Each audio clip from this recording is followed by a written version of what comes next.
Chapter 1. The White Room Student's Soliloquy. The Advanced Nurturing High School.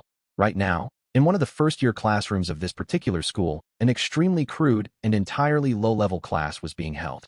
These students were the same age as me, but they were struggling tooth and nail to solve questions that were so simple they were practically putting me to sleep. I felt like I was an adult that got mixed in together with kindergartners.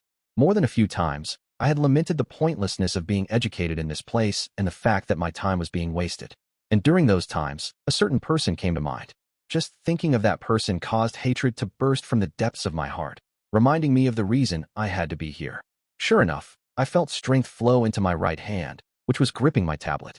Ayanokouji Kiyotaka. When did I first learn that name? I wondered. I tried to remember, but it was difficult to recall the exact date. However, I was certain it had been etched into my memory for as long as I could remember. There wasn't a single person studying in the White Room who didn't know that name. And why was that? Because he was simply better than any other student there, of any age, from any point in time. Because no one could surpass the fourth-generation student Ayanokouji Kiyotaka. As a result, Ayanokouji Kiyotaka was held up as the perfect specimen. That one single child had an enormous impact on the White Room, and we, the fifth generation, were probably the most affected. It was said that he always got high marks, no matter how tough the curriculum was. But the same was true for me. I continued to get outstanding results among the fifth-generation students. I had continued to prove that I was a genius, superior to everyone else. And yet, I had never once been praised for my genius. I don't think I really need to explain the reason why. The cold-hearted words that came out of my instructor's mouths were always the same. Ayanokouji Kiyotaka from last year was far more remarkable. No matter how much effort I put in, no matter how outstanding my performance, I could never be recognized. All I ever got were commands instructing me to try and catch up to someone who was like an unreachable god. Some of the people studying in the same room as me even worshipped the deified Ayanokouji Kiyotaka. How pathetic. The people in the White Room were being trained to be the best of the best. But now, they were abandoning that goal. There was absolutely no way people like that could survive all the way to the end in the White Room. And sure enough, they ultimately fell by the wayside, not earning so much as a scornful chuckle from me. But that didn't mean there were never times when I felt weak, myself. Although I didn't worship him, I had my suspicions that the person known as Ayanokouji Kiyotaka didn't actually exist, but that he was a fictional character created to inspire us. I guess my instructors were able to see right through those feelings of mine. One day, I was taken by my instructors to one of the observation rooms used by outside visitors. It was there that I first saw Ayanokouji Kiyotaka with my own two eyes, albeit through a two-way mirror, and confirmed that he was real. He had no way of knowing that he was being watched. His performance was amazing, though he was entirely disinterested by it. Even now, I remembered how my body unconsciously started trembling just at the sight of him. However, if you were to ask if I felt as though I had just seen a god, I would have strongly denied it. He wasn't a god. He was someone to be resented. Worship was out of the question. Hatred was precisely the emotion necessary to inspire us. Yes, it was hatred that caused my body to tremble. I had successfully survived the White Room precisely because I held on to that intense hatred, never forgetting it for even a moment. In the end, though, worship and hate were nothing more one's personal thoughts and feelings. To the people in the organization, what we students thought came second. The White Room's ultimate goal wasn't to create one individual who was the pinnacle of humanity. It was to conduct research and mass-produce extraordinary, outstanding people. That was the reason for the White Room's existence. If they had a successful model, it didn't matter who that person was. It didn't matter if it was me or Ayanokouji Kiyotaka, which was precisely why failures had absolutely no value. So, if Ayanokouji Kiyotaka were chosen as the successful model, then what would happen to me, who was studying at this school right now? I had no idea what my reason for being would be. As a failed experiment, my life would simply be over. Stripped of value. What a miserable end that would be. I'd be no different from the students who fell by the wayside. I absolutely could not allow that to happen. No matter what it took, I had to prove that Ayanokouji Kiyotaka was not the best. I had to make the organization recognize that I was a successful model. Then, a once-in-a-lifetime opportunity suddenly fell into my lap. Ayanokouji Kiyotaka defied orders and did not return to the reopened White Room. I had never crossed paths with him before, but thanks to this, I had the chance to encounter him. That's right. I had a unique opportunity to be able to consign him to oblivion directly myself. To do so, it would be best if I cast aside all imaginary constructs like common sense. In a manner of speaking, one way for me to solve my problem would be to kill him. Chapter 2. Changing School Life. Class 2 was currently in a bizarre situation, the likes of which they had never experienced before. Yukimura Terahiko repeatedly looked towards the classroom door, his leg jerking unconsciously in short, trembling bursts. Why don't you chill out a little? It hasn't even been 5 minutes since Kayapon left, dude. Besides, the teacher called him, right? I'm sure it's going to take a while, said one of Yukimura's classmates and close friends, Hasebi Haruka. Sakura Eri and Miyake Akito were also present, standing by as if they were accompanying Hasebi. I'm calm. Don't worry, responded Yukimura, stopping his unconscious shaking after he answered. However, it didn't seem to take long for him to lose his composure again. The sound of his right leg quietly bouncing up and down, chafing against his pant leg, could be heard. Yukimura had tried to talk with Ayanokouji right after class that day, but he backed off once Horikita showed up. Afterward, Yukimura heard from Horikita that Ayanokouji had been called somewhere by Chabashira, so he was now waiting in the classroom for Ayanokouji to return. Hasebi let out a deep sigh, as if expressing resignation, and looked out the window. Since she knew Yukimura didn't usually unconsciously jerk his leg like that, she quickly understood there was no point in trying to tell him to calm down. A heavy, stifling air hung over Class 2D. Hasebi thought that the May sky, which had brought spring with it, was vibrant and pretty. Then she thought again about how they'd wound up in this situation. It was all because of the special exam in April, where the first and second-year students were partnered up. And her friend Ayanokouji Kiyotaka got a perfect score in the mathematics section of the written test, the fifth subject on the exam. If it were a normal test, it wouldn't have been strange to see a student get a perfect score. There were regularly students who attained perfect scores on exams, and Yukimura, who was at the head of the class in terms of academics, led the way. Of course, there were also times when a student you didn't expect managed to get a perfect score, which was especially surprising. It could be the result of intense studying or just coincidence, with what was covered on the test luckily being something they were especially good at. But this time, things were vastly different. Of course, even though Hasebi wasn't as aware of this fact, she had noticed a few things.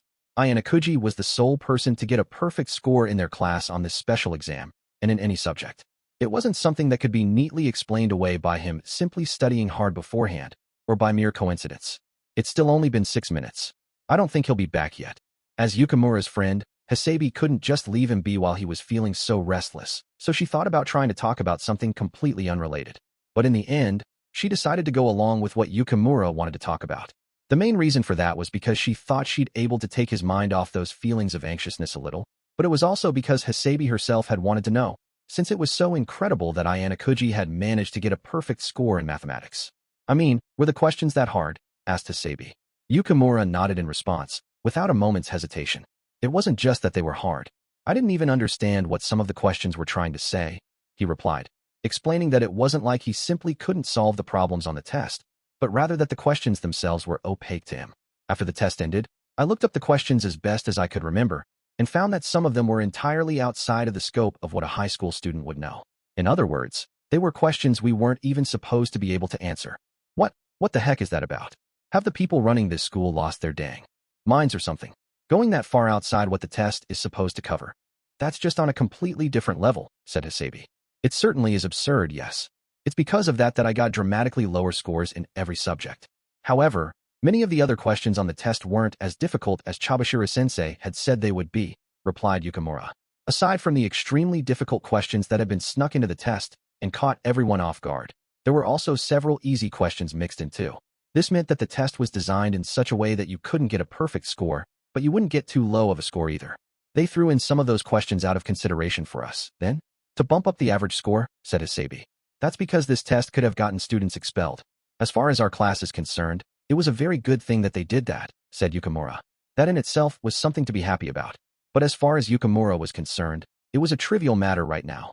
Ayanokouji got a perfect score, which he shouldn't have been able to do. I feel like I'm seeing some kind of magic trick. Yukimura's anger could be seen in the fact that he had deliberately referred to Ayanokouji by his family name, rather than his first. Kiyotaka-kun is incredible, isn't he? I mean, being able to solve problems like that, remarked Sakura with a cautious smile, trying to ease the tension in the air. However, it seemed to have the opposite effect. Yukimura's expression grew even sterner, with a deeper look of resignation. I've been working to assess the academic abilities of everyone in our class over the past year, to some degree. I'm shocked by the results of this test precisely because I had determined there was no way anyone could have solved those questions, said Yukimura. Tell us more, said Shinohara, one of their classmates. She'd have been listening to the Ayanokouji group's discussion and wanted to jump in. Many of their classmates had noticed their conversation and were listening in on what Yukimura was saying as well. You can confirm for yourselves it on your tablet. Is there anyone in our class who got a perfect score in even one subject? Well, no. Actually, you'll understand even better if you look outside of our class too. Check out our entire grade level. Not a single person got a perfect score. Not Ichinos, and not Sakayanagi either, explained Yukimura, presenting everyone with the reality of the situation as if to prove a point. Through their tablets, students could see the results of classes besides Class 2D. I hadn't noticed that. Huh. So, we can see scores from the other classes too. What? Shinohara, surprised, took the tablet that was handed to her and slid through the displayed pages with a curious look in her eyes. Who knows? Maybe it's because of the introduction of the OA app, or maybe it's for some other reason.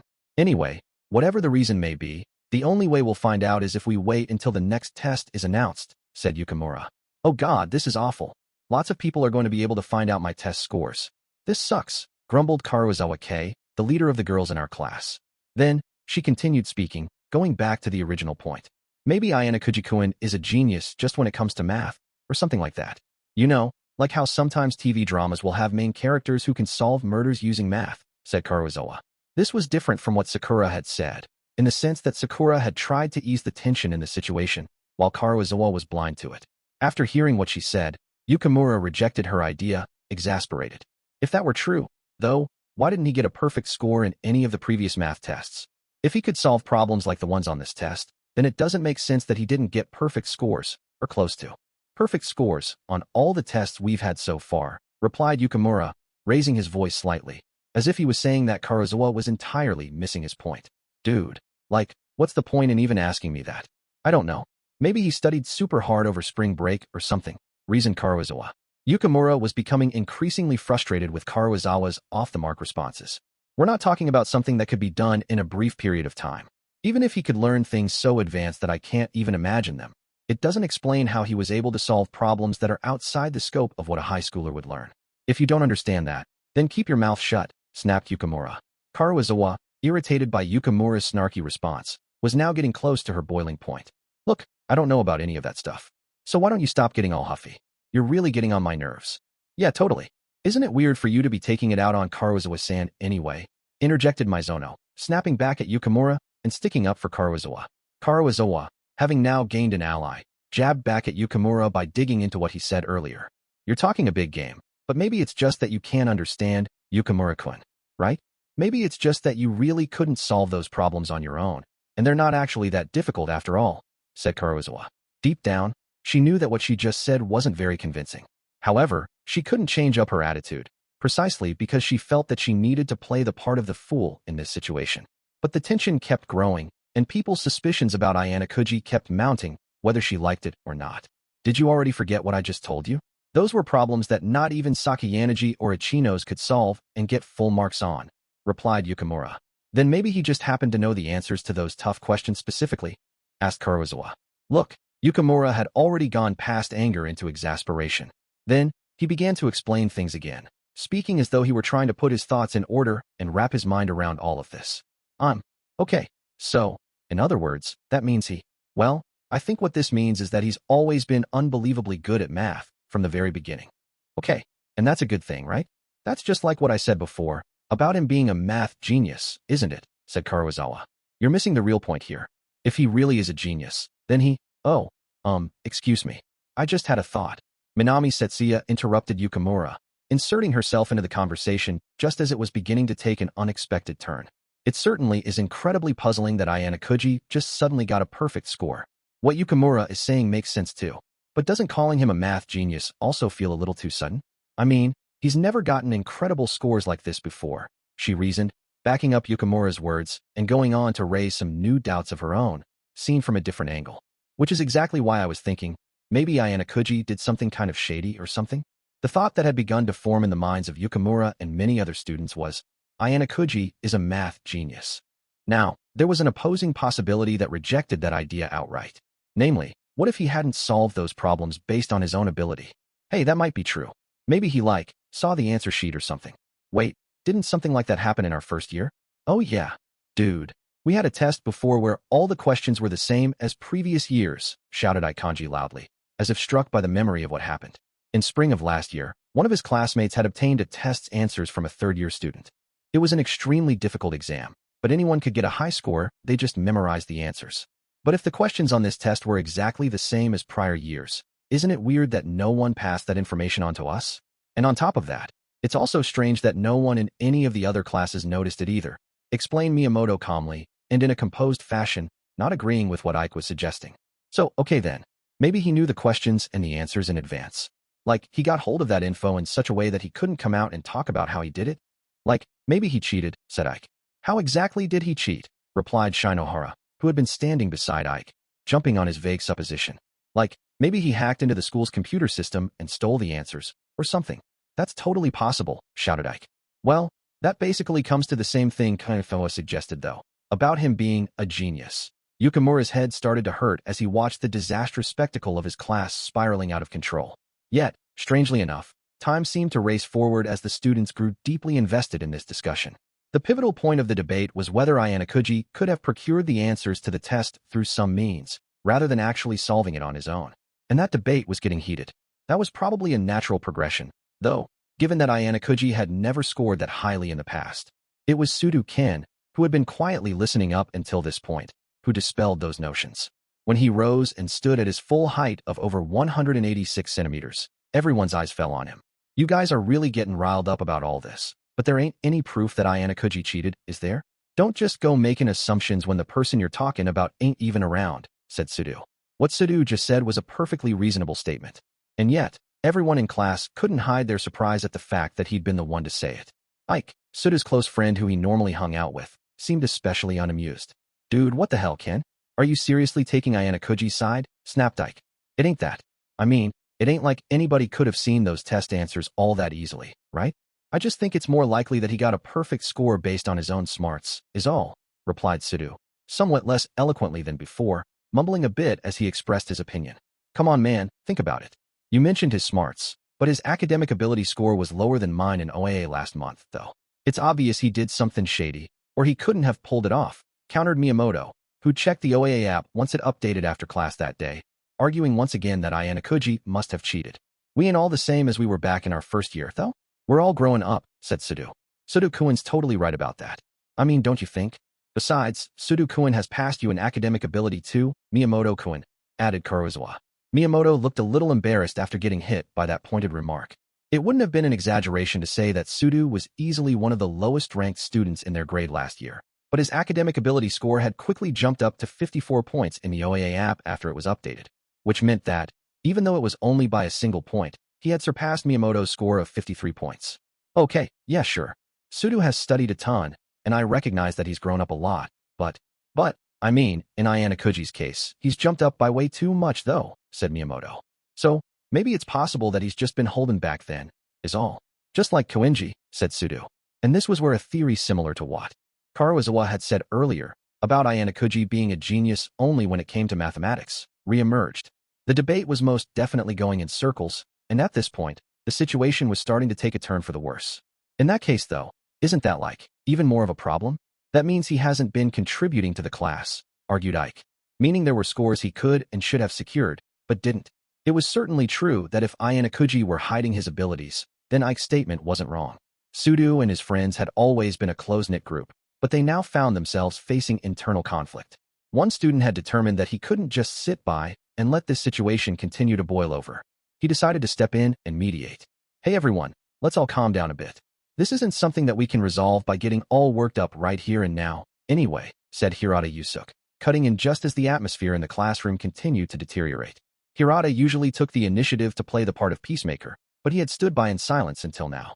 He wanted to find out what his classmates were thinking and how they felt, so that he could then use that understanding to try and resolve the situation. Now, he addressed Sudo first, speaking in a kind, gentle voice. Sudo-kun, isn't it about time for your club activities? Said Hirata. Huh? Oh, now that you mention it, yeah. Sudo went back to being himself, as if he had just suddenly gotten hit with reality. Anyway, I understand that you're curious about what's going on, but there's a lot we just don't know right now.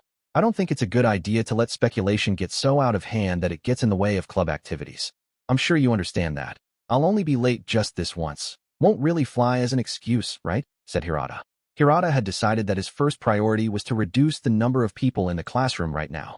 Sudo and the others, who'd been getting heated and had forgotten their club obligations as a result, quietly regained their composure. With the introduction of the OAA app, the number of students who cared about their own scores had increased dramatically. Sudo was one of those students. Bag in hand, He looked briefly over at Susan's back before quietly leaving the classroom. She hadn't spoken a single word during that entire spectacle. The rest of the students who had club activities of their own followed suit, leaving the room. I gotta go too. Sorry, but I'll leave Hamlin Kisi to you. Yeah. See you later then, Miyachi, replied Hisabi. Akito, another member of the Ayanokouji group, gathered his things and left the classroom to go to the archery club. Hisabi and Sakura watched him go. The feeling of restlessness still hung in the air. More students started to trickle out of the room here and there, making their way back to the dorms. However, more than half the class remained behind in the classroom. 2.1 We, the students of Class D, had just survived the very first special exam of our second year. I'd wound up with an injured left hand thanks to my little entanglement with Housen, but successfully managed to eliminate the danger of expulsion. I understood well enough that it would take some time for my wound, which was the price I had paid for my efforts, to heal completely, but there was nothing I could do about that. I left the reception room, with Tsukishiro watching me go, and let out a small sigh as I closed the door behind me. Now, I could go back to my ordinary, carefree, everyday life as a student. Well, no, not really. Things had gotten to the point where I couldn't even entertain such naive thoughts anymore. Besides, my current environment had already begun to be a far cry from what you might call an ordinary, everyday life. Being summoned by the acting director to have a conversation with him was quite an unusual event, and one that would leave most students scratching their heads in confusion. Even as I thought that, though, I resigned myself to the reality of the situation, recognizing that there was nothing I could do. I had run away to this school. I had no other choice but to accept that things like this were going to follow me forever. The only way I could be released from the chains shackling me would be to get expelled. Looks like the discussion's over. Yeah, seems that way, I replied. Chabashira, who had been waiting for me a short distance outside of the reception room, came up to me, as if it natural to do so. I felt a little bit disappointed to see her, but didn't let it show on my face. Tsukishiro didn't know I was currently working with Chabashira, the teacher in charge of our class, and Mishima-sensei, the teacher in charge of Class 2A. Given that, it was nothing short of unnatural for Chabashira to keep waiting around for me when Tsukishiro had called me. The fact that Tsukishiro had used Chabashira to bring me to his office was perfectly understandable, considering her role as my homeroom teacher, but I couldn't deny the possibility that he was using this opportunity to lay a trap. That was precisely why I'd wanted her to leave without making contact with me again. If you considered what a normal teacher and student relationship might look like, it was entirely unnatural for a teacher to do something like stand around and wait like she had. If the situation had been a little calmer, Chabashira might have realized that. I was sure her decision was influenced by the fact that I had gotten a perfect score on the math section of the exam and made my true abilities known to some of my classmates. I understood why this whole situation made her restless, but this was rash of her. But, well, I supposed if there was one thing that I could say in her defense, it was that we had vastly different opinions of him. From Chabashira's perspective, Tsukishiro simply had a connection with the student's father. A student she was a homeroom instructor for. That wasn't surprising, though, considering she didn't know any background information, like about the White Room. This naturally meant there was a difference in the level of caution we showed Tsukishiro and our attitudes toward him. Which was exactly why I wasn't going to say anything now. All I could do right now was leave as quickly as possible, so I put one foot in front of the other and made my way forward. You've become a bit of a celebrity now, said Chabashira. I was wondering what she was going to say when she opened her mouth. So that was what she decided to go with, huh? I'm not happy about it, but it was a necessary measure. I just have to accept it as something within acceptable limits, I guess. But even putting aside the students from the other classes, how are you planning to explain this to your own classmates? You've been playing the part of the humble, inconspicuous student as much as possible so far. Now that you've gotten a perfect score on the math exam, despite how difficult some of the questions were, your classmates aren't going to leave well enough alone. Have you already made moves to prepare for that? She asked. As I let Chabashira's questions go in one ear and out the other, paying no real attention to her, I thought about what I was going to do from here on out. I had left my bag back in the classroom, so I had to go back. There was no way I could have taken steps to prepare for this beforehand. I'm going to have to start from here, I replied. Besides, it would have been crazy for me to deliberately go out of my way to announce to everyone that I'd be getting a perfect score in the math section of the upcoming special exam. You're going to face some hardships. You'd best prepare yourself for an onslaught of questions, said Chabashira. I know. If you already have some idea of what's going to happen next, I'd really prefer you just let me go as soon as possible, I thought. Is it okay if we part ways right here? If I'm caught walking around alone with my homeroom teacher, I'll end up attracting unwanted attention, I told her. Yes, I get it, mumbled Chabashira before walking towards the faculty lounge. I was sure she was trying to suppress her emotions as much as possible, but it was easy to see that she was positively bursting with joy. She might act more distant than the other homeroom teachers, But in reality, Chabashira was probably the closest to her students. It was because she had lingering attachments and regrets from her own time as a student that those uncontainable feelings welled up within her. Her poker face was good enough to cover that up when she was dealing with normal students. But, well, from my perspective, she was an open book. So much so that it was comical. The fact that she was easy for me to manipulate was an advantage, but right now, she was just getting in my way. There was no point in wasting more energy on her for the moment, though, so I decided to forget about her for now. I took out my cell and tried to call Horikita, but even though the call rang, it didn't connect. I tried sending her a quick message as well, but she didn't read it. Well, I tried, I guess. Horikita was most likely the most useful person I could enlist to help me get through this situation right now, considering the fact that we'd had our little wager over the math test and that whole thing about the student council over the past year. With a little explanation of what was going on, I was sure I could get her to accommodate me to some degree. I would have liked to have laid some groundwork ahead of time if possible, but it looked like I was just going to have to deal with this situation on the fly. My classroom came into view. I wondered what the rest of the class was going to be like now that I'd gotten that perfect score in math. It would have been nice if almost all the students were already on their way back to the dorms, like usual. Holding that hope in my heart, I returned to my classroom and found a sight quite different from what I had hoped. It had taken me roughly less than half an hour to get back to the classroom after talking to Tsukishiro. Normally, most students would already have left the school building by now, but even though the only students currently left in the classroom were the ones who had no club activities, there were still a fair number of people around.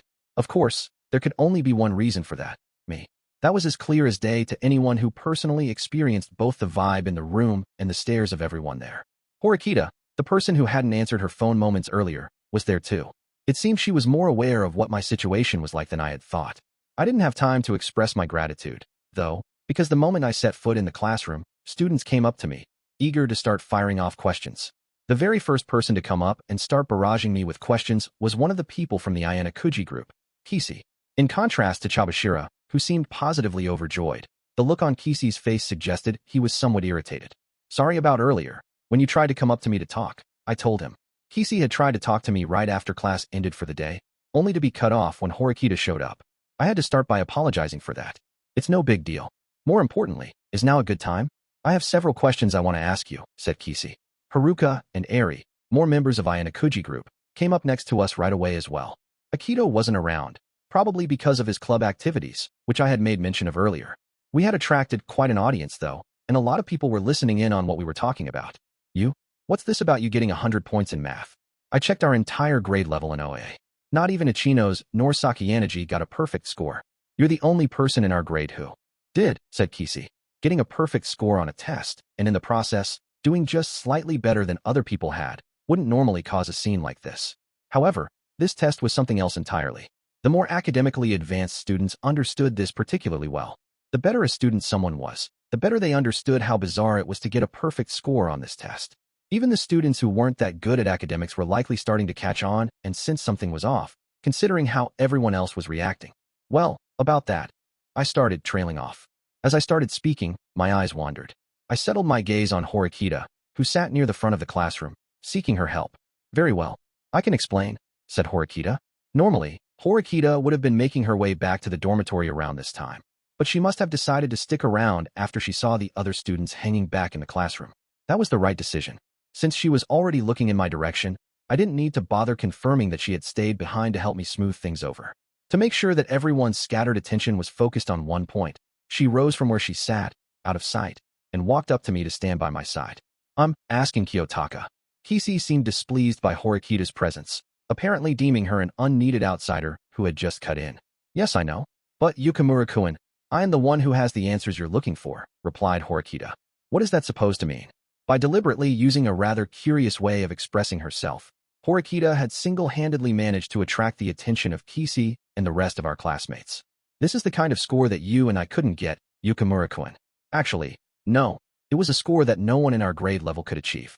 I'm sure you're wondering how Ayanokouji-kun managed to get a perfect score, right? It is puzzling, isn't it? Said Horikita. She had specifically directed her question at Kisi, but it was likely something that everyone in class was wondering about. Yeah, to be honest, I can't wrap my head around it at all. I mean, I mentioned it earlier, but the questions that came up toward the end of the test seemed impossible to solve. I just can't understand how Kiyotaka was able to solve those problems like they were no big deal at all, said Kisi. I did remember surprised comments from some of the people in class immediately after the test was handed to us. Starting with Kisi and Yusuk, the top-scoring students had discussed the extraordinarily difficult questions featured on the exam. The topic had come up in the Ayanokouji group as well. I remembered that when they asked me about it, I'd given a vague response, not indicating whether I had solved the problems or not. Kiyotaka knew that those were the kinds of problems no one in our class could solve, and yet, he never bragged about being able to solve them. Isn't that weird? I can't even begin to imagine what that's all about. I feel guilty for even thinking this, but if he knew the answer all along, then that makes me think that it could have only been because, well, you know, said Kisi. So, you're suggesting he cheated? Yes. Well, it's certainly not surprising that anyone would think that, I suppose, said Horikita. Kisi had purposefully phrased his statement ambiguously, but Horikita came right out and expressed what he was suggesting in plain terms. Even though Kisi had turned away, seeming somewhat embarrassed, Horikita didn't let up and pursued the topic further. It's completely understandable to have doubts in this kind of situation. If I were a student who didn't know anything that was going on here, I'm sure I would have suspected Ayanokouji-kun of wrongdoing, just as Yukimura-kun did. However, the truth is that things aren't what they seem, said Horikita. She paused, taking a breath, and briefly glanced over at all our classmates, whose eyes were on her. I intend to give this same explanation to the people who aren't here at a later date. But at any rate, to solve the mystery of how Ayanokouji-kun got a perfect score, I have to take you back to the beginning of spring, last year, said Horikita. The beginning of spring, last year. In other words, immediately after we had started school. We changed seating assignments the other day, but I'm sure you all recall that Ayanokouji-kun and I had been seated next to one another until recently, right? As soon as I came to this school, I began talking with Ayanokouji-kun. This led me to discover, by chance, that he was an exceptionally capable student. Even better than me, said Horikita. Wait, even better than you? Hold on. I remember Kiyotaka's scores were all just about average ever since we started school. I'm sorry, but there really didn't appear to be anything special about him. In fact, in OAA his academic ability is ranked C, completely average, right? Argued Kisi. Kisi had thought back onto the past, and recalled it well. But Horikita was unfazed by his rebuttal. Of course, that's because my strategy was already in motion from our very first test, said Horikita, walking away from me, and heading up toward the podium. She was doing it to keep everyone's eyes focused on her, probably so she could draw attention away from me. I had expected she would help me out, but she was doing an even better job of it than I had imagined. He had the necessary knowledge to be able to get perfect scores in math all along. Since I knew about that before anyone else did, I thought up a little strategy, said Horikita. A little strategy? Asked Kisi. I was betting he was going to have more than a few concerns regarding that point. He was probably wondering how in the world I'd obtained that kind of knowledge. But Horikita sidestepped that issue for now, continuing with her main point. Namely, not how I had gained that kind of knowledge, but why she had hidden my academic skills. She made that specific question alone the focus of her talk, and brought everyone's attention to it. Last April, we, the students of Class D, were over the moon after getting a hefty sum of money deposited into our accounts. I'm ashamed to admit that I was one of them. But I had a hunch that something unexpected might happen. So, as a sort of experiment, I asked my neighbor Ayanokouji-kun for a favor. I asked him to deliberately hold back on tests. I suppose you could say I was asking him to be a reserve unit or a trump card. Of course, I asked him to make sure he stayed at a level where he wouldn't be dragging us down. Namely, at the kind of level that the school deems a C in academic ability, said Horikita. Up until this point, my grades had been completely unremarkable. Horikita was saying that was all intentional, and in line with a strategy that she had formulated. Of course, if someone carefully thought back to what had happened a year ago, they'd find this all very odd. There were several things people could take issue with, such as the fact that Horikita wasn't the kind of person who had a good relationship with others back then, or the question of how and when she noticed my academic skills, and so on. But for many, a year was a long, long time. Those memories were distant. Unlike with an incident so intense that the memory of it was etched deep into your hippocampus. What Horikita suggested was easy to accept precisely because nothing about it was striking or memorable, making it seem even more indistinct. Very few students would be able to clearly recall those days. Many would just think, oh, that's how it was, and then fill in the blanks on their own. Of course, things weren't going to go over that easily with someone like Kisi, whose feelings of mistrust ran deep at this point. He went after the parts that were difficult to explain away, not letting Horikita off the hook. I find that all hard to believe. If you were having doubts about how this school operated, it would have been more beneficial for our class if you asked him to get high scores from the beginning. If he could get a perfect score on this exam, then it's not impossible for him to have an academic ability ranking of A or A+. Even if it's just one person's score we're talking about here, our class points would have gone up, slowly but surely, argued Kisi. He was saying that he didn't understand the benefits of holding me as a reserve unit. Yes, I suppose you have a point. That would be all well and good if you were only looking for class points in the short term. But what if he had given it his all from the start? What do you think would have happened to Ayanokouji by now? Well, no. To put it more accurately, what kind of future could you have predicted for him? Asked Horikita. Faced with Kishi's mistrust, she didn't run or hide, but took his concerns head-on and improvised. She never faltered, and the words just effortlessly came out of her mouth. It was almost like she'd had it all planned out from the start. What kind of future could I have predicted for him? Repeated Kishi, not understanding the meaning of the question. Horikita began explaining what she meant. Let's assume, for the sake of argument, that Ayanokouji had used the full extent of his abilities right away, starting in April, as you suggested, Yukimura-kun. In that case, his name would most likely become known to Sakayanagi-san, Ichino-san, and Ryuen-kun. When it comes to mathematics, he may very well be the best in our grade. If such a person were left unchecked, the other classes would think of him as an obstacle. It wouldn't be surprising if they started putting plans in motion to get rid of him, said Horikita. So you're saying that he might have ended up being targeted? Asked Kishi. Yes, that wouldn't be surprising, would it? Anything could happen at this school, after all. In fact, the school even went so far as to administer a special exam where a student was forced out by way of an in-class vote. And the truth of the matter is that Ayanokouji was temporarily in danger of expulsion due to Sakayanagi-san's strategy. Although he was still considered an ordinary student at the time and was only used as something of a scapegoat in that situation, I did have concerns that Sakayanagi-san actually saw him as a real threat and was after him, said Horikita, explaining that depending on how the situation played out, I might have been the one who got expelled instead of Yamauchi. Wait, hold on, that's not right. If Kiyotaka had been going all out right from the start, even if we were to compare him and Yamauchi, the results would have been as clear as day, argued Kishi. I'm not so sure about that. Yamauchi-kun might have conducted himself better to avoid getting expelled, and Sakayanagi-san's strategy might have become more complicated and more difficult for us to see through, as a result. In addition, Yamauchi-kun had many more close friends than Ayanokouji-kun does. It depends on what it is you're comparing, exactly, said Horikita. Because what they were getting into now was really a pointless, circular argument, Kishi couldn't really push further on this point. Even if he did bring up what had happened on other tests, Horikita would probably just respond with something similar. Okay then, why now? If Ayanokouji carelessly flaunts his ability now, we'll have the same problem, right? He's gotten everyone's attention by suddenly making a big splash. So he might become a target in the future, said Kishi.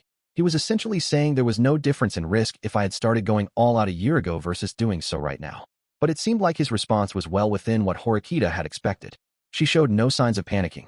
No, there is a significant difference between if he had showed off what he could do a year ago versus showing it now. Our sense of unity as a class has grown by leaps and bounds over the past year. Each and every one of us has grown.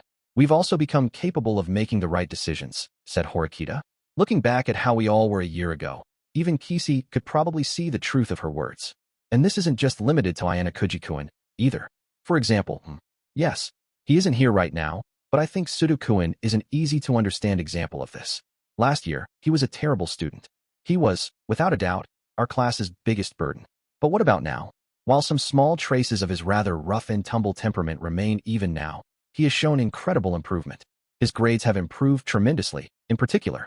That, combined with his already high level of athleticism, means his overall ability in OA is actually higher than yours as of May, Yukimura-kun, said Horikita.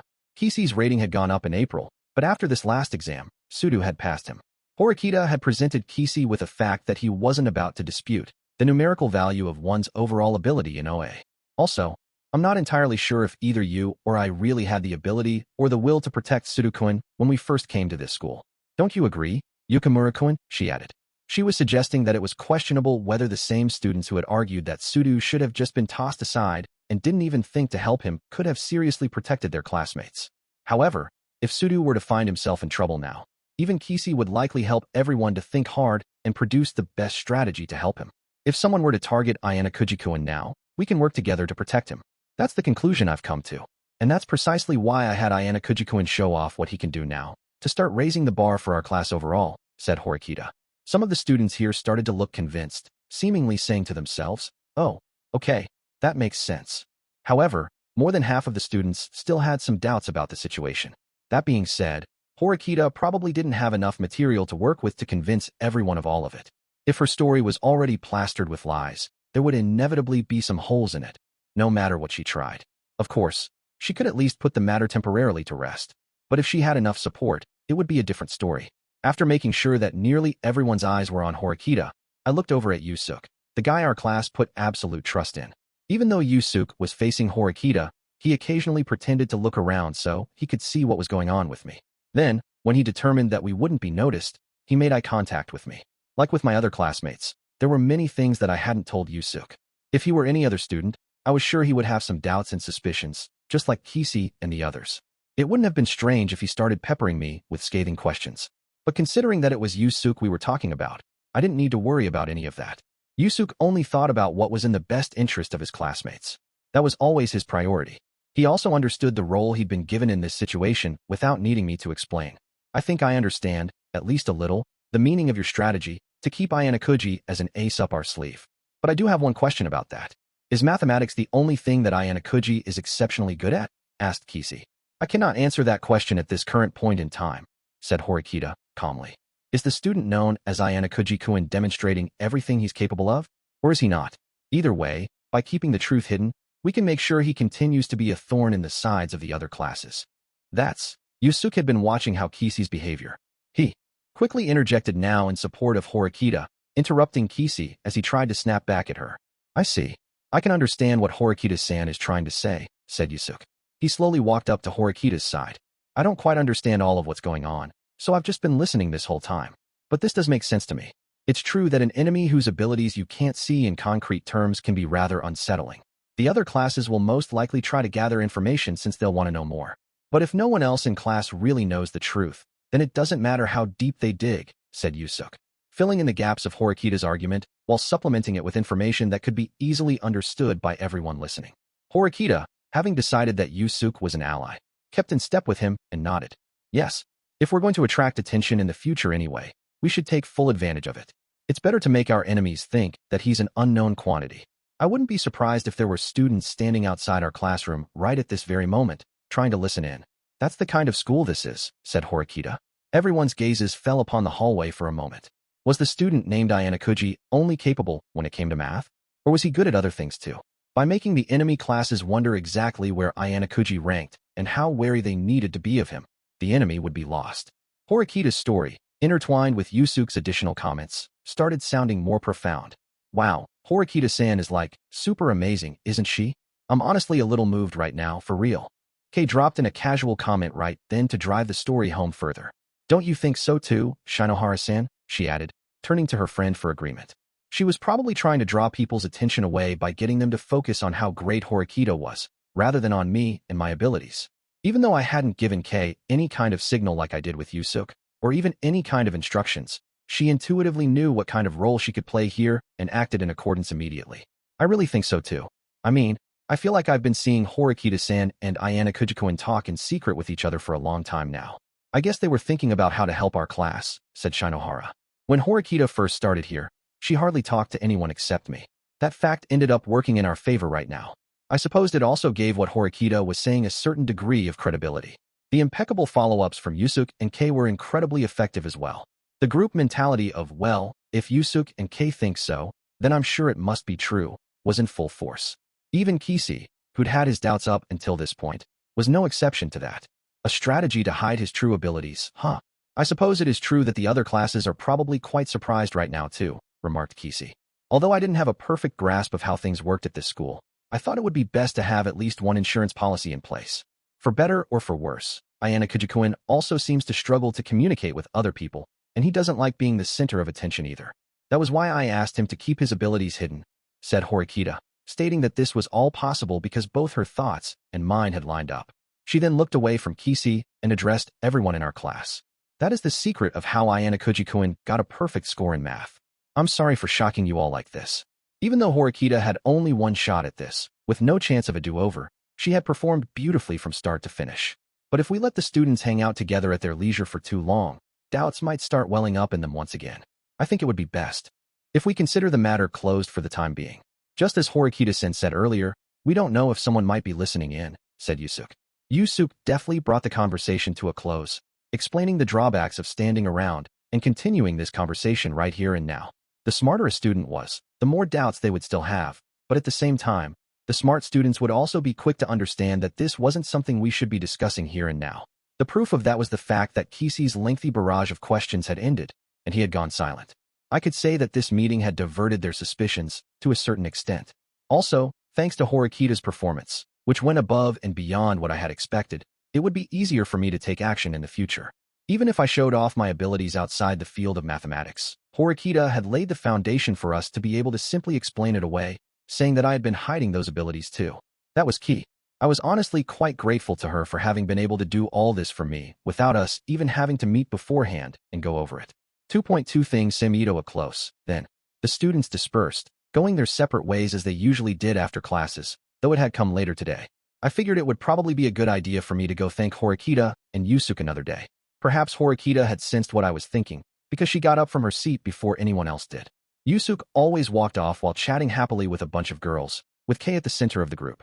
Blending in with them, I grabbed my bag and stepped out into the hallway. And thus ended my day. Well, no, things weren't going to be so simple. Even though what had just happened was good enough to get the masses to understand the big picture, the personal issues it would cause me were an entirely different story. A few students started following me right after I walked off.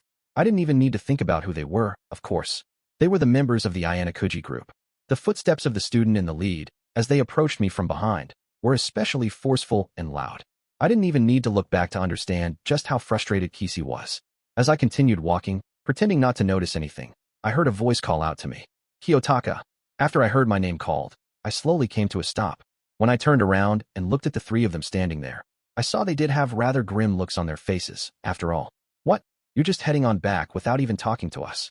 That's kind of cruel, don't you think? Said Haruka, the most outspoken member of the group, addressing me in a forceful tone of voice. She spoke on behalf of both Kisei, who stood in front of the group with a stern expression on his face, and of Eri, who stood in back, looking worried. Perhaps what Haruka said had some effect on Kisei, because although he had opened his mouth to speak, looking like he was getting heated, he then closed it. He paused, took a breath, then started again. Why didn't you tell us about all of this before? If it was all about hiding information, just like Horikita had said before, does that mean that you can't trust us at all? Asked Kisei. Even though Kisei had seemed somewhat convinced by everything said in the classroom, he still looked dissatisfied. That was only natural, I supposed. I'd basically ridden roughshod over his feelings, when he had taken things seriously and been kind enough to tutor me. It was precisely because Haruka and Eri understood that they'd followed him, worried. The uncomplicated way out would be for me to put all of the blame on Horikita. However, I couldn't really bring myself to do something like that, since she'd played a key role in getting me through this situation earlier. Well, no. I suppose there was no need to resort to such emotional arguments. I needed to think about the future here. Kisei was an extremely smart student, and by no means the slowest in our class when it came to assessing a given situation. But if I didn't tackle this issue directly with him, it would probably continue to weigh heavily on his mind. And if Kisei stopped functioning properly, it would hurt our class. It would also hinder Horikita, who had taken command of that class and was acting as its leader. I do trust you, but I decided that not telling anyone would be best, considering what might come in the future. I was tempted to come out and tell you, because we're close, but I decided to grit my teeth and keep quiet about it. I told them that I had made that decision voluntarily, without putting the blame on anyone else. Even though Kisei had approached the matter aggressively, what Haruka said earlier had made him hesitate a bit before coming out with everything he wanted to say. Telling him that it was my own decision essentially forced him to retreat further from those emotions. I can definitely understand why you'd feel so upset with me over this, Kisei. You've done more for this group than anyone else, and on top of that, you were pushing to help me study. I'm sorry, I told him. No one would feel great about discovering the person they'd been tutoring was hiding the fact that they were better than them. I was sure Haruka and Eri, who stood beside him, felt similarly. Haruka stood there and listened to my apology. Aside from what she said right at the beginning, she hadn't opened her mouth.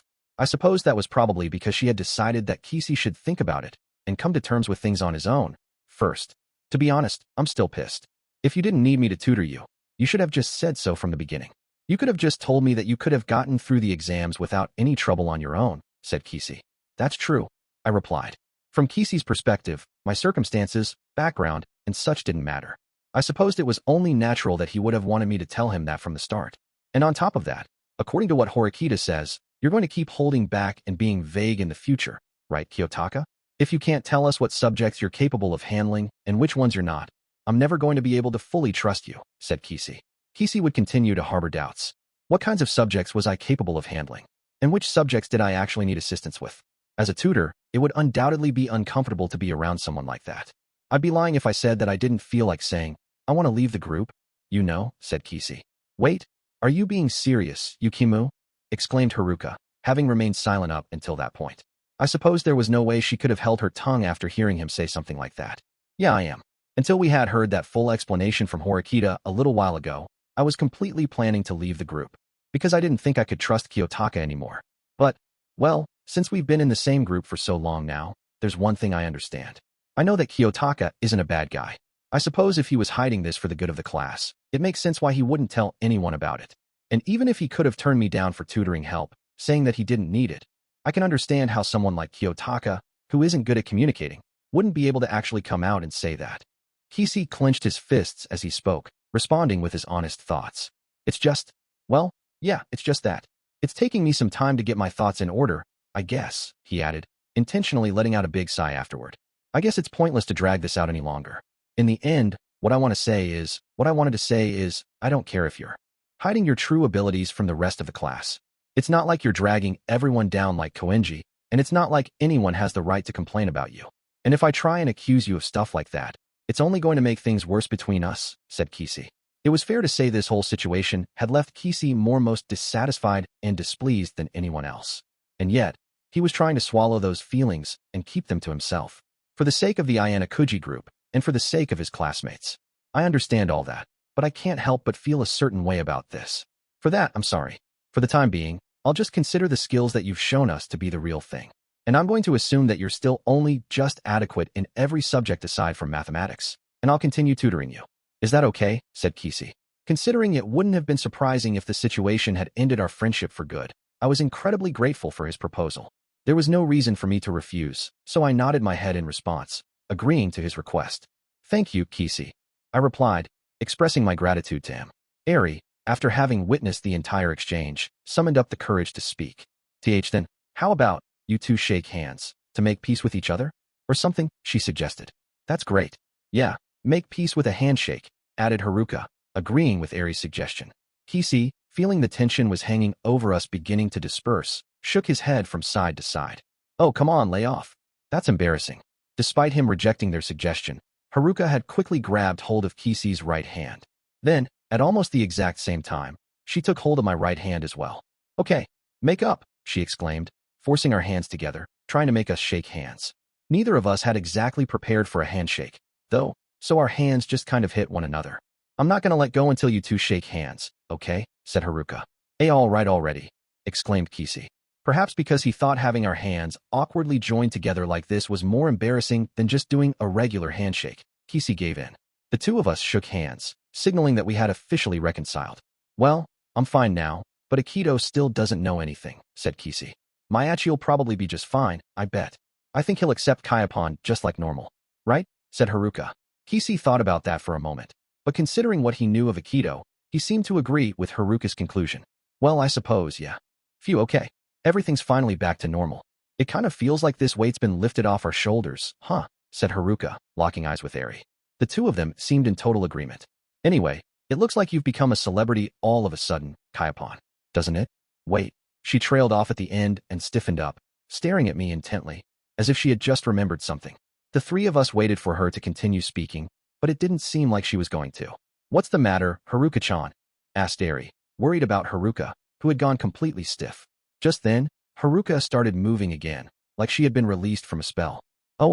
Nothing, no big deal. Anyway, now that you're a celebrity, things are going to be pretty rough for you. Huh? She said, turning back to me. Don't you think getting a full score might have been kind of excessive? The second highest score in our grade was Sakienergy, with 91 points, said Kisi, worrying about a different matter after acknowledging things with me. Wait, speaking of Sakienergy-san, she got scores close to that in every other subject too, if I remember right. Didn't she? Said Eri, thinking back on it. A score of 91 points in math. And she'd gotten similarly high scores in every other subject, on top of that. Considering the elevated difficulty of these tests, there was no doubt in my mind that she really was very academically gifted, after all. I was certain that she was the best in our grade level, after me. What was most impressive was the fact that she was that good despite not having received an education in an exceptional environment like the White Room. It was no wonder she claimed to be a genius. Because she was exactly that.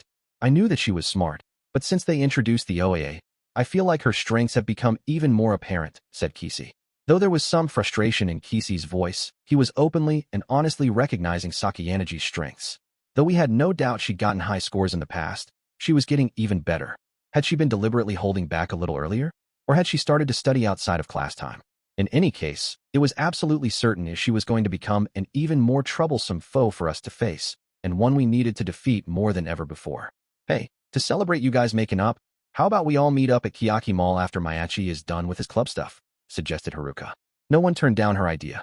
2.3 Istud in FRONTOF Kiyaki Mall. I had gotten there ahead of time, quietly waiting for my friends to come. We'd planned to meet up at 7 o'clock that evening, and since I was the one who'd caused a bit of a scene earlier, I decided it would be best if I didn't keep anyone waiting. Especially not today. Guess I did get here way too early though, I muttered to myself. It was only just after 6:30 now. Even so, I didn't feel like waiting was particularly painful. If anything, it wouldn't be a stretch to say that it was one of my few unique skills. It was nice to have some time to just stand around like this and clear my head, not thinking about anything in particular. Still, while I wouldn't say it was like I had paid a heavy price or anything, things were getting a little difficult for me. Namely the fact that me being alone would attract attention, strangely enough. Even though my test results had been disclosed to everyone except the third-year students, it wouldn't be long before I started getting the attention of every grade level. The inquisitive eyes of both upperclassmen and underclassmen were probably going to be on me for quite a while.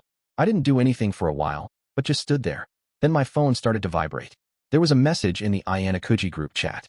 Eri told everyone that she was just leaving from the dorms now. I saw that the message had been read by everyone else in the group, but I hadn't told them I was already here, so I just read their respective messages and did nothing else. Ayanokouji-kun, are you waiting for someone?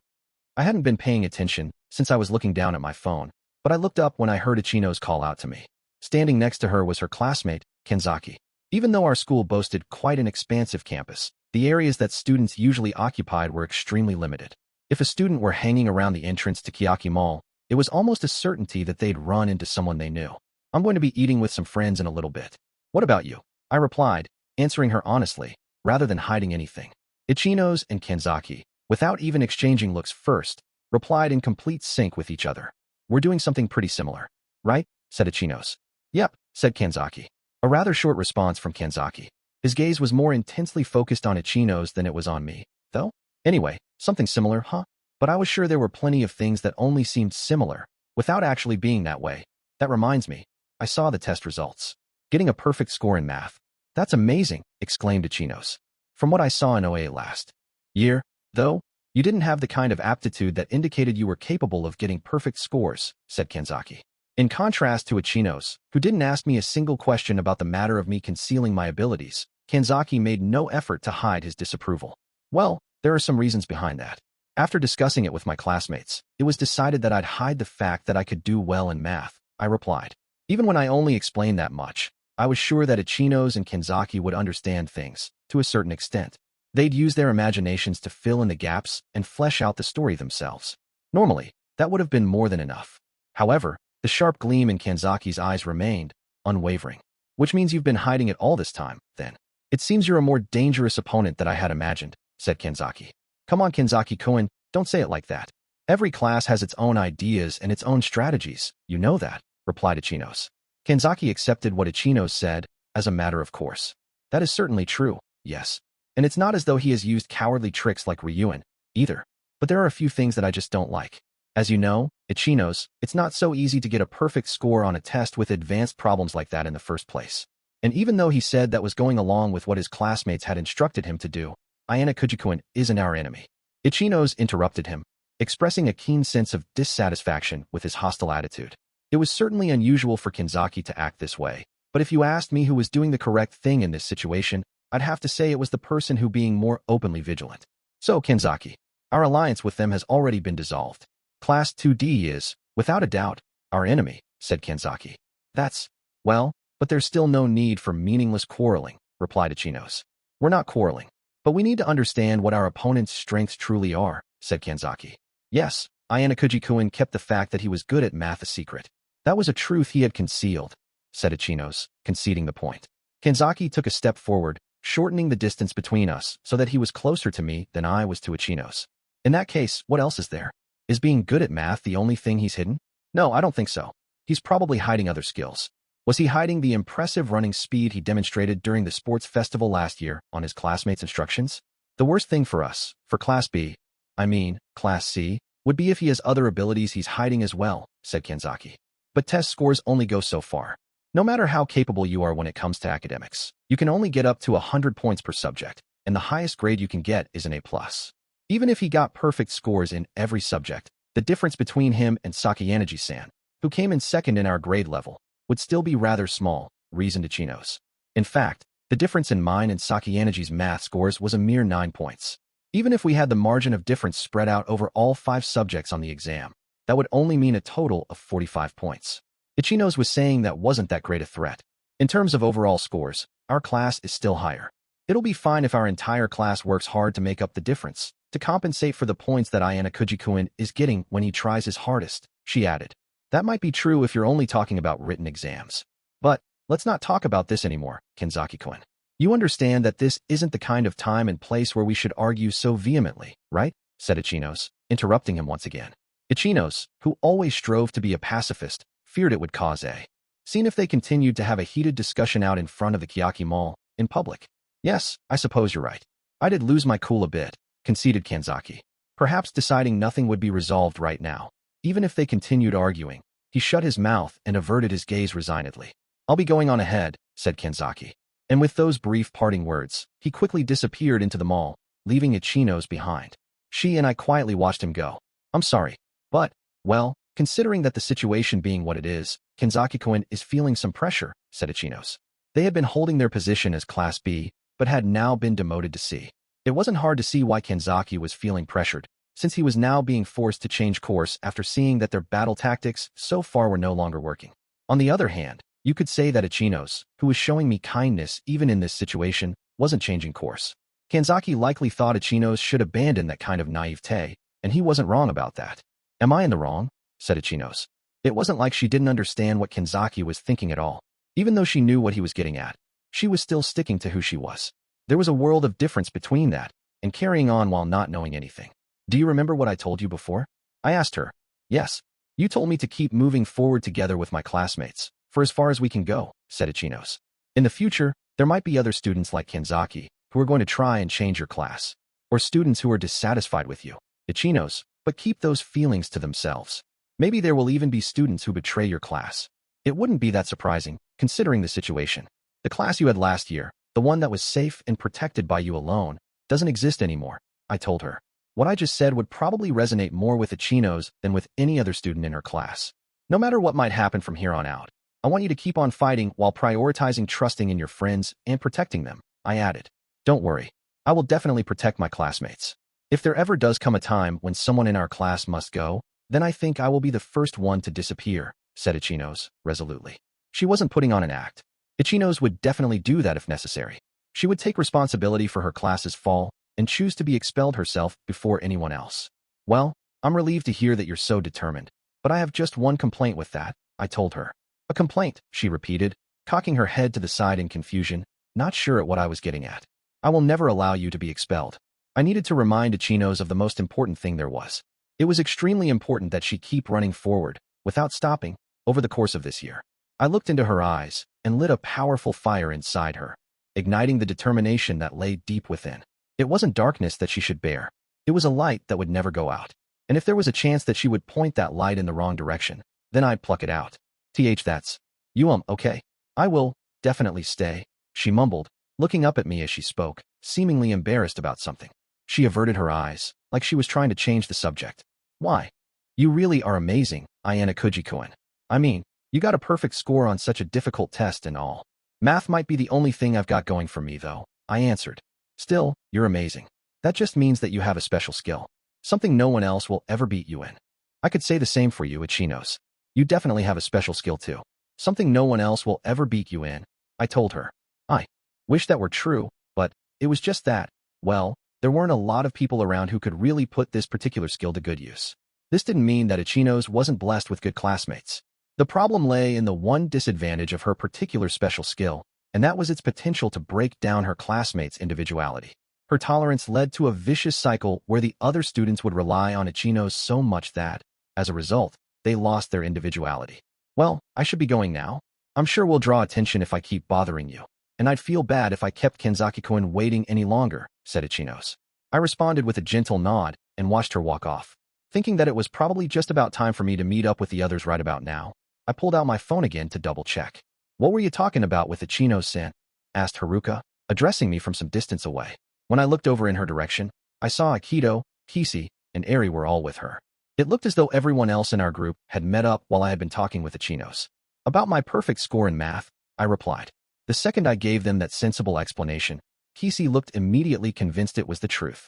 That's no surprise. The smarter someone is, the more likely they'll take notice of something like that, said Kisi. However, Haruka didn't look convinced. She didn't press the matter too deeply though, and shortly after, her expression returned to normal. Tomorrow, May 2nd, was the start of Golden Week. The student body probably intended to take it easy and relax over the holiday, considering that they had just gotten through a special exam. 2.4 Golden Week SCMETO pass in the blink of an eye, sending us back to the usual daily grind at school. The scenery outside remained the same as ever, but little by little, our daily lives were beginning to change. Hey, Sudu was the very first person I saw that morning. When our break had ended and we returned to school, I had bumped into him near the shoe lockers. It was just a simple run-in with a fellow classmate, but it was also an example of the way our daily lives were starting to change. Sounds like you've had it pretty rough for a while lately. You doing okay now? Asked Sudu. Yeah, it's all right. Nothing really unusual happened over Golden Week. It was pretty quiet. Okay, gotcha. Though, man, our break really was over in no time. Huh? Said Sudu, walking in step with me, the two of us heading towards the classroom side by side. Sudu, who had left the classroom to attend club activities before hearing Horikita's explanation, most likely got the details later from people like Ike or Hondu. He should have understood everything well enough without me needing to explain. So, you were hiding the fact that you're real good at math because of Susan's strategy, right? Said Sudu. I responded with a gentle nod, signaling that he was right. Sudu then averted his eyes from me, pouting slightly, before turning and facing forward. Well, I guess you two have been pretty close ever since school started and all, yeah? Even though it might be too late to say it now, I do finally get it. It's not like we were close. If anything, I'd say that we preferred to keep each other at arm's length, I replied. Really? Sorry, but it didn't look like that to me though, said Sudu. That was probably because Sudu was looking at Horikita through the filter of seeing her as a member of the other sex. It wasn't like pointing that out was going to help matters, though, so I just let it slide. By the way, Yusuke told me afterward that you covered for me, I told him. I didn't know if I'd say covered or anything. More like I was just stating the facts. You say that they were the facts, but at the time, you didn't know the real truth of the matter. Yeah, of course I know that, said Sudu, sounding slightly irritated, puckering his lips once again into a slight pout. Sounds like the fact that you're a math genius is a secret. So, is the fact that you're real good in a fight just as much of a secret too? As far as Sudu was concerned, chances were good he was much more concerned about that issue than my math skills. I don't know what you mean, I answered, pretending not to understand what he was trying to say. However, Sudu wasn't the kind of person who would back down at something like that. Don't play dumb, dude. I fought Housen, so I get it. He's crazy strong. And he moved faster than anybody else I've ever fought. To be blunt, he's a monster.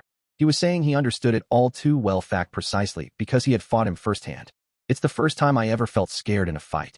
Even now, his smile is burned into my brain, he added, stopping in his tracks and tapping his temple with his left index finger a couple times to further illustrate his point. So you were scared? Even so, you looked like you were putting on a brave fight. For Horikita. Well, I had to, man. There was no other option. That dude's got some screws loose, said Sudu. There was no denying that. After seeing him up close, I understood Housen's obsession with violence. But you still had a chance to win, I think, I said. The reason Sudu had gotten knocked down by Housen the other day was because he suckered him with a cheap shot when Sudu wasn't paying attention. In a situation like that, where you needed to keep your eyes on your opponent, Housen used Horikita as bait and rendered Sudu defenseless. That moment turned out to be a fatal mistake, and their fight ended with Sudu's defeat. I'm not so sure about that, dude. If we were to really throw down in a serious fight, I probably couldn't beat him, said Sudu. Sudu was by no means a weak person. If someone with his strength and athleticism spoke that highly of Housen, then that just meant that Housen was not someone to be trifled with. Even if I were to handpick the best of the best, like Horikita's older brother Manabu, who trained in martial arts, or Albert, who had been born with an impressive physique, they wouldn't stand a chance against Housen in a fight. I mean, hold on, that ain't it. I don't want to talk about me right now, said Sudu. He turned to look at me. You were evenly matched with, or maybe even stronger than that monster Housen, though. You stopped him. I'm right, aren't I? Even if I said something like, I just happened to muster more strength than usual in the heat of the moment, It wouldn't do anything to convince Sudo otherwise. It was only natural that he would connect the dots, reasoning that since I'd gotten a perfect score in math, it wouldn't be surprising for me to be exceptional in other ways too. There were other things he could see as well, precisely because of his fondness for Horikita. Are you sure it's not just a simple misunderstanding, Sudo? Or did you really see it that way? I asked. Yeah, I did. Sudo grabbed my bicep with his right hand and lightly squeezed several times to see for himself what my musculature was like. I had a hunch ever since I saw you in the pool last year. You weren't in any clubs or anything, but you've got a really toned body. It's hard to tell when you're wearing clothes and all, but you have incredibly toned muscles. There's no way you'd be like that unless you worked out a lot, said Sudo. Sudo had regularly worked out and trained to improve his physique. It was pointless to try and deceive him any longer. I could claim I just worked out on my own after I rose in the mornings, but there was no way he'd believe that. He wasn't seeing the truth with his eyes. By touching my arm like his, my own body told him the truth. That reminds me, when we got our measurements and stuff taken before the sports festival, your grip strength was around 60. Right, he added. Sudo was started gradually remembering the events of last year. I mean, I thought that was already pretty amazing at the time, but you were holding back. What is your grip strength really? No clue. Honestly, I don't know. You don't know, he repeated. I don't remember ever getting an actual measurement of my grip strength before. Wait, the hell? Dude, we have like physical examinations and stuff a bunch of times, both in elementary school and junior high, right? I honestly had no memory of anything like that. Of course, our bodies were examined periodically in the White Room, and I was sure they'd collected a massive amount of data on us, enough to be incomparable to the kinds of physical examinations that were conducted in a normal school. However, that data was known only to the instructors. They didn't bother giving the students details on how they'd performed, and the students weren't especially interested in the numbers, which changed from day to day, either. They saw them only as numbers that went up or down. However, even though I'd been sticking to a daily routine to keep in shape, I was sure my physical abilities were slowly declining from what they'd been in the White Room. You really don't know, said Sudo, looking into my eyes, probably sensing that I wasn't lying before. Back then, I heard that the average grip strength for a first-year high school student was around 60. So I adjusted my grip to purposefully score around that mark. I was trying to be as inconspicuous as possible, I replied. I had later learned that 60 was higher than average. I remembered being surprised by that. Just how incredible are you really? The real you, I mean, asked Sudo. An inquisitive mind included things such as envy and jealousy. How incredible? Huh, I repeated. The answer to that question, and the angle you chose to approach it from, would depend on what your criteria for incredible were. I thought about it for a little while, but then, wait. Actually, you don't have to answer that. Just forget it. Sudo withdrew his question, as if refusing my answer. Even if I came out and told him my whole life story, no one would be able to understand it, anyway. It wasn't something that could be expressed clearly in only a few short words. Whether you're really incredibly strong or not, it won't mean anything to me unless I see it with my own eyes, I guess, said Sudo. He let go of my arm. It seemed he, like Kisi, was starting to come to terms with this situation. But, anyway, I do get that you're like this really crazy dude. You are seriously just incredible, Ayanokouji, said Sudo. Does it bother you that I've kept quiet about it? I asked. Well, I mean, at first, I thought like, what the hell? I get how Yukimura feels. It doesn't really feel too great when you think that you're hot shit only to find out that there's someone way better hiding nearby. But it ain't like I don't understand how you feel too, Ayanokouji. You don't like to stand out for no reason, right? I guess I've come to understand that, more or less, said Sudo. He followed this with something I hadn't expected. I mean, I'd be lying if I said that I didn't have a lot on my mind about all this, but I'm gonna keep working hard and trying to grow in my own way. It doesn't matter what other dudes think. I've decided to think about things that way, he concluded. Focusing on oneself rather than focusing on others. That was what Sudo was getting at. He was doing what was best for himself. Besides, no matter how incredible you are, I'm definitely better at basketball, said Sudo, wearing a big, bold grin on his face for the first time that day. He said it with confidence and without the need for confirmation. Of course, it was an undeniable fact. Even if we played a couple rounds, the results would be as clear as day. There was no way I could beat him. Hey man, if we're talking basketball, I'd be happy to take you to school anytime, he added. I'll pass. I don't really feel like being a punching bag, sorry, I replied. Ha ha ha ha ha. All right then, you get it, huh? It was easy for people to relax and feel at ease when they had something that they excelled in more than others, even if it was just one thing. Anyway, I ain't gonna tell anyone what happened with Housen. I feel like this whole conversation was kinda a roundabout way of us getting here, but that was the main thing I wanted to tell you today, said Sudo. Gotcha. That was really thoughtful and considerate of him. I honestly felt truly, sincerely grateful. Oh, so, I'm about to be done talking about Housen today and all, but is it okay if I ask you one last thing? Asked Sudo. Sure, if it's something I can answer. Did you not think that I'd tell anybody about the fight with Housen? He asked. I supposed it was inevitable that question would come up during this conversation. Even though Sudo had witnessed what happened, chances were good that I might have taken some measures to make sure he stayed quiet. I had considered talking to Horikita and having her forbid Sudo from saying anything, just in case, but both the look in Sudo's eyes that night and the look in his eyes when it was revealed I got a perfect score in math gave me a fairly good idea of how he'd handle it. If this were the old you, I'm sure I would have taken some precautions. I probably would have asked Horikita to make sure that you kept your mouth shut, I told him. If it were the old me, said Sudo. As anyone can see by looking at the overall ability scores in OA, when it comes to growth potential, you're among the best in our class. I'm sure you can assess situations calmly and rationally now, unlike before, when you were a reckless hothead. That's why I didn't do anything. My decision was based on my own analysis of the student known as Sudo Ken. If a student like Ike or Hondu had been present for the fight with Housen, well, that would have been an entirely different story. It kind of feels like I'm being talked to by a draft coach or something, said Sudo, sighing partly in exasperation and partly out of admiration. Well, I'm totally convinced. And it sure doesn't feel bad at all if someone like you thinks I'm hot shit. Afterward, Sudo drew in closer, bringing his face near mine. There's one more thing I want to ask you. About you and Susan, we're not going out, I replied, cutting him off. I responded to him quickly and decisively, emphasizing that what I had said was the truth, while at the same time putting some distance between us, because his face was way too close to mine. Okay. After hearing me come back with that answer, Sudo averted his gaze, looking somewhat embarrassed. Oh well, that's the thing. I'm not, really telling you not to date or nothing like that. Susan is. She's free to go out with whatever guy she wants, whenever she wants. Whether it's you or me or anyone. That's her business. But, it's like, if you were and you were hiding it, I wouldn't show you any mercy, said Sudo. Yeah, I know. In the unlikely event that that ever happens, I'll tell you immediately. Sound good? Okay, good. Wait, no, not good. Whatever, said Sudo. He let out a deep breath, perhaps because he'd gotten through everything he wanted to hear and say. This might sound cold coming from me, as Haruki's friend, but I'm real glad that you didn't get expelled during the class vote. You're somebody we need if we're going to shoot for Class A, without a doubt. Anyway, see you later, Ayanokouji. He headed toward the classroom, walking slightly faster than he had been. Was he doing that out of consideration for me, so people around us wouldn't notice we had been talking earlier? Somebody we need if we're going to shoot for Class A, huh? I repeated. I never thought the day would come when I'd get such high praise from Sudo. However, I wasn't the kind of person our class needed right now. Rather, I had no doubt that Sudo was the one who was important to our class. Chapter 3. Days passing by. April.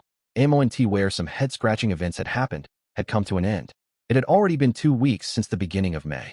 As usual, the student from the White Room didn't show any signs of making any major attempts on me yet. It seems like they had left Tsukishiro's control, but what in the world were they thinking? At any rate, I didn't really have any particular complaints as long as they let me spend my days in peace. One mid-May morning, I met with Horikita in the lobby. The significant amount of attention I had attracted due to my test results was now beginning to quiet back down. Even my classmates passing me by in the lobby didn't give me any strange looks or anything. Of course, I'm sure that there were still many students who had their own private thoughts on the matter, but for the time being, it looked like the situation had mostly been resolved. While I waited for Horikita, I opened the OAA app, which had just been refreshed with new data. The OAA was a system which reflected our performance every month, and it would give us a glimpse of what the new order would be like for our second year. I had gotten a perfect score in math, but my total score across all 5 subjects was 383 points. As a result, in terms of overall performance, my academic evaluation was an A-, which was slightly higher than expected. The rest of my scores were similar to what I had in my first year. 2D Ayanokouji Kiyotaka second year results academic ability. A. 81, physical ability. B.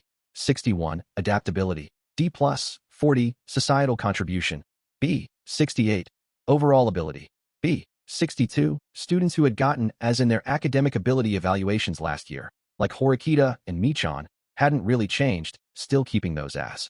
It was likely that students who'd gotten a total score of 400 points or higher on the test earned as or better on their evaluations. The OAA system had shown that there was noticeable improvement in every student's results across the board, and as I had mentioned the other day, Sudo was one of the eminent examples of this. The improvement in his evaluations, even when compared to the rest of our grade, was truly remarkable. 2D Sudo Ken's second year results academic ability. C. 54, physical ability. A+, 96, adaptability. C. 42, societal contribution. C plus, 60, overall ability. B, 63. Considering the fact that the overall ability result for his first year was a C with a total of 47 points, his growth was astounding.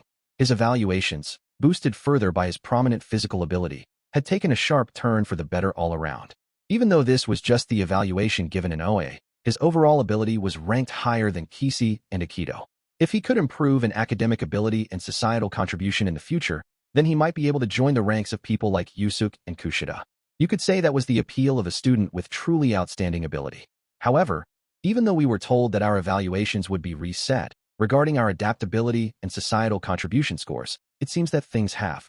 Well, to be precise, it seemed safe for us to assume that the school had used some of last year's data as a metric as part of their evaluation process. After all, it wasn't as though a student's friendships and their communication skills suddenly changed across the board just because they moved up a grade level. That being said, if Sudo continued to apply himself diligently for the next month or the next 6, his societal contribution scores should improve to be fair enough, at the very least.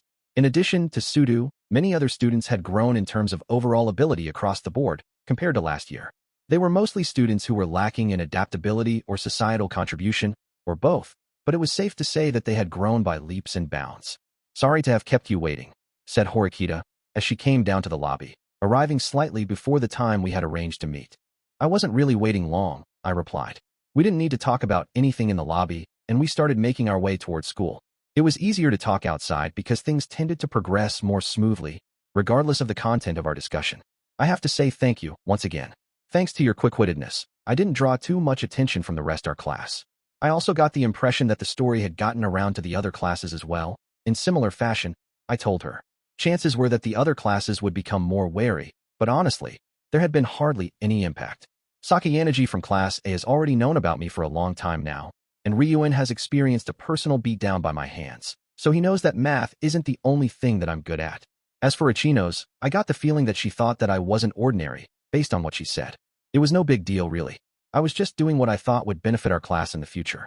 If I told everything that you were just selfishly holding back of your own accord, that wouldn't have gone over so well with everyone. Now would it? By the way, what would you have done if I hadn't been there anyway?" asked Horikita. "Dunno. Who can say?" I replied. I dodged the question, but ultimately, I would have tried to frame the story in an analogous way that Horikita had. I'd give an excuse at first to evade the topic on the day in question, saying that it was one of Horikita's strategies. Then, at a later date, I'd mention the topic again, mentioning something similar. Horikita seemed to have figured things out, though, without me having to bother with explaining it to her verbally. "Well, let's just say that you owe me one then," said Horikita. "And I will quietly accept that I now owe you a favor." "Thanks," I replied. Horikita then shot a glance over at my left hand. "Is your hand okay?" she asked. "It's getting there. It's still going to take some time to fully heal, but since it's not my dominant hand, it's not that big a deal," I told her. "Well, in that case, that's good, but have you had any contact with Housen-kun since then?" she asked. "Nah, not really. I did pass by Housen and Nanace once, but we didn't actually talk.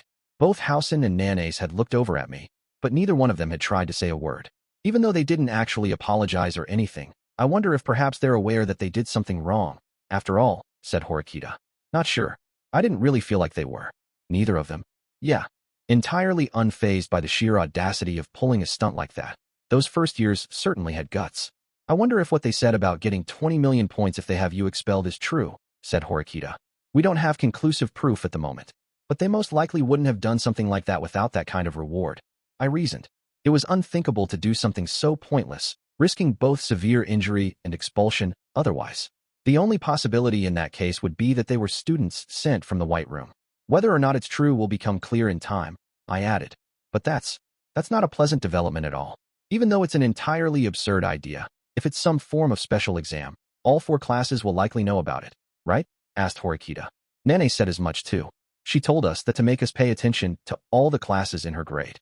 That meant there were at least 3 people from the 3 remaining classes who knew about me. Amasawa-san from Class A. We owe her a debt of gratitude for partnering with Sudo-kun, but there's no doubt she was an accomplice to Housen-kun, right?" said Horikita. I responded with a subtle nod. Amasawa Ichika, a student from Class 1A, was almost certainly one of the people who knew about the 20 million point special exam. We didn't know who the remaining first-year students from Class B and Class C were, though. "So as of right now, only 3 people have taken action to try and get you expelled?" asked Horikita. "As far as I can tell, yeah," Seems that way. If so, that's a little strange, don't you think? Housen-kun doesn't seem well liked by the students in his grade level, to put it mildly. Do you think that the other students would really just sit back, twiddling their thumbs, and watch him outmaneuver them to snatch up the 20 million points? Asked Horikita. That was something that had been bothering me too. But it was difficult to narrow down the reasons why. Was it because they thought Housen and Nanace couldn't get me expelled? Or perhaps they never planned to participate in this special exam all along. Maybe they never believed the exam was legitimate in the first place. Horikita, who was walking alongside me, probably wouldn't have an answer for any of those questions. So I thought I'd try changing directions a bit.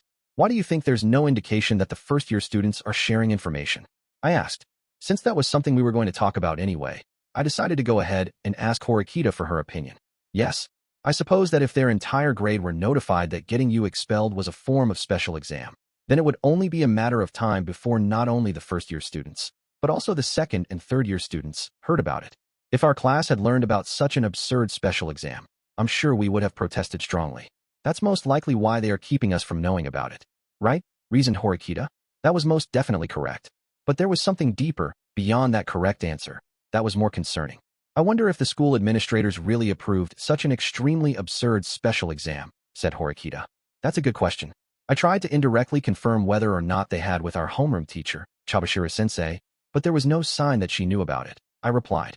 In truth, I hadn't checked with her at all, but I was almost certain that she wasn't informed of it. If we go from there are two possibilities we can consider. The first is that what Nanace and Housen said was actually completely nonsense. In that case, there was no special exam that involved getting me expelled at all. But, as I said before, it is hard to imagine that they would do something so risky without any reward. So we can eliminate that possibility, I reasoned. Yes, replied Horikita. The other is that it's possible that this isn't really a special exam at all. To put it in more precise terms, it's possible that someone enticed the first-year students into this by offering to pay them 20 million points if they have me expelled. I see. If someone personally put a bounty on you, then this story starts to make more sense, said Horikita. What these people were doing was questionable, but I was sure it wasn't a violation of school rules. And I was sure that, as Horikita began to work out the situation, she would come to understand something. Horikita continued to process the situation, gradually nearing the truth. So, are you saying that someone in our grade or someone in a higher grade posted a generous sum of points for that purpose? Said Horikita. Since Horikita had no point of reference to work from that would lead her to deduce the possibility of Tsukishiro being the perpetrator, the ideas that she could come up with were inevitably limited. Though we can't deny the possibility that this was some sort of game set up by some of the first-year students themselves, it's hard to believe they could have arranged something like this when they've only just started school here. They have no trust or capital to work with. I'd say that the odds of that are slim, I replied. So, we're looking at someone who had both the ability to pay out 20 million points and is trusted by the first-year students. As Horikita worked through this scenario, a certain person likely came to her mind. The student council president, she concluded. The words that came out of her mouth fit surprisingly well into place. Student council president Nagomo couldn't possibly have something to do with this. Could he? Said Horikita. I'm not so sure about that. While I'm sure he doesn't like me at all, I'm skeptical that he'd be willing to come up with 20 million points to get me kicked out of school. And using first-year students when he doesn't know what kind of people they are or what kind of abilities they have. That's odd too. If he really wanted to use someone to get me expelled, he would have been much better off using one of the third-year students who were under his thumb. It's possible that he's connected somehow, though, I added. I didn't have enough information to state with certainty that he wasn't involved in some way. And since he had the title of student council president, the first-year students wouldn't doubt him at all. It's possible you've made him jealous without even knowing it, actually. Student council president Nagomo was fixated on my big brother. But my brother was always going on about you, Ayanokouji-kun. It wouldn't be surprising if he had some mixed feelings about that, like I do, said Horikita. If Nagomo was involved, that was likely the only connection. Well, even though it's taken a while for us to get to this point, let me get to the main thing I wanted to discuss with you. I'll be going to the student council office after class today. I'm going to meet with student council president Nagomo and ask him about joining, said Horikita. I see. After many twists and turns, we were finally making progress on the matter of Nagomo, which had been Horikita's brother Manabu's one lasting regret. But if President Nagomo doesn't give me his approval, you can't hold me responsible, okay? Said Horikita. I already told you before. The president's stance is that he won't turn down anyone who comes to him. I answered. Yes, I suppose you did. Horikita had been highly emotional at the time Manabu graduated, but she did seem to remember what we had talked about. Although Nagomo had said himself that he wouldn't turn away anyone who came to him, I was sure that wasn't all. She was Horikita Manabu's younger sister, who followed him everywhere. It was unthinkable that he'd ignore a person so precious. The reason you want me to join the student council. You said that it was to monitor student council president Nagumo, but it's not like you just want me to stand around and keep watch on him, right? Said Horikita. She was asking for instructions on what she should do after joining the student council. I'm sure you've noticed this already, at least to some degree, but your brother and Nagumo have completely different ways of thinking. Your brother, precisely because he valued tradition, did not find Nagumo's reforms agreeable. Before he left, he said something to me. He said that the class is a unit, and everyone has a shared destiny, and that he doesn't want that framework to change. I replied. It's certainly true that the current student council president is trying to do the exact opposite of that, said Horikita.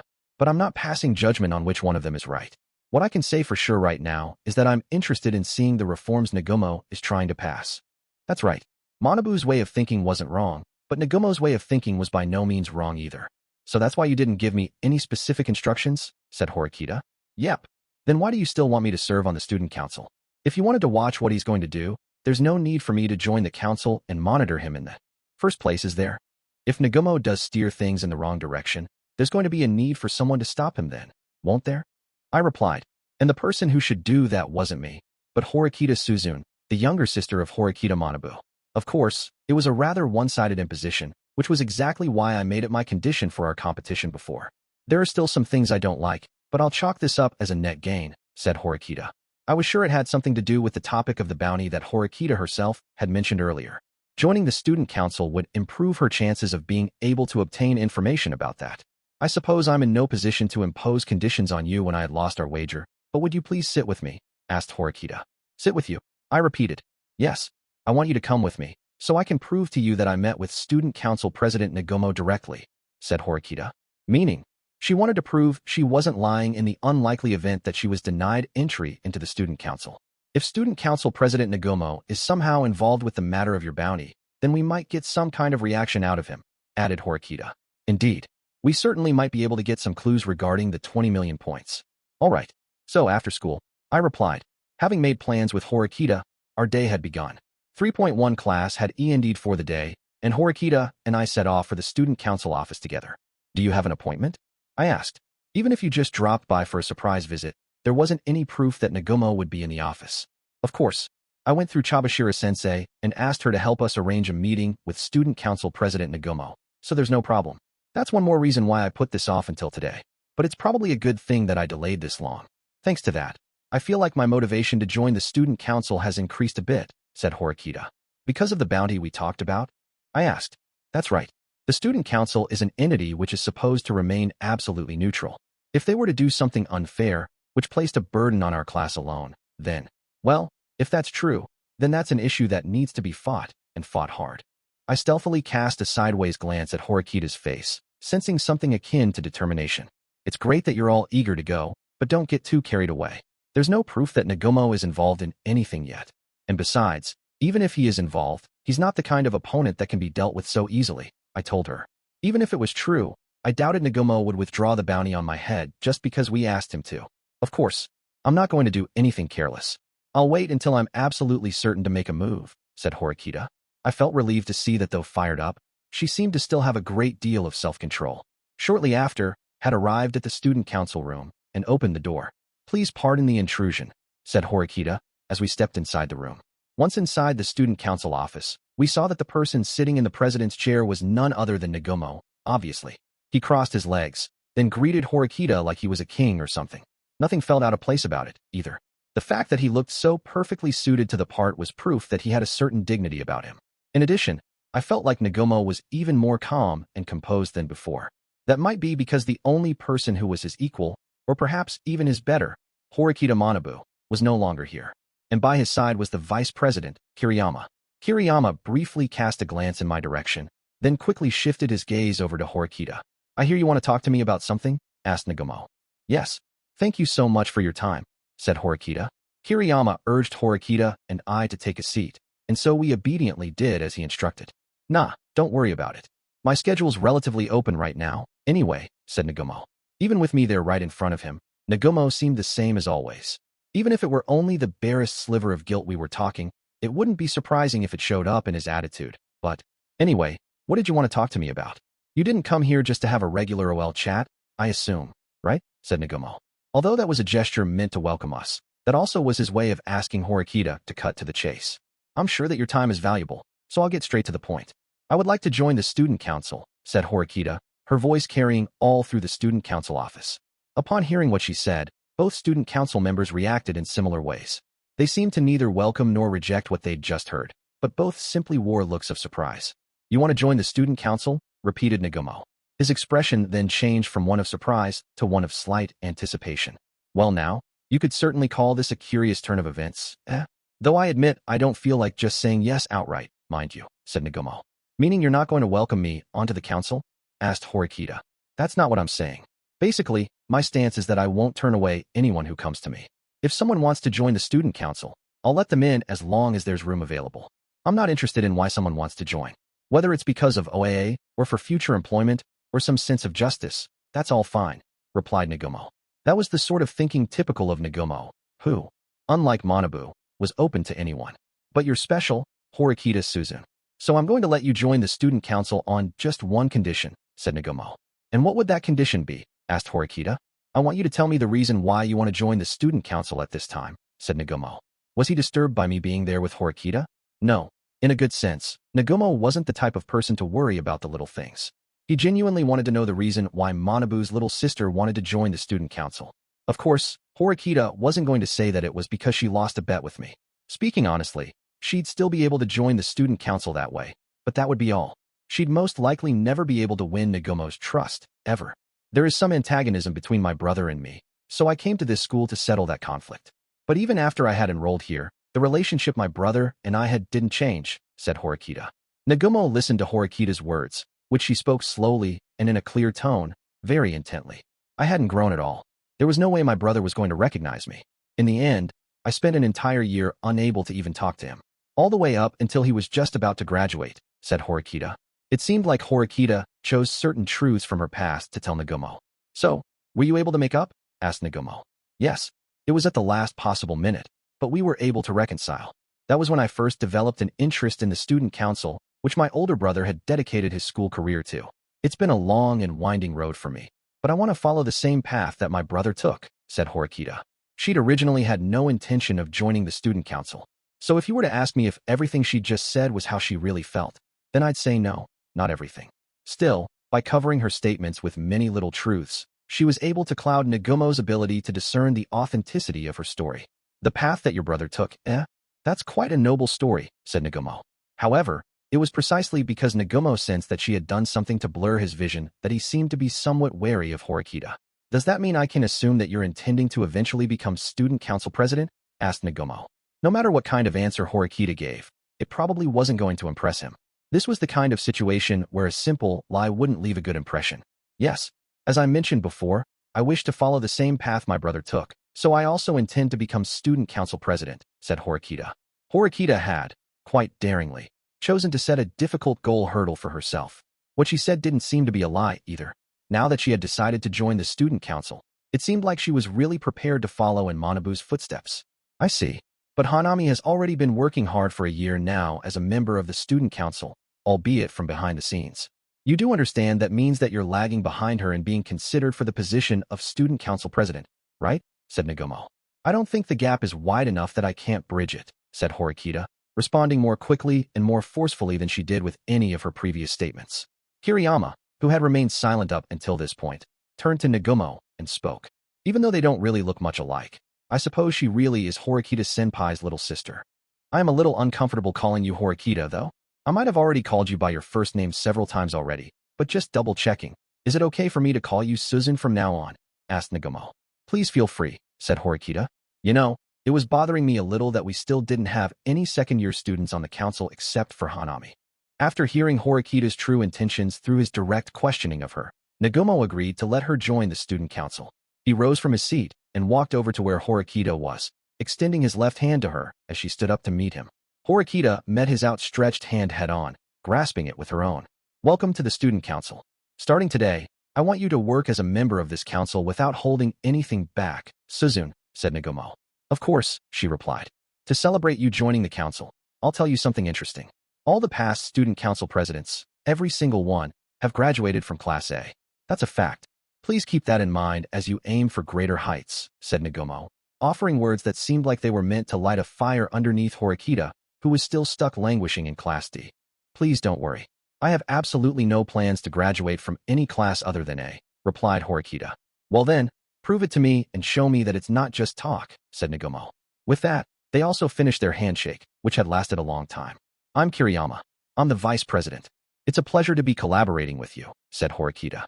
Once Horikita finished exchanging pleasantries and shaking hands with Kiriyama as well, she was officially a member of the student council. From here on out, she would be able to see Nagumo's way of doing things with her own two eyes. A meritocratic school system, which prioritized the individual. How would Horikita react to this new system, which deviated greatly from the previous one her older brother was trying to protect? Well, it was safe to say that we were past the point where I would have any say in the matter, anyway. Especially since I'd failed to find any clues about the bounty that had been placed on me. Anyway, I decided to look for the right time to leave, but just as I was wondering how to slip out of there. By the way, are you going to join the student council too, Ayanokouji? Asked Nagumo. What are you doing? Nagumo? You're going to invite him to join the student council? Said Kiriyama, surprised, as if he thought that Nagumo's suggestion was unusual. It's not all that strange, though. Ayanokouji is someone Horikita-senpai had his eye on. There's no reason for us to refuse him. Besides, it seems he's the only person who got a perfect score in a subject on the special exam the other day, said Nagumo. This was the first time Nagumo had seemed to pay attention to me during this whole conversation today. It seemed like he already knew information that had been made public only to the students in the first and second year grade levels. I'm afraid not. I don't really have what it takes to be on the student council, I answered. Huh. I knew you'd say that, said Nagumo. He immediately pulled his attention away from me, as if he had only made that offer for politeness' sake. I didn't know what he was thinking about, but then he turned his gaze towards me once again. Ayanokouji. After Nagumo had called my name, the two of us just sat there staring at one another in silence for a brief moment. Being on the student council is even more work than I had thought. It's like a mountain of work, honestly, but things are starting to settle down. I'm planning on spending some time with my underclassmen for a while over the summer, said Nagumo. What did that statement mean? Without me even having to press the matter, Nagumo came out and said it himself.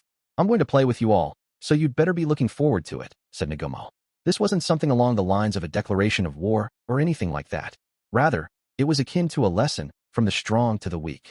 I'm sure that Sakayanagi, Ichinos, and Ryuin are going to be crying tears of joy, said Nagumo.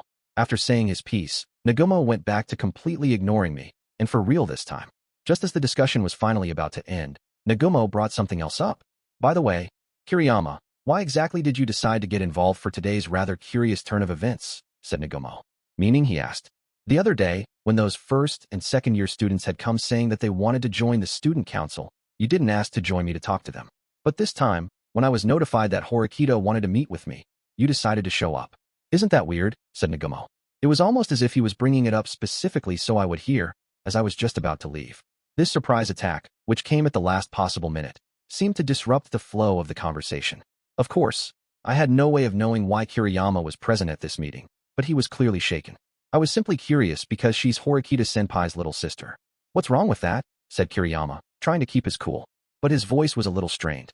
Perhaps Nagumo was amused by this, because he replied in a jovial manner. No, nothing at all. It's no big deal. Don't worry about it. He didn't pursue the matter any further, as if Kiriyama's response was enough for him. Anyway, Suzune, I'd like to get right to work and introduce you to the other members of the student council aside from Kiriyama. Stay right there, said Nagumo. Understood. There was no reason for me to stick around any longer since I had refused to join the student council. I left Horikita there with Nagumo and exited the office. 3.2 Leaving TH's student council office, I headed toward the school's entrance. Kiriyama had been struggling desperately to try and overthrow Nagumo. He supported Manabu and had been trying to put several schemes into motion, including going so far as to reach out to me directly when I was a first-year student. And just as he was about to give up, Manabu's younger sister showed up, wanting to join the student council. I imagined he might have thought about taking some kind of action, but, judging by the looks of things today, it seemed like the battle between Nagumo and Kiriyama had already been decided. It felt like there was this gap between them that was already so vast that there was no hope of overcoming it. Well, if Kiriyama hasn't given up yet, then something was going to happen eventually. That's that, I muttered to myself. I was beat. I didn't want to use my brain anymore today, so I figured I'd head straight back to my dorm room and then just take it easy for the rest of the day. I pulled out my phone and checked the time. Hey, if you don't really have any plans or anything, do you mind if I come visit your room? I hadn't noticed since I'd been watching that spectacle back in the student council office, but I had received a message from Kay. It had already been more than 30 minutes since it had been sent, but since it hadn't been unsent and there were no follow-up messages, it was possible that she was still waiting for a reply. Since I didn't really have any plans for the rest of the day, I decided to go ahead and send her a response. Even though we were dating, we hadn't officially announced it yet. There were an extremely limited number of places where we could be alone together without anyone finding out. That being said, the dorms were by no means a safe bet either. Rather, if we were spotted even once, it could be a decisive blow. I suppose we'd just have to work out a solution together when that time came. I sent a message saying, "Want to come to my room?" Less than a second later, I saw that the message had been read. Had she just happened to be using her phone already? Or had she been waiting for a response this entire time? "Yes," she replied, short and sweet. "Is it okay if I come right now?" I got messages from her one after the other. I replied, letting her know that I was on my way back to the dorms now, and that I should be there in about 20 minutes, so she could come any time after that. She just had to make her way to my room, the usual way. Even if someone else was on the same floor, Kay should be able to deal with that, at least to a certain extent. I got back to my dorm room about 10 minutes later. I left the door unlocked and used the extra time to clean up a little bit. Then, I heard 3 loud knocks. Kay and I had settled on several signals to use for our secret meetings. We generally used the doorbell, but in times of slight emergencies, I had asked Kay to knock 3 times. With the considerable number of students who were always coming and coming, there were instances where we just didn't have the time to slowly open and close the door. That was what we had settled on. Also, if we were in an extreme hurry or in dangerous situations, we allowed each other to enter without using a signal. "I'm coming in," said Kay in a panic as she slipped in through the door. She pushed the door shut forcefully and let out a deep sigh, calming herself down. "I really freaked out when I realized that the elevator had stopped on the 4th floor," she exclaimed. Perhaps it was because her heart rate had gone up, but Kay had brought her hand up to her chest. Well, since it was difficult to get past people in the hallway, it was no wonder why she was in a panic. "It's impossible for us to hide this forever," I told her. "I know that, but..." I put Kay's shoes away in the shoe closet. Then, just in case, I locked the door and latched the U-shaped lock shut too.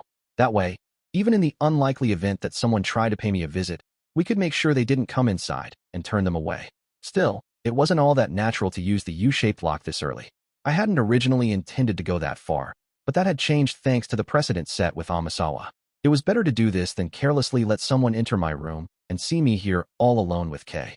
Besides, even if they said it was something urgent, it would be fine as long as I was ready to step outside instead. I'd just tell them that my room was a mess, have them wait outside, and then come out right away. Then, after I left together with the visitor, Kay would be able to quietly exit the room. "Phew, what a relief," said Kay, sitting on the bed, patting her chest. "Glad to hear it." After all, the dorms were full of students heading back to the rooms, especially in the evening. But the risks in inviting someone over in the middle of the night were even greater. It was precisely because there were fewer people around then that it would be a huge deal if people found I'd had a girl come to my room in the middle of the night. That was why daytime on our days off or weekday evenings were better, since we could make up excuses for those. Even if our relationship were exposed, it would be seen as healthy behavior. "Want something to drink?" I asked, calling over to Kay after she had calmed back down. When I asked her that, though, she ran from the living room over the kitchen in a hurry. "I'll take care of it." "Huh, well, this is curious. You don't normally do this," I told her. "Well, I'm sure it's really hard for you right now, with your hand injured. Besides, even I can boil water, at least," said Kay. From the sound of it, she was apparently offering to take care of it out of concern about my injury. "Okay then, sure, I'll let you handle it." "Okay, good. I'll have black tea. What would you like, Kiyotaka?" she asked. Let's see. The same as you would be good, I guess." I decided to have the same thing as her because I thought it'd be less of a burden, but what I did must have backfired because she had a disgruntled look on her face. "Do you not have any faith in me?" she replied. "All right. In that case, I'll have a coffee." "Okay, just leave it to me. You keep the stuff on the shelf over here, right?" said Kay, opening up the kitchen cupboards. She must have noticed me looking at her, so she instructed me to go wait in the living room. I'd just be asking for more trouble if I made her angry, so I decided to quietly watch TV and wait. As soon as I took the TV remote in my hand, though, I heard Kay's voice coming from the kitchen. "Oh yeah, that reminds me. There was something I was thinking about telling you today. You know, you have a pretty big responsibility now, Kiyotaka," said Kay. "What's this about, all of a sudden?" I asked. "The fact that you got a perfect score in math is going to make it even harder for me to come out and announce that we're dating," said Kay. I was wondering what she was going to say. "So that's what this is about, huh?" Well, I supposed it is true that if Kay were to reveal anything about us at this stage, there was a good chance that it would cause some controversy. "I have no idea what's going to happen if we come out about the fact that we're dating now," she added. "Does this mean the current situation is going to continue as is for a while?" I asked. Well, there's no other way around it. I don't know, I just feel kind of awkward about it. It's like I'm going out with you because of your status, said Kay. Is it bad to go out with somebody for status? WL, no, I guess I wouldn't say it's bad, but, for example, it's a status thing for a guy to go out with a girl who looks cute, right? Isn't it a little unfair to say that you don't want something like that? I asked. Of course, preferences about looks varied from person to person. There were no absolutes. But even so, I had learned that this was the case for most people, generally speaking. Even though I had expressed a dissenting opinion about the matter of looking for status, Kay didn't answer. I was wondering what rebuttal she was forming when she slowly lifted her head to look at me. Why you think I'm cute? She asked. Apparently, she wasn't planning to argue back. It seemed she'd had gotten stuck on what I said about dating a girl who looked cute. Do you think I'd want to go out with someone who wasn't cute? I asked. Strangely, Kay's lips seemed to quiver. She tried to look away, like she was trying to escape from my gaze, which had just been locked with hers before. The water in the kettle had begun boiling, just starting to make a simmering sound. It wasn't just one's physical appearance that made a person cute. Personality, figure, voice, mannerisms, lineage, and upbringing. There were all sorts of factors that could come together to make people find someone adorable. I think you're really good looking too, Kiyotaka. Even though I wasn't asking her to comment on my appearance, that was what she said. Then, she retreated into the kitchen. After the water had come to a full boil, I heard liquid being poured into cups as I casually flipped through the channels on the TV. Shortly afterward, Kay came back into the living room and placed a cup of coffee on the table, a proud look on her face. Also, she seemed to have made herself a café au lait, even though she'd said she was going to have black tea. Thanks, I told her. You're welcome, replied Kay. We spread our textbooks from our first year out on the table. We also set out notebooks and pens to stage the scene as if we were studying. That way, even if something unexpected did happen, we'd have an excuse. I'd like to avoid that scenario if possible, though. Everything I'd laid out from the moment that Kay had entered my room was part of a defensive strategy one had produced based on what happened with Amasawa.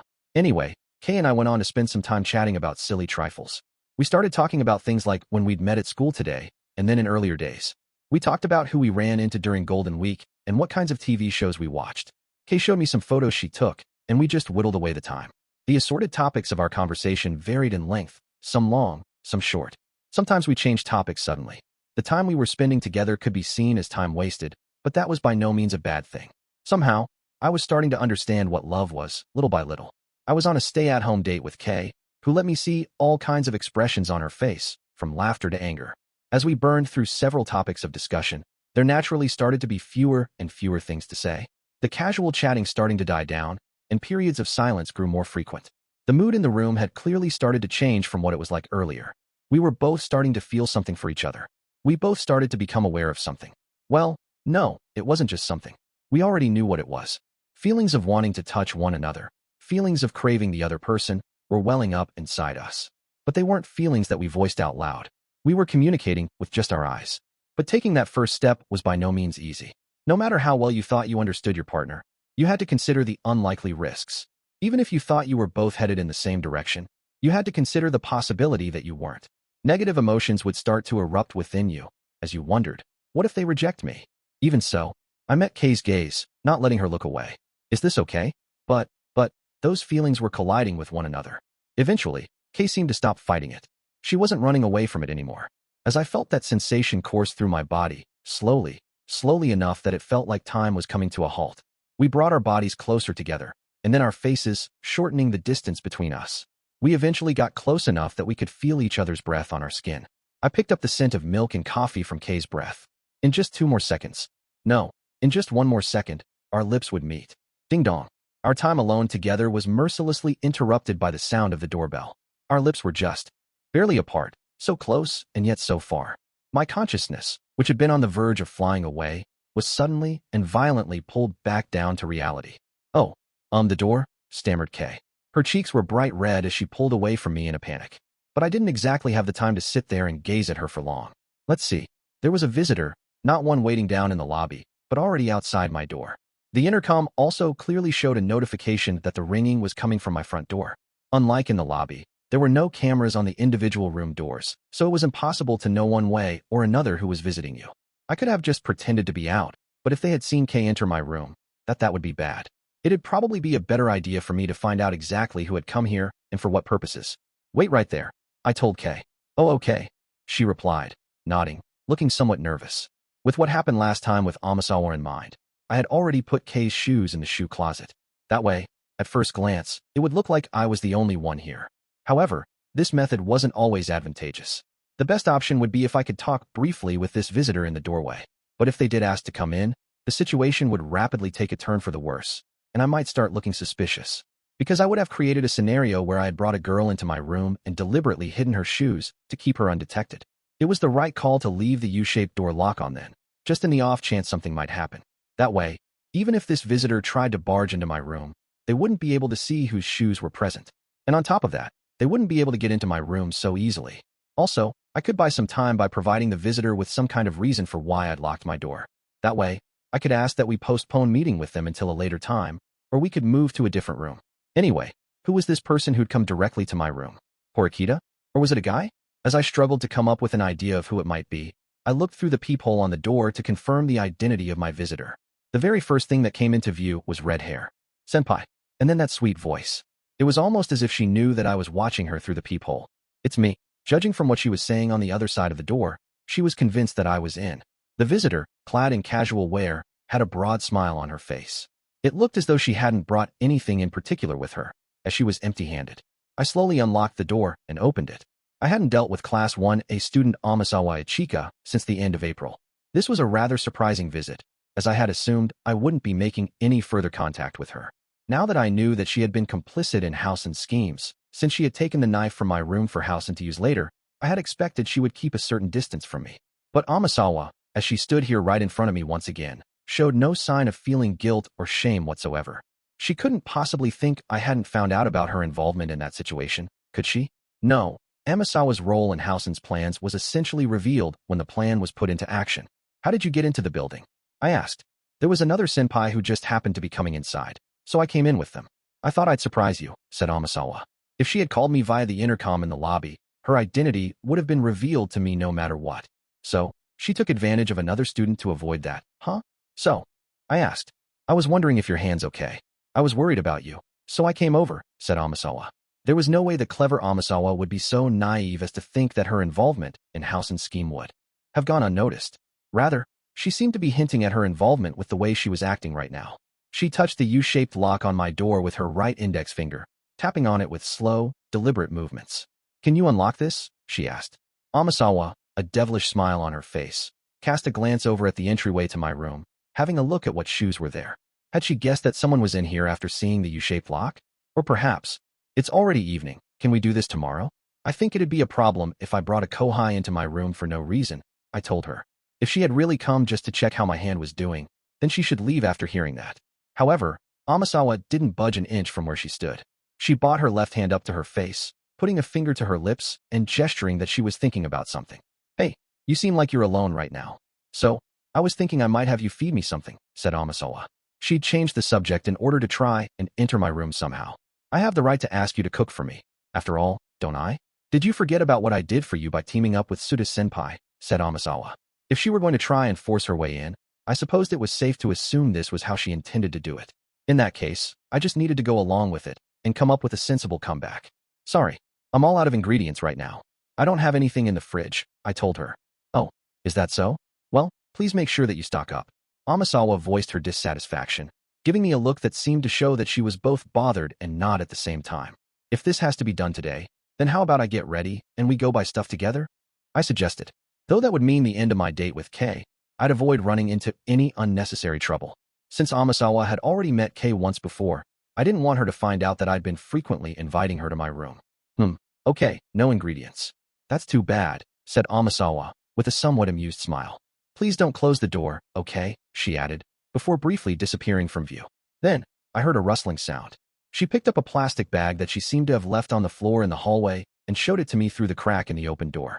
I had made sure that she was empty-handed when I looked through the peephole in the door before.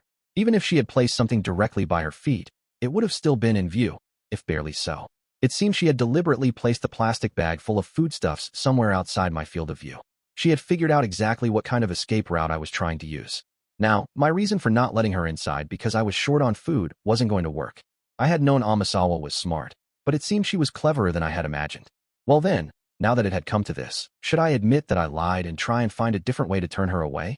If I said I wasn't feeling up to it today, and that I'd lied because I didn't want to turn her down outright. That might work. I had come up with several countermeasures after my experience with Amasawa, but I didn't think that the very first person I'd be trying them on would be Amasawa herself. Whether she'd buy my excuses was another matter altogether. I felt confident that I could pull one over on other students, but Amasawa knew about me and Kei. "Did you lie to me because you don't want me to come into your room?" asked Amasawa. In less than 1 second of silence, Amasawa had pushed me up against a wall with no chance of escape. In that case, it was no coincidence that she had chosen this time today to pay me a visit. "You aren't alone in there, right, senpai?" she asked.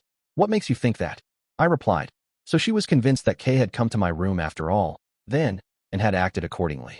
I'm sure that Kei had been watched from somewhere. Because I was watching her.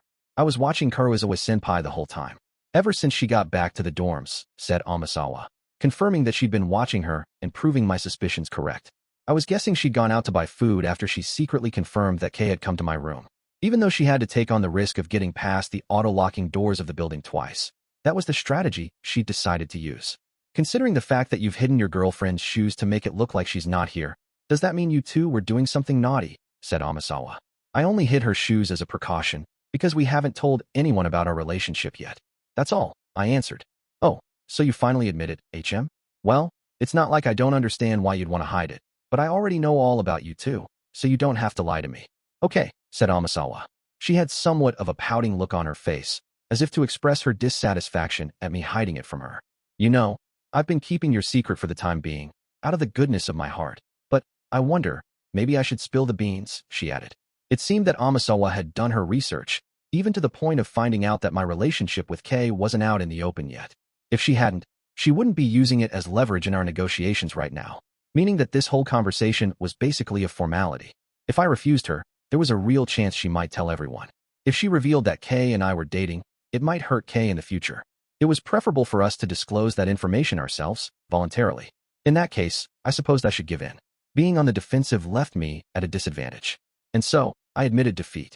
Wait a minute. I'll unlock the door, I told her. Okie dokie, replied Amasawa. I closed the door and gave Kei, who had been watching me anxiously from inside the room, a look to say that it was all right. If Amasawa was going to go this far to shamelessly barge into my room, then we had no choice but to meet her head-on. I then took off the U-shaped lock, opened the door, and let Amasawa inside. As soon as Amasawa's eyes met with Kei's, Kei having only just shown her face, she gave a mischievous grin. Kei, on the other hand, was looking back at Amasawa with a sour look, like she had just swallowed a bug. My oh my, this won't do. A young man and young woman, together, all alone, with the door locked? Amasawa teased, sounding almost excited, as she took off her shoes. It's not like we can't be alone. There are lots of people in relationships who do this sort of thing, everywhere, argued Kei. Well, sure, I suppose that's true. It's just that when I look at you two, I get the feeling there's something dirty going on, said Amasawa. I would have liked her to have shown us some evidence for saying so, but I suppose that considering the fact that we were just about to kiss earlier, I couldn't really get upset about Amasawa's point. As soon as Amasawa entered the living room area, she cast a watchful gaze over towards the bed. Your clothes aren't all rumpled, and the bed doesn't seem too messy, either. I guess that means you weren't doing anything, after all, said Amasawa. Oh, of course we weren't. Anyway, why the heck did you barge in here all of a sudden anyway, huffed Kei. Amasawa's appearance had caused Kei, who had been meek and sweet until now, to get really angry. I was guessing her anger was accompanied by a hint of anxiety too. She must have heard that Amasawa might expose our relationship if we offended her. And here I thought for sure that you were engaged in some illicit affair. I mean, I thought you were having sex, said Amasawa. Amasawa had already been skirting the line of inappropriateness. Now, she went deliberately over the line, bringing up the topic of sex. And on top of that, she didn't direct that last comment to me, but rather, to Kei. Kei choked up, at a loss for words. It was less that she was blushing, and more that she went completely beet red. She turned to me with a strained look on her face, which seemed to be saying, what is she talking about? Amasawa seemed to be probing us all through this encounter, and every time she did so, she would look over to check how Kei was taking it. Having realized she wouldn't get anything out of me, she was instead using Kei to gather information. Unable to let Kei bear this burden any longer, I spoke up. That's forbidden by the school rules, I told Amasawa. My intention was to try and put Kei at ease after Amasawa had upset her by responding to Amasawa's probing as calmly as possible. However, Amasawa didn't seem to flinch in the slightest after hearing what I said. School rules? That's just a simple formality, isn't it? Just lines on paper? There are tons of kids all over the school who are obviously in relationships, making out with their SOs and stuff. If you go to the convenience store, you can even find contraceptives. To tell you the truth, I actually tried buying some. And you know what? The clerk just pretended not to see it. I guess in a situation where it's like, this is banned, that's banned, and you have young people all running wild. Well, if students ended up getting pregnant, that'd be a big problem, wouldn't it? Said Amasawa. She proceeded to reach inside the plastic bag with her left hand, took out some contraceptives, and placed them on the table. It seemed like she'd done so to prove that she actually did go out and buy some. Well, it was certainly true that if products like these weren't available, the end result of an illicit sexual relationship would be pregnancy. I suppose that meant it was a sort of unspoken rule in this school that while having sex was ostensibly forbidden, if you were going to go ahead and do it, you needed to make you sure it didn't not get caught, and also to use protection. Kay was at a complete loss for words now. Her eyes darted back and forth between Amasawa, me, and the contraceptives on the table. Here, take these as a gift from me.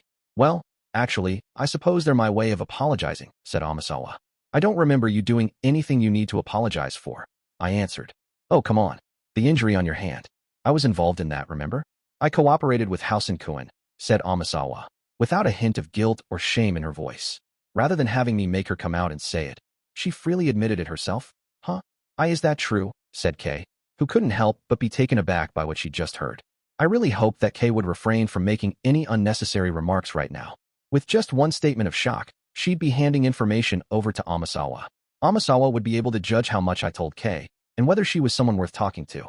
Ayanokouji-senpai, I think that maybe you've got the wrong idea about me, said Amasawa. The wrong idea? I repeated. I'm not your enemy, Ayanokouji-senpai. I'm guessing you've probably noticed how I feel already, but I can't believe that. Really? Just because I put an idea into Housen-kun's head? Said Amasawa. If Amasawa hadn't contacted me, things would have gone quite differently. It would have been difficult for anyone to lay the blame for Housen's self-inflicted injury at my feet, and the whole incident would have ended with his self-destruction. Well, I was sure Housen would have come up with something else on his own, but regardless, there was no doubt whatsoever that Amasawa's involvement situation was what turned his idea into a viable strategy. Let me have a guess at what you're thinking right now, senpai. I modified Housen-kun's plans to have you expelled, thereby increasing the chances that you would get kicked out of school. A person like that's saying that they're not your enemy? I'm sure you're thinking, yeah, right, don't make me laugh. Am I right? You know, I think you've really underestimated me, Ayanokouji-senpai, said Amasawa. I don't remember ever underestimating you. I think I've given you enough credit, I replied. Really? You sure? I don't think so. Kay was still stunned, but she regained some of her composure after hearing what Amasawa and I were talking about. Hey, wait, hold on a second. Someone was trying to have Kiyotaka expelled? Huh, what do you mean? Asked Kay, flustered. She'd been informed about the injury to my hand, but not in detail. After seeing Kay's flustered reaction, Amasawa smiled broadly, deeply interested. Oh, Ayanokouji-senpai, you didn't tell your girlfriend. Does that mean you haven't told her about the 20 million either? What is she talking about? 20 million what? Said Kay. It was safe to assume that Amasawa had deliberately started this conversation in order to probe my relationship with Kay. You can ask your boyfriend over here about the details later. Right, senpai? Said Amasawa, turning to me at the end. Now that she'd said something like that, I was going to have to explain things to Kay afterward. Housen-kun and I were going to use that knife to get Ayanokouji-senpai expelled. I'm sure you realized that fact when we went shopping together, right, senpai? Said Amasawa. Having told me all that, she now started to work on making me change my mind about her. That was the first time I had seen kitchen utensils here at this school, but I didn't hesitate at all when choosing the knife. And after checking with the clerk a few days later, you found out that someone else tried to buy the same knife, which was why you were able to make a quick judgment call and prevent Housen-kun from injuring himself. Isn't that right? Said Amasawa. The answer I had arrived at was the one that Amasawa had left traces to lead me to, but they were traces that she had left behind on purpose, choosing not to conceal them. She had assumed that I would arrive at the correct answer, and that I would prevent Housen from pulling off his scheme before he could do it. It was certainly true that if Amasawa had played her part perfectly in that situation and covered her tracks, things might have turned out differently. You're too kind, I told her. I just thought it would be sad. You being expelled, without even knowing the reason why, all because of a bounty on your head, said Amasawa. I wondered if a normal high school student would have been able to think that far ahead. I had my doubts about that. Amasawa Ichika. Considering her thought process, if someone told me she was the White Room student, I'd find that quite believable. But if that were the case, then telling me this much was basically the same thing as telling me her identity. What was the advantage in letting me know her identity right here and now? Or was she perhaps a genius like Sakayanaji, refining her skills in a place unrelated to the White Room? In any case, Amasawa had gone up in my mental ranking of people to watch out for. I'm pretty thirsty. I think I want a coffee or something, said Amasawa, demanding a drink in a coaxing, wheedling way, as if she were wanting something. Kay had a look of blatant disgust on her face when she heard that, not even bothering to hide her displeasure at Amasawa's attitude. Hey, go fix a cup of coffee for Amasawa, I told Kay. Huh? Me? Stammered Kay. If you don't want to, I can do it. Then you can talk with Amasawa. I'll do it. Given a choice between fixing some coffee and talking with Amasawa, Kay seemed to have weighed her options and chosen the better of the two. When Kay stood up and started making her way into the kitchen, Amasawa added a special request to her order, speaking at Kay's back. Sugar and milk, please. NGH. Okay. Kay, furious, puffed her cheeks. Out. Amasawa had just one more thing to add as well. Oh, and please don't put garbage in it because you don't like me, okay? I wouldn't do something like that, shouted Kay. Amasawa chuckled in amusement, having deliberately made a statement meant to offend. She was, without a doubt, a devilish little imp. Well, actually, we could omit the little part. She was a full-fledged devil. Kay had temporarily left our field of vision for a short while, leaving Amasawa and I alone in the living room. It was just the two of us. Amasawa glanced down at the textbooks and notebooks placed on the table. Wow, this all seems pretty contrived, doesn't it? These study guides and stuff placed here, I mean. Talk about forced. I guess since you were kind of biased already, you can see it that way. Since Amasawa already had her doubts about everything Kay and I were doing right from the very beginning, it was pointless for us to try and cover anything up. What's this? Let's see here. What was the convention adopted by UNESCO in 1972? Said Amasawa, reading one of the problems from a textbook. She grabbed a mechanical pencil with her right hand and wrote the words Convention Concerning the Protection of the World Cultural and Natural Heritage neatly in a blank space in the notebook. Ding, ding, ding. That's the correct answer, said Amasawa, giving herself a round of applause for getting it right. Kay, curious about what was going on, peeked into the living room to see. Hey, wait a second. Don't go writing stuff in my notebook, she shouted, warning Amasawa not to do something like that without permission. Oh, come on. It's fine, isn't it? I mean, just a little bit, said Amasawa. No, it's not fine, shouted Kay, pulling back in anger. Wow, senpai, your girlfriend seems a little hot-tempered, said Amasawa, casually whispering into my ear. It would be bad if Kay saw us in this position, but somehow, we managed to avoid being seen. Kay returned from the kitchen with a cup of coffee in hand, not even making an attempt to hide her displeasure. She had made sure to include sugar and milk, just as requested. Here, you are, huffed Kay. Thank you oh so much, Karawazawa Senpai AI, replied Amasawa with a broad grin. But she then stood up without even drinking any of the coffee. Well then, now that I've given you my apology gift, I think I'll be heading back now. Feel free to help yourself to that food, said Amasawa. Having apparently finished what she came here for, she turned her back to us, preparing to leave. Huh? Wait, what? You're not even going to drink it. You had me make it for you, though, shouted Kay. Well, I don't particularly mind hanging out here and relaxing for a while, but is that what you want? Asked Amasawa. Well, I mean, I'd like for you to leave, said Kay. Yep, that's what I thought. Anyway, I'll be going now. So she deliberately had Kay make her coffee, just for fun. I guess this was what it meant to know no fear. Amasawa, standing up straight, left as quick as the wind. As soon as she had left, the room instantly became quiet again. However, the sweet atmosphere of just a little while ago was gone, leaving things feeling awfully strained and gloomy. Kiyotaka, what was with that girl? Shouted Kay. That's something I'd like to know too. Ugh, she really ticks me off. Kay was clearly quite touchy about it, but there was no point in talking about Amasawa forever. She must have wanted to change the topic herself as quickly as possible, because she came back with something else. Hey, explain it to me. What's this 20 million point reward about? Does it have anything to do with your injury, Kiyotaka? She asked. I wasn't keeping quiet because I wanted to keep this thing a secret or anything like that. Instead, it was because I didn't want to cause Kay any unnecessary heartache by telling her about it. But given the way things were now, there was no way I could say that. And so, I decided to tell Kay what was going on. Chapter 4. Approaching summer, Premonition of a fierce battle. Mid-Geneva's almost here. There hadn't been any new special exams since the one held at the end of April, and we had basically gone back to our normal lives here at school. I saw no signs of the White Room agent that was supposed to be after me making a move either. The only inconvenient thing that happened to me was Amasawa's visit, but there was no imminent danger of expulsion. However, it did seem like the incident had left a deep impression on Kay and me, considering that even now we were still holding off on trying to kiss again. Even in situations when the mood was getting fairly good, it was like there was this invisible wall separating us. While I wanted to remove that wall and to make progress, there was probably no need to rush things. With time, Kay should be able to break past that wall on her own and naturally move on to the next step. which might be more effective in the sense of helping her to grow both emotionally and mentally. Summer was approaching steadily. At the same time, I was experiencing a daily routine that was almost too fulfilling for a high school student. The temperature outside was slowly beginning to rise, just like in years past. On particularly sunny days, the temperature started reaching as high as 30 degrees. We truly were in the transition period between spring and summer. Having spent an extended period of time living the carefree student life now, there were some topics that I heard people talk about quite often. One of these seemed trivial. Which season was your favorite? However, this proved to be a surprisingly deep and interesting topic of conversation. Even people who grew up in the same place and were raised in the same way had different answers to that question. I had experienced all 4 seasons here at this school, and I was looking forward to the hot season coming once again. Now that I thought about it, I recognized that summer was my favorite season. Maybe that was why the blue skies looked so beautiful and dazzling during this time of year. Good morning, Ayanokouji-senpai. As I was walking along, looking up at the bright blue sky, I was greeted by a voice coming from in front of me. It was a student from Class 1D, Nanae Tsubasa. She seemed to be going to class by herself, as there were no friends around her. Oh, morning, I replied. Considering the fact that she had been walking ahead of me, she'd probably just so happened to turn around and see me. Either that or she had some business with me and had been waiting for this. Is there something up in the sky? She asked. The reason I didn't notice Nanae was because I was concentrating on looking up at the blue sky. She must have been observing me for a while if she had noticed me doing that. Nothing. I was just looking at the sky, I replied. At the sky, she repeated.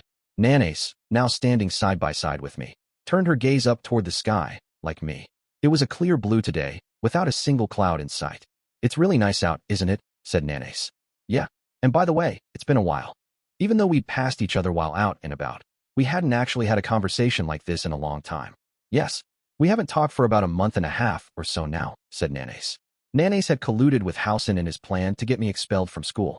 It would be no surprise if, like Amasawa, she felt it difficult to approach me under normal circumstances. I feel like I did something really terrible to you, Ayanokouji-senpai, said Nanae, while still looking up at the sky. Apparently, she had more on her mind than I had imagined she would. Do you resent me? She asked. I don't really have a reason to. It was part of a special exam, right? So there's nothing to talk about. Besides, I saw you try to protect me anyway. Although Nanae had been complicit in Housen's schemes, she eventually leapt to my defense, without regard for the danger. I remembered that she had confronted Housen, who was being quite hostile. Is that special exam over yet? I didn't hear anything about a deadline, I told her. No, it's still ongoing. The deadline isn't until the start of the 2nd semester, said Nanae. So from the sounds of it, the special exam would be ongoing for a while. However, if that were the case, I found the fact that Nanae and Housen had been silent for the past month and a half was somewhat curious. Aren't you concerned about the fact that I haven't tried to make contact with you? Asked Nanae. It'd be lying if I said that didn't concern me. It makes me worry that there might be some scheming going on behind the scenes or something. Considering what happened the last time, I was convinced that even if we did devise a new plan, it wouldn't work so easily. Besides, it's extremely difficult for us to try and force you into a corner in the course of your daily life now that you know our objective, Ayanokouji-senpai, said Nanae. So you're waiting for another special exam that'll involve multiple grade levels, huh? What about the other students in your grade, though? I'm not entirely sure, but I think they do already know that Housen-kun made a move. So, now that Housen has failed, you've all decided that you can't make any careless moves? I guess that's one benefit of my injury. I don't know if that's worth your left hand, though, said Nanae. Of all the first-year students, Housen Kazuomi was one who really attracted attention, for better or for worse. The fact that he was the first to act might have been a stroke of good luck, in a way. The question was, who knew about this hidden special exam? It was easy for me to just ask Nanae about that, but I tried looking at her a few times, but she kept averting her gaze, so I gave up on that and faced forward again. Even if I tried asking Nanae that question, it wasn't like she was going to answer. The students in the other 3 classes were still staying hidden, so I wouldn't know out their identities. I was sure Nanae wasn't going to sell them out, to maintain fairness. The only thing Nanae had done was make me aware of the existence of this special exam in general, to offset any disadvantage to Class 1D. I sincerely appreciate your understanding, said Nanae, speaking as though she understood what I was thinking once I had remained silent for a while. Since we were both headed to class anyway, I decided to talk about something completely unrelated. Seems like you've gotten completely used to things here at this school, I told her. From the way she was acting, it looked like she had lost the innocence she had when she first arrived, now blending in with the rest of the students. Yes, I think the students in my class, myself included, are starting to get better at tolerating the special circumstances of this school. I'm not sure how much the upperclassmen know about this, but we first years had our 2nd special exam at the end of May, said Nanae. Just as we second years had our own battles to fight, so too did the first years have their own. I haven't had this information directly confirmed by anyone, but I hear that a student has been expelled, said Nanace. We second-year students had also heard news about someone getting expelled. One student had been expelled from the last special exam. It seems like you are also aware of it then. As I expected, the expulsion was one boy from Class 1C, said Nanace. We'd found out because there was one student's name missing from the list in OA. He'd had an A in academics, so he must have been hit with some kind of penalty. People are always going to talk when an expulsion occurs, I answered. Friends who were laughing together just the day before can just up and vanish at this school. It's ruthless. What happened made me realize once more that I need to live my life here in a way that leaves me with no regrets, said Nanace. Although her class might consider what happened to everyone else as not their problem, they didn't know when the time would come that they'd have to deal with something similar. It was especially important for them to have some sense of alarm, like Nanace. That being said, I didn't know anything about the class point situation in the other grade levels, meaning that I had no information at all about who won or who lost. What kind of results did your class get in the special exams? I asked. Unfortunately, we didn't do so well. We came in last place the previous time and in third place this time. However, this time around, it was an exceptionally close match between us, Class A, and Class B, so the gap in class points is quite narrow, said Nanace. It seemed like Nanace felt that they were capable enough to not get left in the dust by Class A and Class B, but if anything, hold their own against them. On the other hand, Class C sank to the bottom of the rankings, largely because someone from their class had been expelled, most likely. So, is Housen behaving himself more these days? Or, I began, before being cut off by Nanace. I'd be lying if I said he wasn't exhibiting any problematic behavior. However, he wasn't involved in this most recent expulsion scandal. That's because it seems as though he's obsessed with you, Ayanokouji-senpai. Nanace, who had been looking up at the sky for a long time, turned directly to me for the first time since our conversation began, looking at me with a wry smile. Though this is definitely hindsight talking, I do think that Housen-kun has calmed down somewhat. Thanks to you, Ayanokouji-senpai. I think the strong emotions he'd previously directed solely at the students in our grade are now being directed at our senpai, too. Lately, he's been saying things like, I want to throw down with the second years as soon as I can. Which makes me glad. Well, I supposed it was certainly good news for the first-year students, anyway. The Housen and I would occasionally lock eyes when I passed his large, conspicuous form, but if I recalled correctly, the look he gave me felt something like, bring it on already.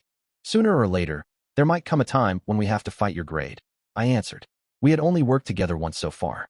But if Nagumo's policies were strongly endorsed by the school, the day we'd end up competing with each other wasn't that far off.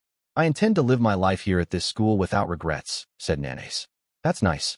Just like Nanace had said earlier, a friend who was laughing with you one day might very well be gone the next. This was the sort of school where things like that could happen. That was why we had to cherish each and every day that went by and not take anything for granted. Because each day that passed could never come back. They would be in the past. Ayanokouji-senpai, please try and live your life here at this school without regrets, too, said Nanace. She said in a way that implied my days here at this school were numbered, and there seemed to be some kind of powerful conviction in her eyes as she looked at me. Of course, I'll make sure I don't have any regrets, I replied. After she heard my reply, Nanace responded with a nod, seemingly satisfied. Well then, if you'll please excuse me. She bowed to me and went her own way, just as we neared the school building. For point one, considering that first-year students had their second special exam at the end of May, it wouldn't be too surprising if we, the second-year students, had one announced any day now. It was about time for us to be ready for something like that. Then, as if to evaluate our resolve, our usual morning homeroom began. It seems like everyone is present. That's good.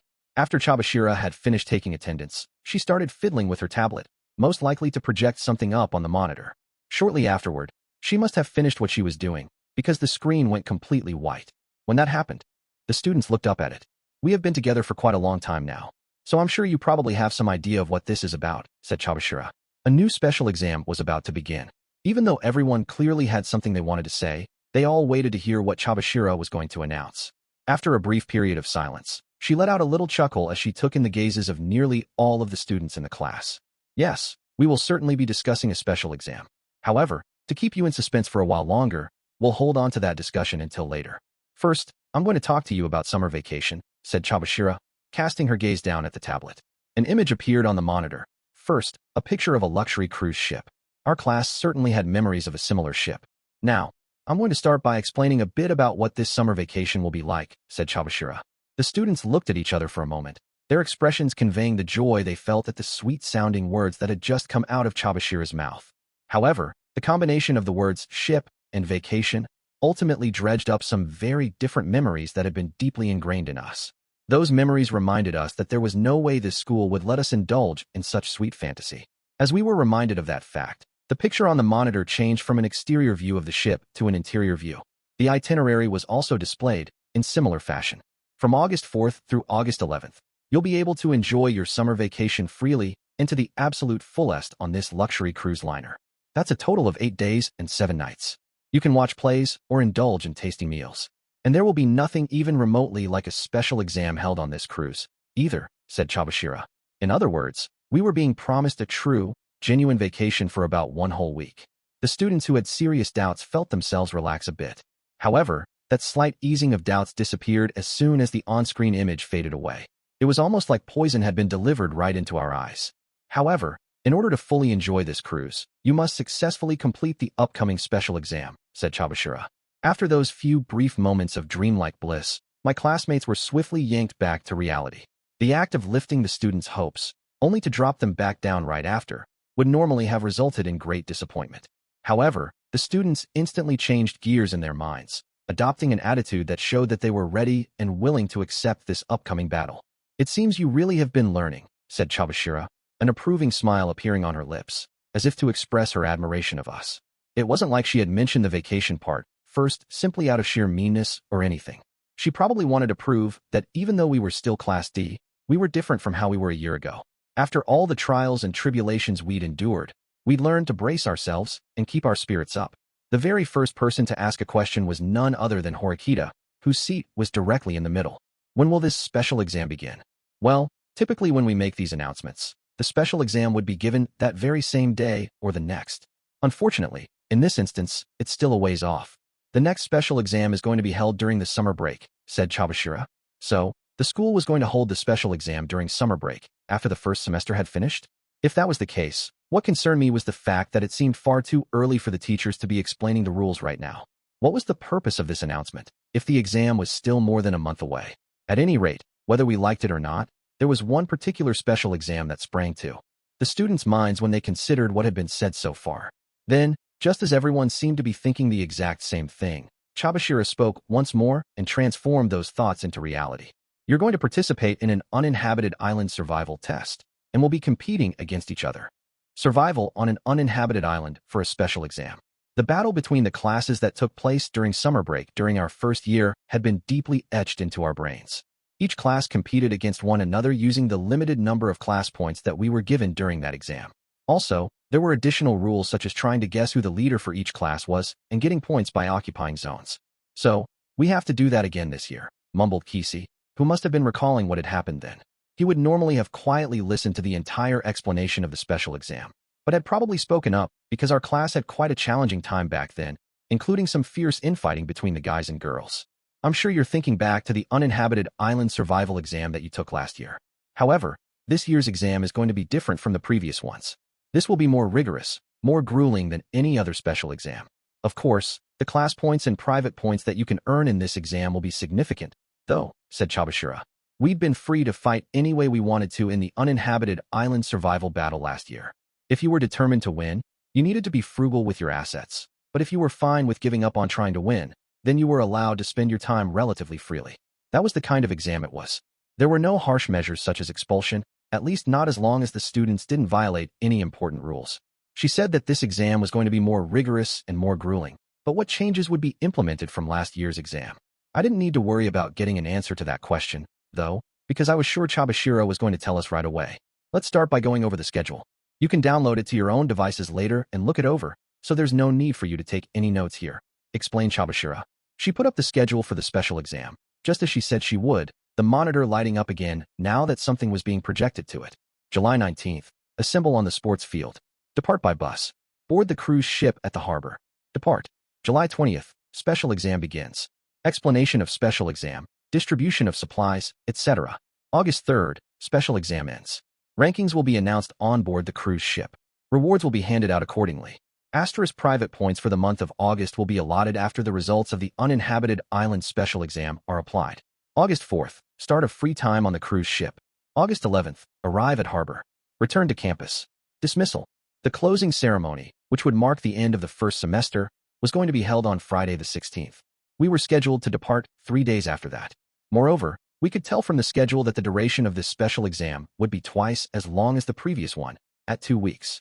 Sensei, based on this schedule, won't our summer break be shortened like a lot? Asked Nishimura, launching his question like it were an arrow. The summer break was generally supposed to be around 40 days long, but even if you counted the free days spent lounging around on the cruise ship as part of our summer break, we still were only getting about 24 days. It was no wonder students felt dissatisfied. Unfortunately, there will be no making up for that lost time. The fact of the matter is that your summer break will most definitely be shortened this year. That's just how it is, said Chabashira. The school had stopped Nishimura's arrow dead in its tracks. I suppose that a bit of booing was unavoidable. To many students, days spent on break were more valuable than days spent learning in school. However, on the bright side, you'll get to spend 1 week on a luxury cruise ship.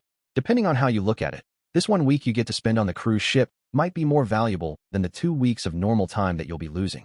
And as I stated earlier, you can enjoy your time on the ship purely as a vacation period, said Chabashira. It seemed like Chabashira was trying to encourage us to hang in there by saying all of that. We did get to ride on a cruise ship last year, but we'd had extraordinarily little time to actually enjoy it. After the uninhabited island survival exam ended, I remembered we'd been thrust into the Zodiac exam. To the students who lived here on campus, the outside world was so fresh and exciting. And even though we were going to be on board a ship, we could still say we'd be able to spend our time there differently from how we usually would. It could be the best summer vacation ever. Even the students who had been complaining seemed to be satisfied, more or less. If you weren't satisfied, you couldn't move forward. And besides, unlike last year, we had replenished our private points to a certain extent, so it wasn't like we'd be inconvenienced by a lack of funds on the cruise ship. I suppose that was another reason why this might be less stressful on the students. Now then, let's get down to business.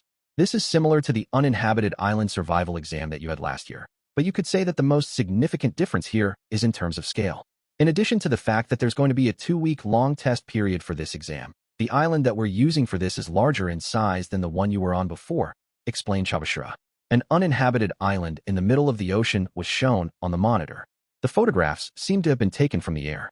And this time, it won't just be students in the same grade competing. Students from every grade level will be competing against each other, meaning that the competition was going to be larger in scale than the previous one in many ways. Therefore, the number of opponents you have to fight will also be higher than ever before, added Chabashira. Well, that was an unexpected development. This test of survival would involve all grade levels, and on top of that, students wouldn't just be facing off against opponents from their grade. That bit was particularly unexpected. So wait, doesn't that mean that the first-year students will be put at a significant disadvantage, whereas the third-year students will have an advantage? Asked Hirata, a student who despised inequality. If this were an exam where we were partnered with students from other grade levels, then everyone would be equal. But that didn't seem to be the case this time. If so, it meant the difference in physical ability and experience that came with age would create a considerable handicap. I understand what it is you're trying to say, but let me just go ahead and say that no exam is ever going to be 100% fair. Even if we're only talking about you second-year students, you'll be competing on the same stage despite the fact that there's nearly a year's difference between those born in April and those born in March of the following year, right? Replied Chabashira. To put it another way, though, that meant there were also cases where students in grades only a year apart might have an actual age difference of nearly 2 years. That would be a significant handicap. If a first-year student comes to you asking you for advice, it befits you as their senpai to give them at least some kind of answer. However, the exact nature of what you say to them is entirely up to you. Likewise, you could also ask a third-year student for their opinion, said Chabashira. So, while there didn't seem to be a problem with discussing things as much as you'd like or if necessary, it will basically be like helping the enemy. There will be a minor handicap applied based on grade level, but you're basically going to be on a level playing field. So how are we going to make up for the difference in grade level, you ask? The answer is that the lower the student's grade level, the more rewards they can receive and the fewer penalties they have to worry about, said Chabashira. Which in turn meant that the higher your grade level, the fewer rewards you might receive, and the more severe the penalties. This seemed somewhat similar in structure to the special exam that was held in April, where we had to find partners. Though the test contests were the same in that exam, the penalty the second years faced expulsion, whereas the first years just saw a difference in the number of private points they'd gain. That was a significant difference. Anyway, taking all of that into account, let's move on. I'm now going to explain part of the outline regarding the new rules for the uninhabited island survival exam, said Chabashira. The word part made the students exchange looks. That means not all of the rules are going to be revealed to you today. At this time, she added. Chabashira instructed us to listen quietly to her explanation and then brought up a new image on the monitor. We looked up at it, seeing the word group stand out prominently. In order for you to understand the rules of the survival battle on the uninhabited island, we must begin with the rules regarding the formation of groups, said Chabashira. It seemed the preliminary part of this particular special exam was going to be much longer than any we'd had before. This also seemed to hint at the intensity of the battle that awaited us. Your next special exam, which is to say, the uninhabited island survival battle, has a rule that allows you to form large groups of up to 6 people and cooperate with one another. The first thing that you must remember is that these large groups can be formed with any student from your grade level, regardless of class, explained Chabashira. So, does that mean the other second-year students are our allies? Muttered Horikita quietly to herself. She'd assumed, until then, that everyone outside our own class was an enemy. Her quiet monologuing echoed throughout the room. I was sure her muttered words had reached Chabashira's ears, but she continued speaking without answering the question. For the next 4 weeks or so, from today until the end of Friday, July 16th, you second-year students will be given the right to form small groups of up to 3 students with any partners of your choosing in your grade level. These groups will be the basis for the large groups. However, even though I said you can team up with partners of your choosing, there are some restrictions involved. One of those is, as I just said, that you can only choose students from your grade. You cannot form a group with first-year students or third-year students, explained Chabashira. We could work with anyone from our grade. In other words, students from Class A could team up with Class C. Apparently, first-year students were allowed to make small groups of up to 4 students, while third-year students could make small groups of up to 3, like we second-years could. I suppose that was one of the handicaps were being doled out for each grade level. The rule in question was then clearly displayed on the monitor. It might be possible for all 4 second-year classes to work together to form the strongest groups to compete in this test. If we were free to assemble ideal groups, we'd naturally have a chance at winning this thing. On the other hand, if the other grade levels were similarly able to form the best possible groups of people, we'd need to summon all our strength in order to compete with them. Next, we have the gender ratio. In the case of a mixed-gender small group, girls must make up at least 2/3 of the group, said Chabashira. So groups of 2 boys and 1 girl, or just 1 boy and 1 girl, weren't allowed. Huh? The possible group combinations were shown up on the monitor.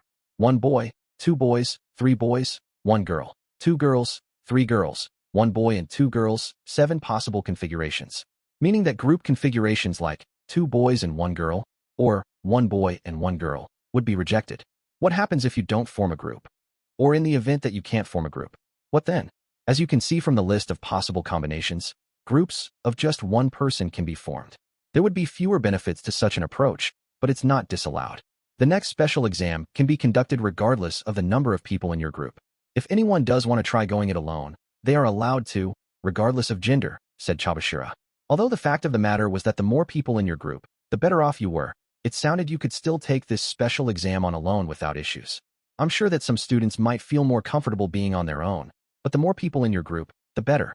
In addition to the advantages you gain by simply having more people, there are also special benefits for having more members.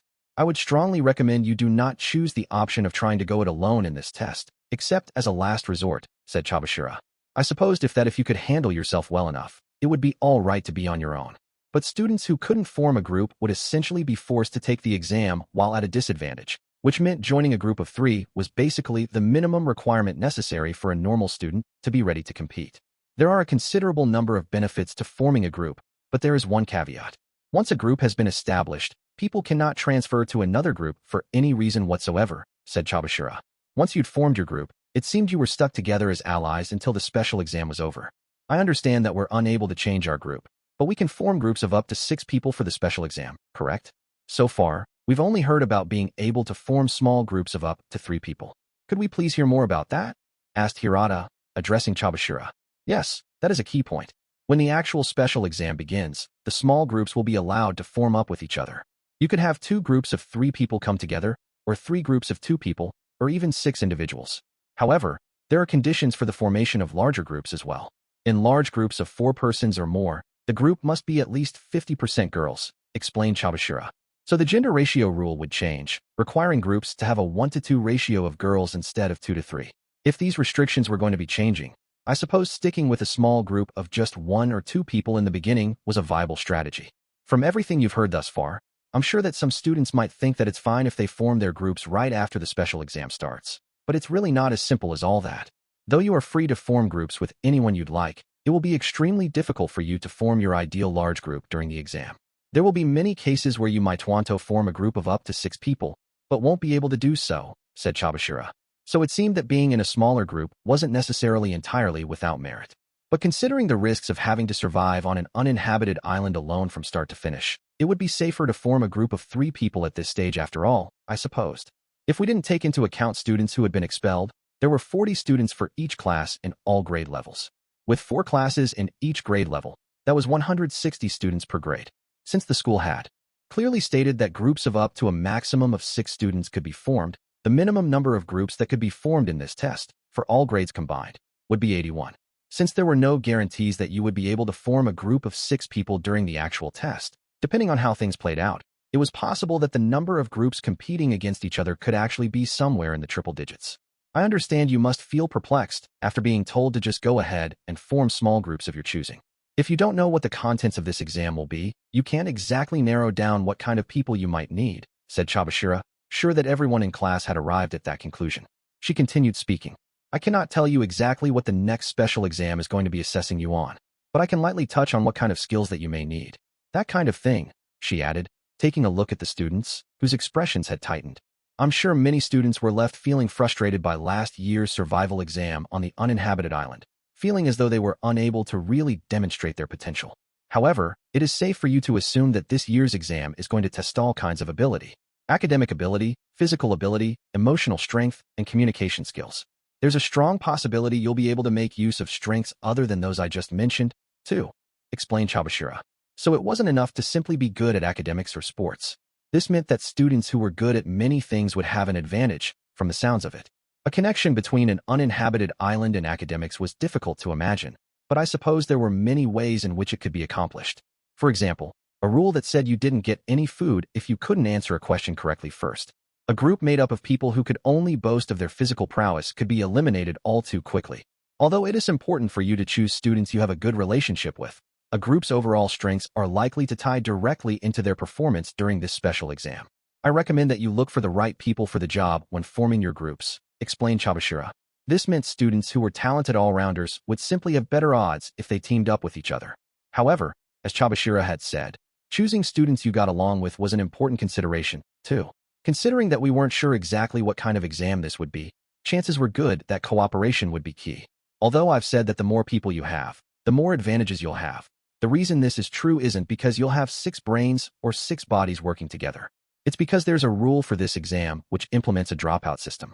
Let's compare what would happen in a situation if Hirata tried to get through this exam by himself versus what would happen if we were in a group of 3, with Sudu and Handu, said Chabashira. She then typed something on her tablet. After she did so, there were 2 groups displayed up on the monitor. One was a group made up of just Hirata and the other was a group of 3 people, which included Hirata. Each name shown on the screen was colored blue. Let's suppose that, during the special exam, Hirata suffered some kind of unfortunate accident that made it impossible for him to continue. Naturally, if he were going this test alone, that would mean his group would be disqualified at that point, and he would be penalized, said Chabashira. In the box for the one-person group, Hirata's name now turned red, indicating disqualification. On the other hand, what would happen if Hirata were forced to retire during the exam if he were in a group of 3? Said Chabashira. Though Hirata's name in the 3-person group went red, the other 2 names remained blue.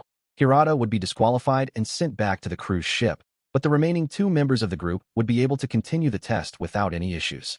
And if the group managed to stick around until the end and win first place in the exam, then Hirata would be considered as having come in first place as well, since he was also a member of the group, she explained.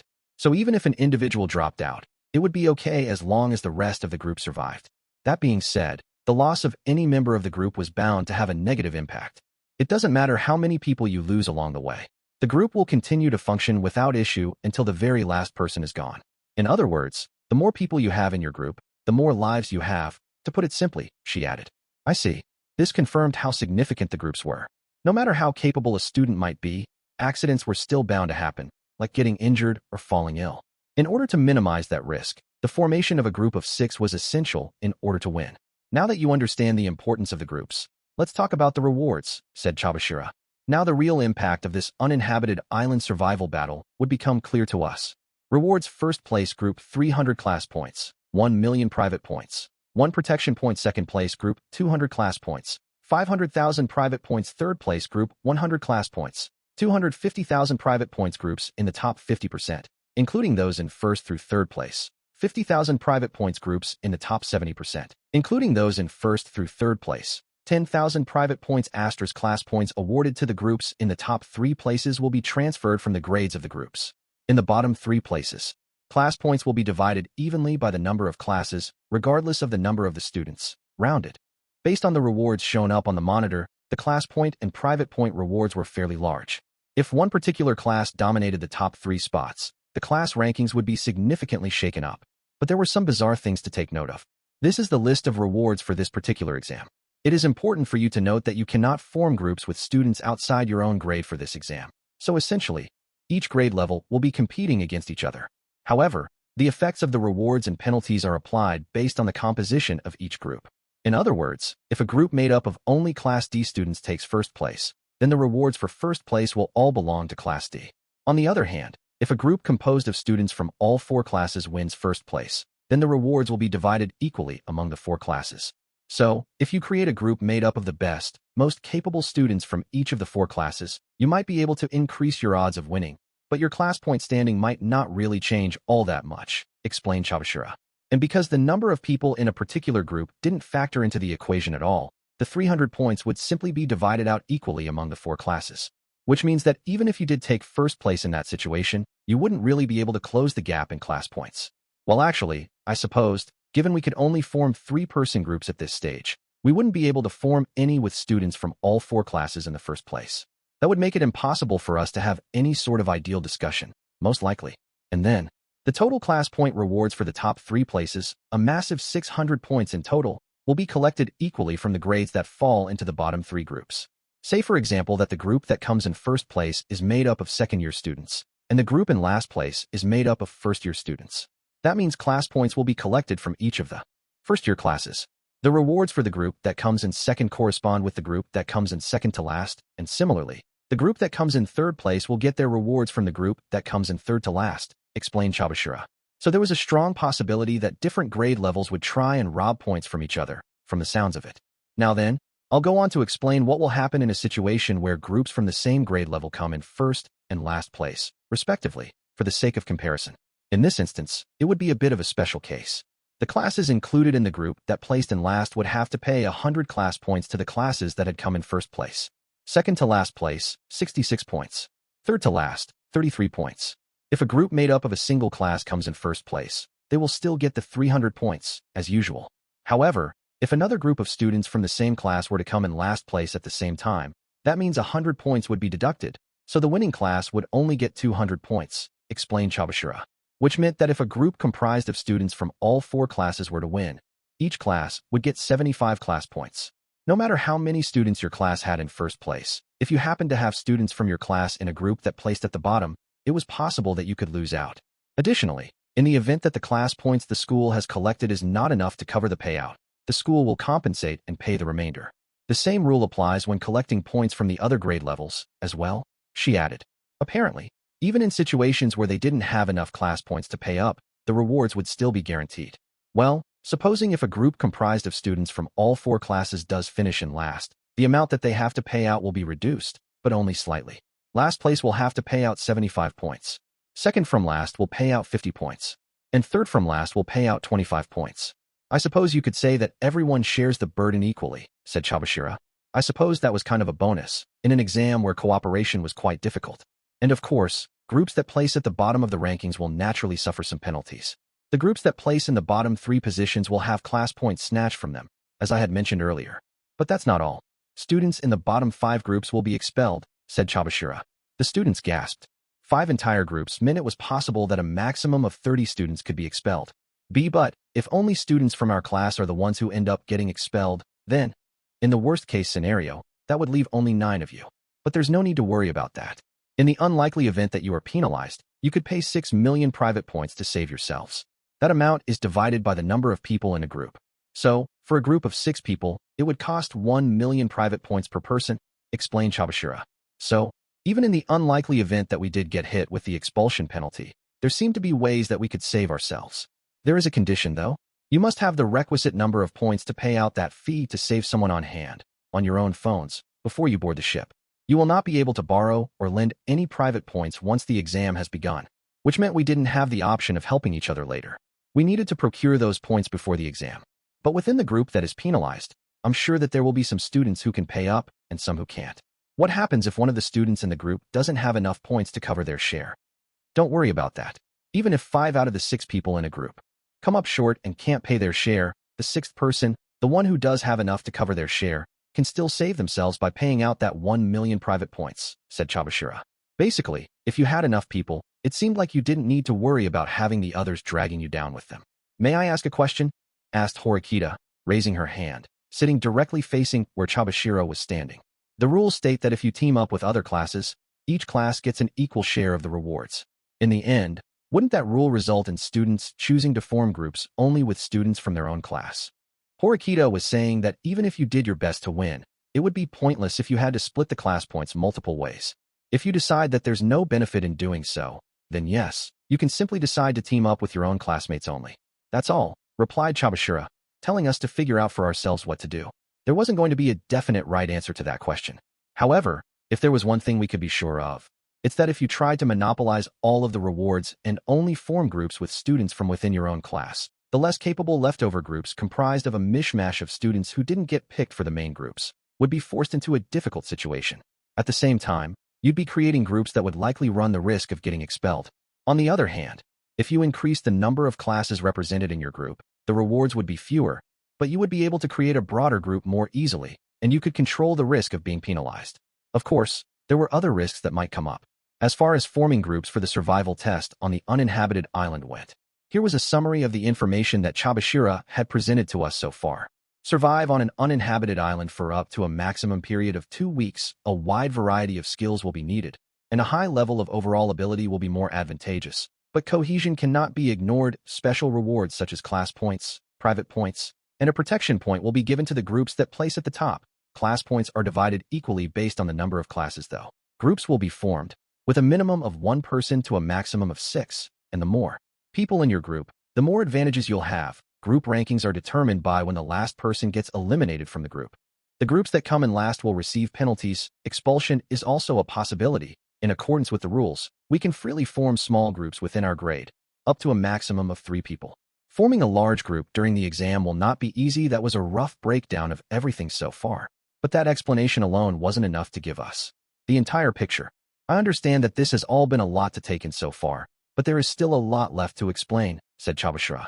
She drew a breath, then moved on to the next part of her explanation. Please take a look at this.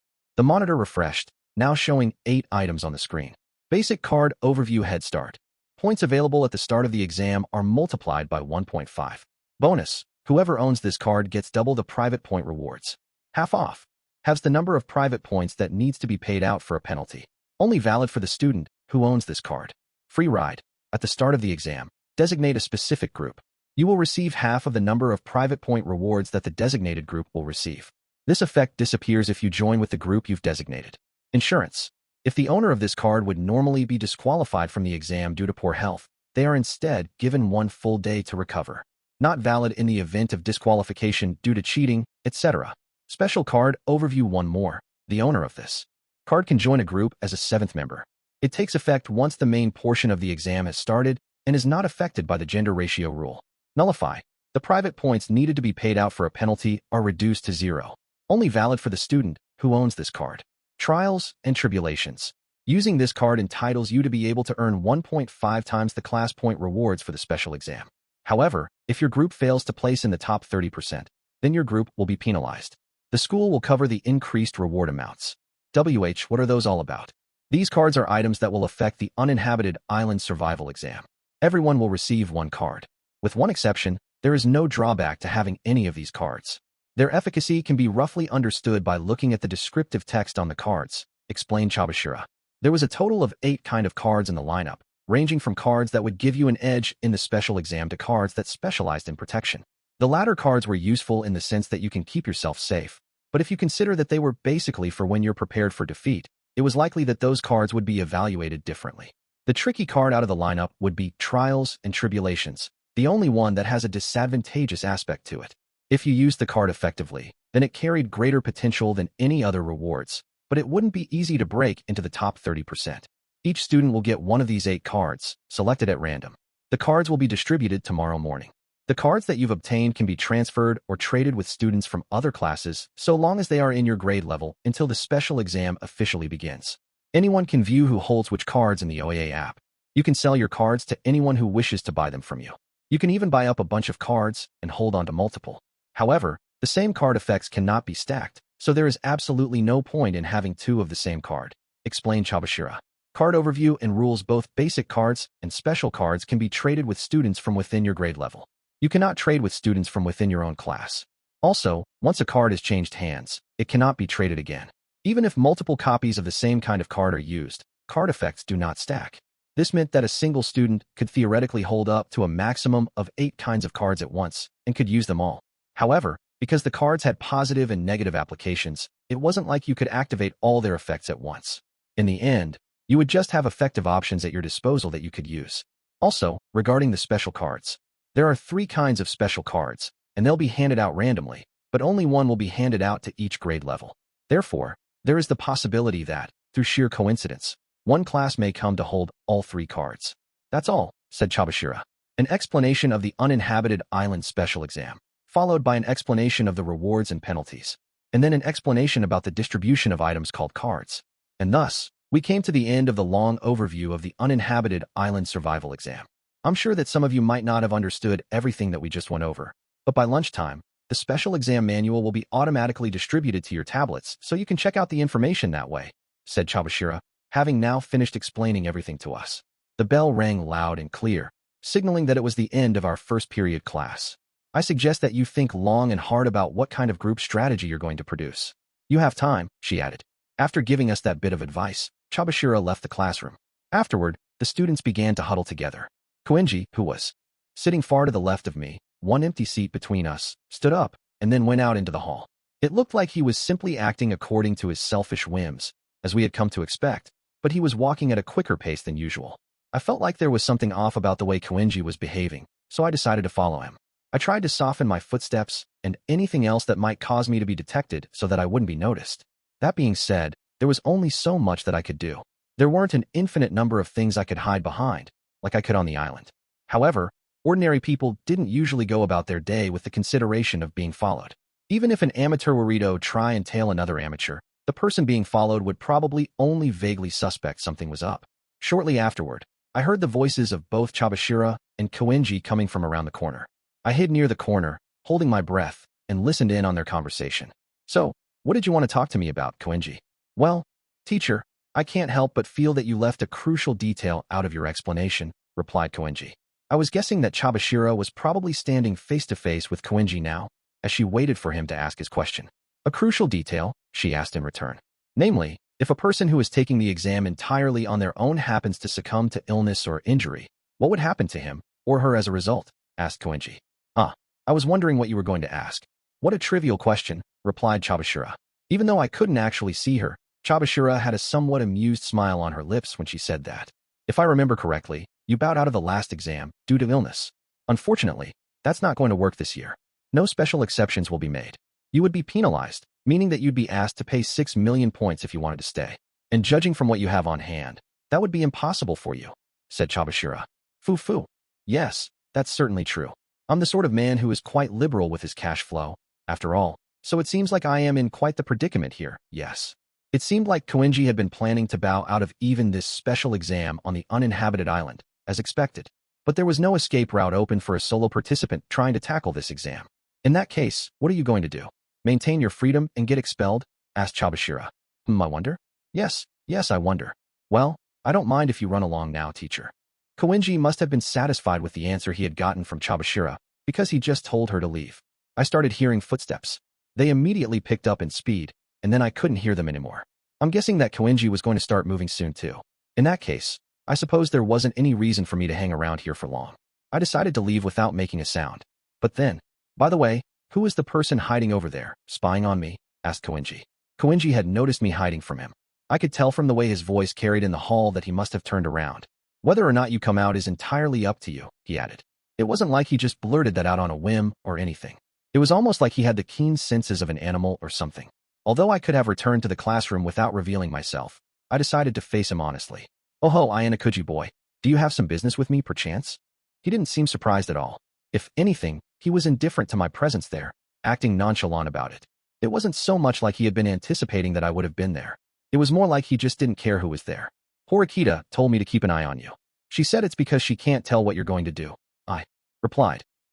Koenji looked at me as though he were sizing me up, and then slowly started walking towards me. "You seem to be quite good at coming up with a front to hide what you're up to. But I see neither truth nor lies from you, Ayanokouji boy." "I won't trust the words of a person like that," said Koenji.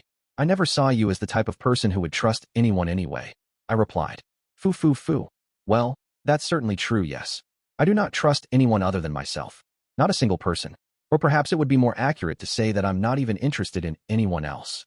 Once Koenji got directly beside me, he stopped completely still. "And of course, that applies even to you, Ayanokouji boy," he added. Even after I had gotten that perfect score in the math section of the exam, Koenji looked no different than usual when he left the classroom earlier. And there hadn't been any signs at all of him asking anyone about it, either. I could detect no lies whatsoever in what he was saying. "What are you planning to do for this special exam?" I asked. Yes, I'm sure there will be more to discuss, but may I be included in your group?" asked Koenji. I was wondering how he was going to respond to my question. "I see. So that's how it was going to be. If he partnered with at least one person, then that means Koenji can withdraw from the exam right at the start with ease. Sorry, but I have to turn you down. I don't exactly have the kind of leeway to invite in the sort of person who is essentially guaranteed to bow out right when the exam begins," I replied. Foo. "I see. Well, I suppose that's that, then," said Koenji. "Is it okay for you to think that way, though? Even if you find a group somewhere that'll let you in the end you'll be leaving the fate of your expulsion in someone else's hands," I answered. "Yes, that certainly is true. If I simply withdraw without doing anything, that is," said Koenji. He resumed walking, moving past me. As he did, though, he gave me a parting shot. "I'll think long and hard about how I'm going to get through this before the exam begins." With that, he returned to the classroom.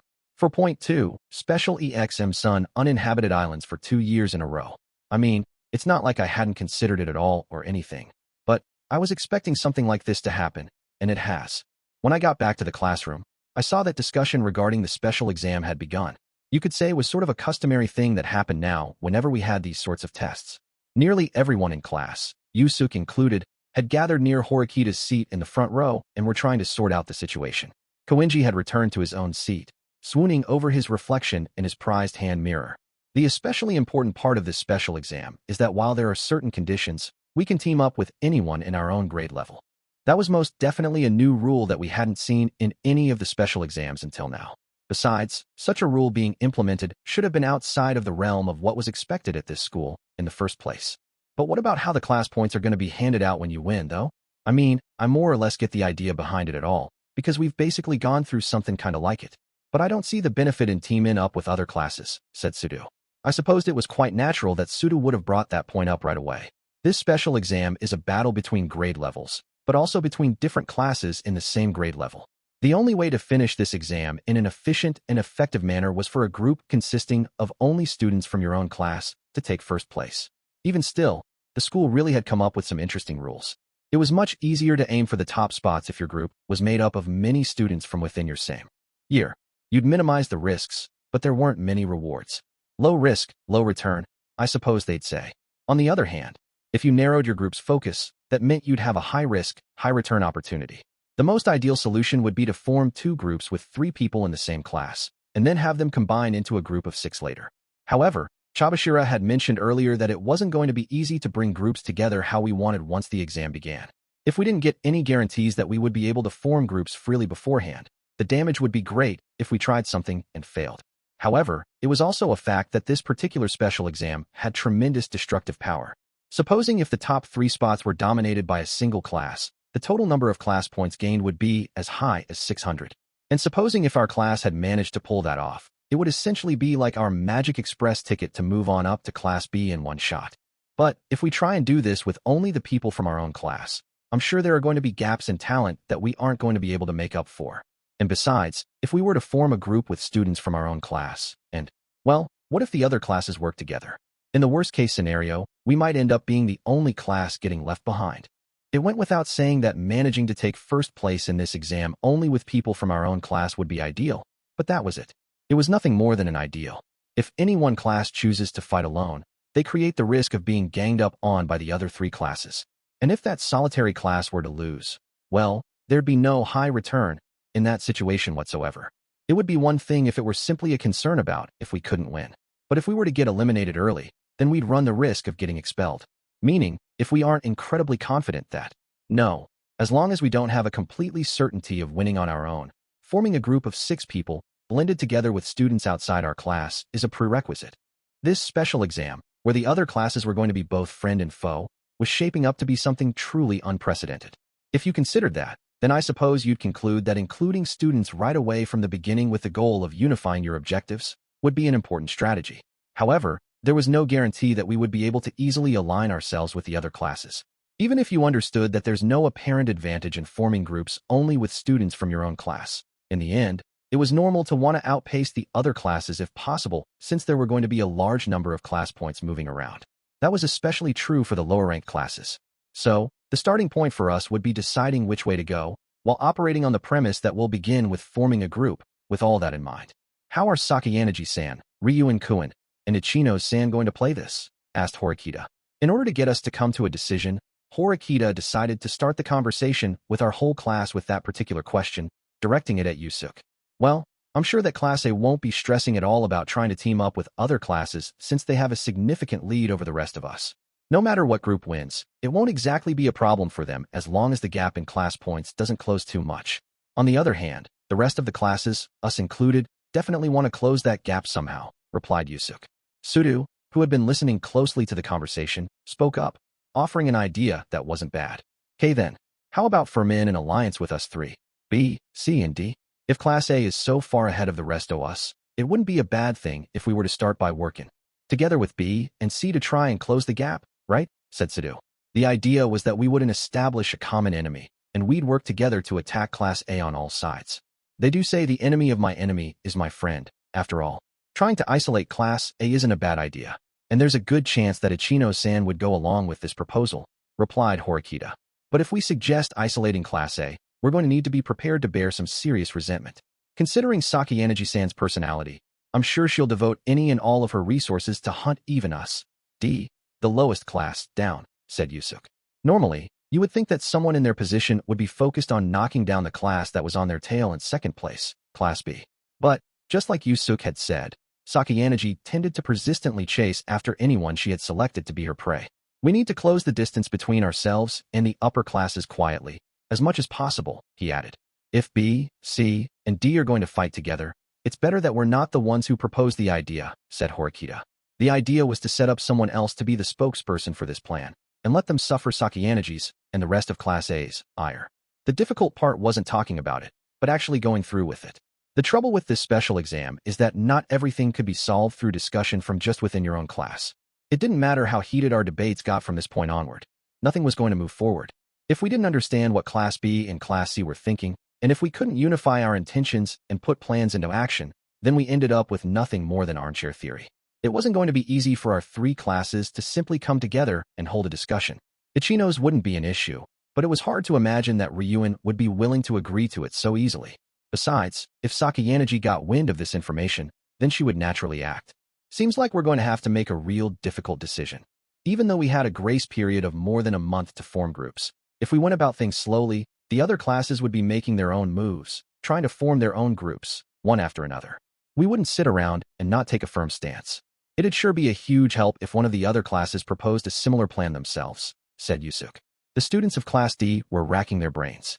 Just figuring out how we should make a group is proving to be quite a headache, said Horikita. In addition to the important task of forming a group, there were still other things that needed to be done too. There was the matter of the cards, which had various effects.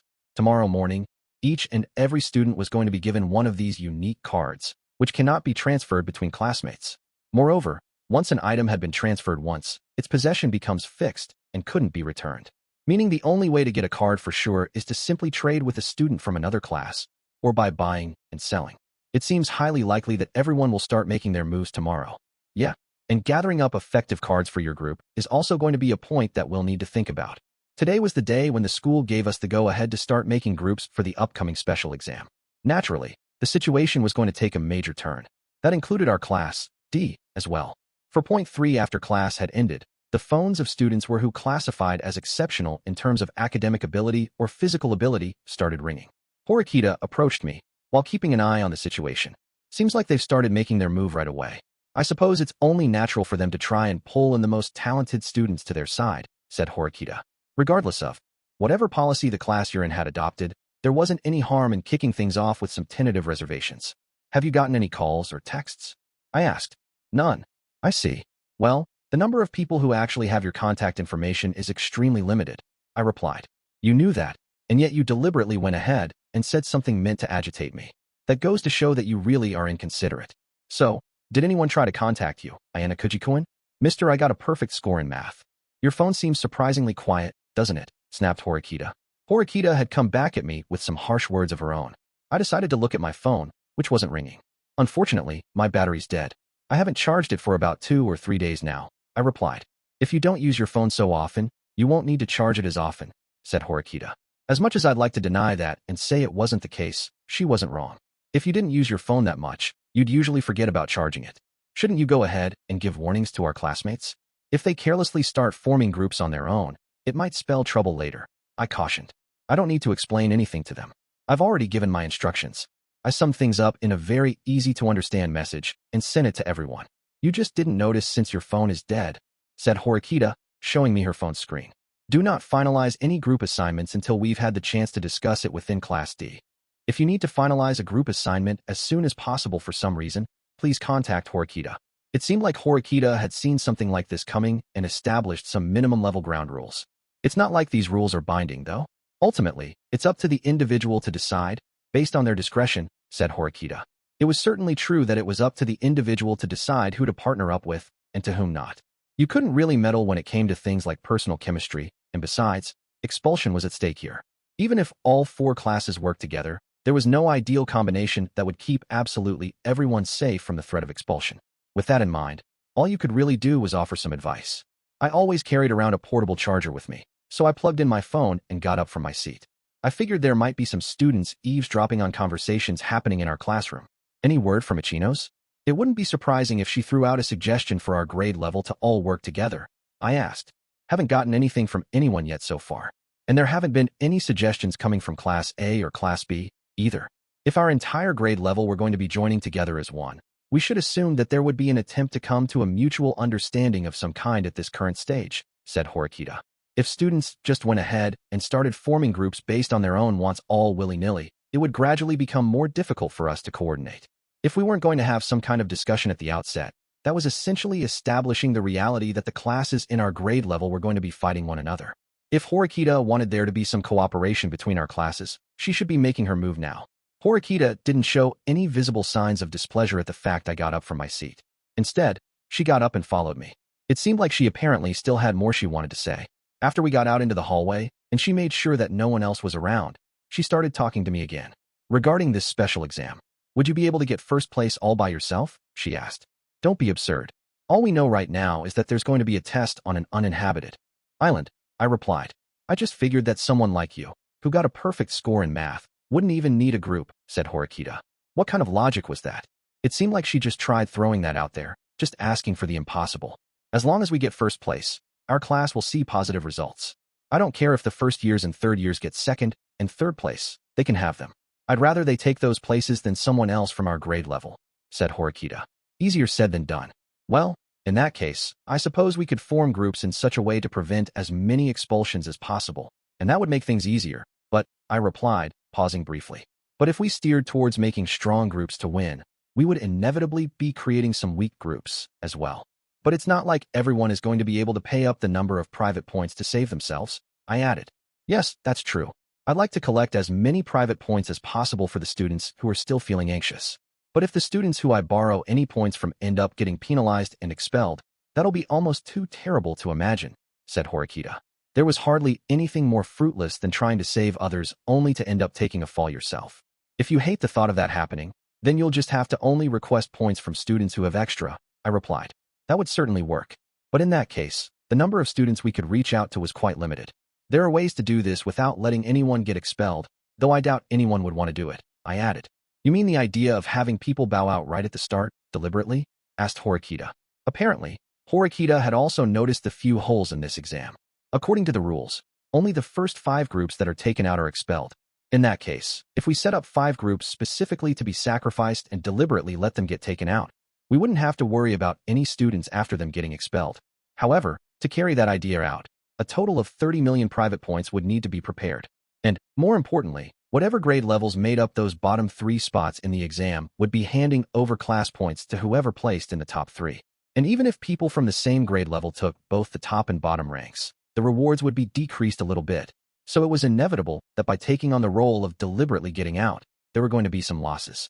I suppose that the reason the top 3 places were tied to the bottom 3 could be considered the school's way of preventing anyone from cheating all that easily. I guess we just need to survive on our own power somehow, I told her. Yes, it really does seem that way. May I consult with you again later? Asked Horikita, stopping in her tracks. As long as it's something I can help with, sure. That'll be plenty. Thank you. Horikita seemed like she must have had something to talk about with someone else because she went back inside the classroom. After I watched Horikita go back inside, I decided to head for the exit. For point 4, while I was walking in the hallway, making my way to the main entrance. Sup? As I stood there looking at my phone's pitch-black blank screen before it powered on, the student who called out to me was none other than Ishizaki Daichi from Class 2B. He had a wide grin plastered on his face. I guess that something good must have happened to him. Hey dude, I tried sending you a text, but I didn't get an answer. So I figured I'd just come over. Sorry, my battery ran out. No worries, man. Hey, I'm just gonna borrow you for a sec. "Okay," said Ishizaki. "Am I being mugged or something right now?" I asked. "What? Come on, dude. Now that's a good joke. I mean, hell, is there even anyone in this school who could mug you?" He replied, responding to what he thought was a joke with one of his own. "What? Do you have something you gotta do or something?" "No, I was just about to head back to my dorm." "Yeah, I figured. In that case, ain't no problem, right? Let's go," said Ishizaki. Ishizaki beckoned to me with an impassive smile on his face. He started walking on ahead, going faster and faster, inviting me to follow. If I just stood there and let him walk off, I'd probably lose sight of him in a flash. However, if we carelessly conducted a conversation here in the hallway and caused a commotion, we'd only end up attracting attention. Since I had time right now anyway, I decided to follow Ishizaki. But the minute I turned the corner, an impossibly large wall suddenly appeared right before my eyes. No, wait, that's not what it was. It was Yamada Albert, Ishizaki's classmate. He was wearing sunglasses. Then, with an air of intimidation about him, he placed his right hand on my shoulder. "Hey," he said in English. "Hey," I replied similarly. I didn't really understand what was going on right now, so I figured I'd just respond to him with the same thing he said to me. But what was happening here? This mugging that was supposedly just a joke now seemed to be a little more real. "Hello, Ayanokouji-kun." Right there, besides the gigantic Albert whom I had earlier thought was a wall, stood Hiyori. "It's kind of unusual seeing you 3 together," I told her. "You might be right about that," she replied. I had thought for sure that Ryuin would show up too, but that didn't seem like it was going to happen. Anyway, probably not so great to hang around here. "Let's move," said Ishizaki. "Move? Where to?" I asked. "Yeah, I actually haven't really given that any thought," said Ishizaki, rubbing underneath his nose with his left index finger, chuckling sheepishly.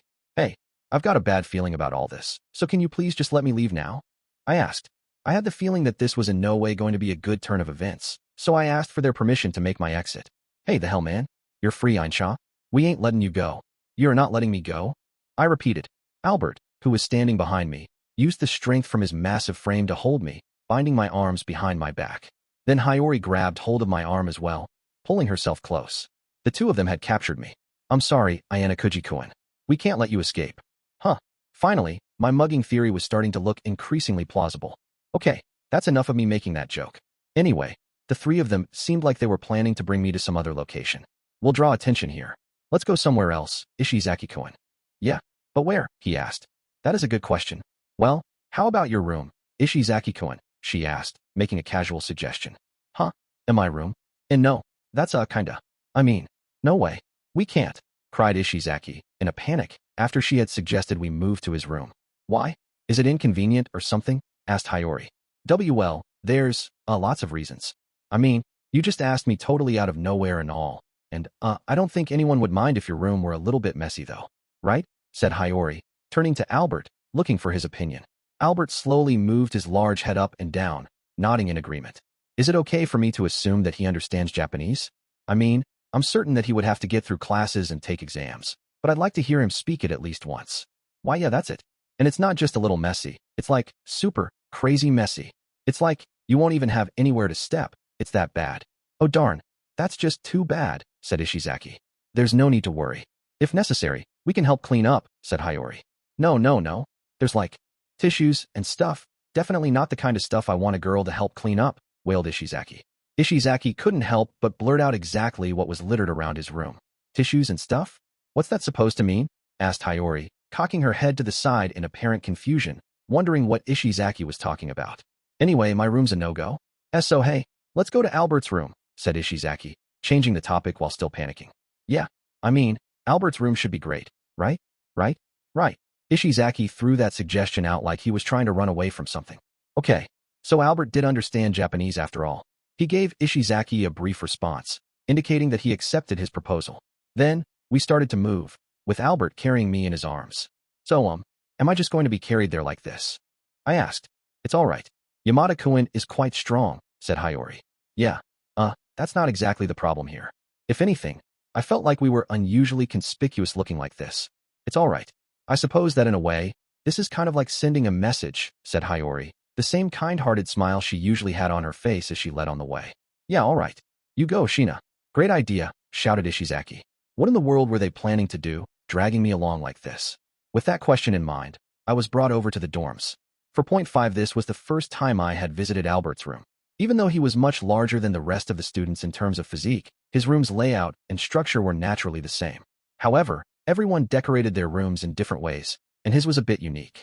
A large American flag and Japanese flag hung in the center of his room, and those weren't the only flags he had up. He also had countless others, including the Chinese flag, Italian flag, the flags of some African countries, and more. The others were smaller in size, but still displayed all over his walls. I felt a sense of passion in the display, particularly when I noticed these weren't simply printed on paper, but proper cloth flags. Albert's kinda a flag fanatic. Surprised? Asked Ishizaki. He must have visited Albert's room several times before, which was why he was able to explain that to me in a calm manner. Yeah, seems that way, I replied. After Albert released me from his hold, he urged me to take a seat. Once I had made sure everyone was now sitting, I decided to go ahead and ask them what they wanted. So, what are you three after? The three of them exchanged glances. For some reason, they all had happy smiles on their faces, like they were enjoying this. Then, Ishizaki, the representative of their group, spoke up. I'm just gonna come right out and say it. Here goes, this is my proposal. Form a group with us for the next special exam, shouted Ishizaki. Well, that was one of the things I predicted that this might be about. So this did have to do with the special exam, after all. Form a group? Can you explain your plan in a more detail? I asked. What do you mean, more detail? That's everything. No, that doesn't cover nearly everything. I can't tell who exactly I'm supposed to be partnering up with. There were 4 people present in this room right now, which meant that there was 1 extra person. And on top of that, Hayori, a girl, wouldn't be able to participate due to the gender ratio restrictions. Ishizaki was certain to suggest that I team up with him and Albert, but since he hadn't come right out and said exactly what he wanted me to do, I couldn't be sure. Honestly, with whoever, we don't really care. Okay, it can be with me, or Albert, or Shina, anybody. The point is, we're asking you to team up with people from our class, said Ishizaki. Wow, talk about a grand and daring proposal. In a sense, it was the kind of thing that could only be suggested precisely because it was Ishizaki proposing it. So, you're saying that you want me to form a group with 2 people from Class B? I asked. Yep. Then, when the exam starts, you can form up with another 3-person group from Class B, making a 6-person team. It'll be perfect.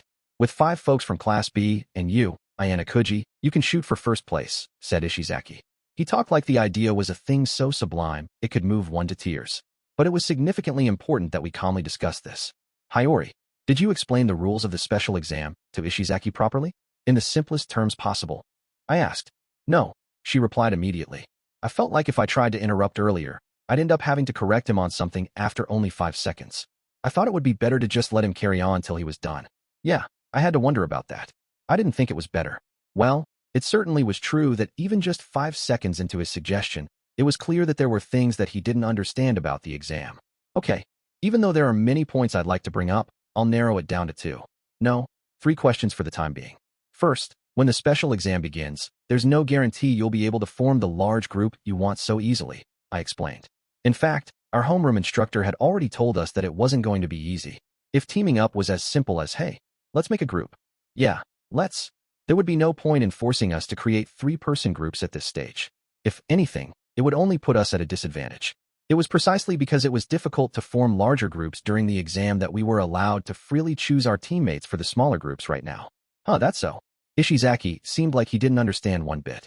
He cocked his head to the side in confusion, looking to Hiyori for an answer. If you sort through everything that's been explained to us, then yes, you can see that it's true. Basically, depending on how the situation plays out, it's possible we might have to cooperate with groups we didn't expect to team up with, said Hiyori. Oh, what's the deal with that? I don't get it at all, man. During the exam, there might be certain prerequisites necessary for teaming up with certain people or to make certain groups. That's what we're talking about. And the heck is that supposed to mean? Asked Ishizaki. I supposed if he'd understood what that meant, he wouldn't be struggling so much right now. The details are unclear. But judging by what the school has explained to us, we can be sure it's not going to be easy, said Hiyori. But even if there are conditions, we gotta get ready. We gotta start acting on the idea of making groups, right? Asked Ishizaki. Well, if you put it that way. Yes, that's true. Then we're all good, right? We just gotta go ahead and prepare for the exam like I suggested, and then we'll be golden. The fact that he could break things down in such simple terms was honestly something I kind of respected. Hiyori was also listening to Ishizaki's suggestion with an amused look. I mean, ain't no reason to worry about stuff I don't really understand, you know, said Ishizaki. Was it safe for me to say that this was one of Ishizaki Daichi's charms? Well, anyway, on to my second point, I continued. Figuring I couldn't really get him to understand my first point, I decided to just move on to the next. Who else have you talked to other than me? Or are you planning to talk to anyone else? I asked. Ain't really talked to anybody else, no? And not planning on it, either. Right? Said Ishizaki, looking to his 2 companions for approval. They both nodded, indicating their agreement. Meaning you've only talked to me, then. And the reason for that is? Well, ain't that obvious? I mean, you're just as amazing as Ryuen-san. Well, no. If I had to say, I think you're even more amazing than Ryuen-san is right now. It's like, you're crazy strong in a fight, and your quick thinking has even gotten Ryuen-san's seal of approval. And on top of all that, you got a perfect score in math, dude. That's just nuts. I figure, whoever controls Ayanokouji basically controls the special exam. How could I not invite you? Said Ishizaki. My, that's some high praise, Ayanokouji-kun. However, I agree with everything he said, added Hiyori. Albert nodded in agreement as well, without hesitation.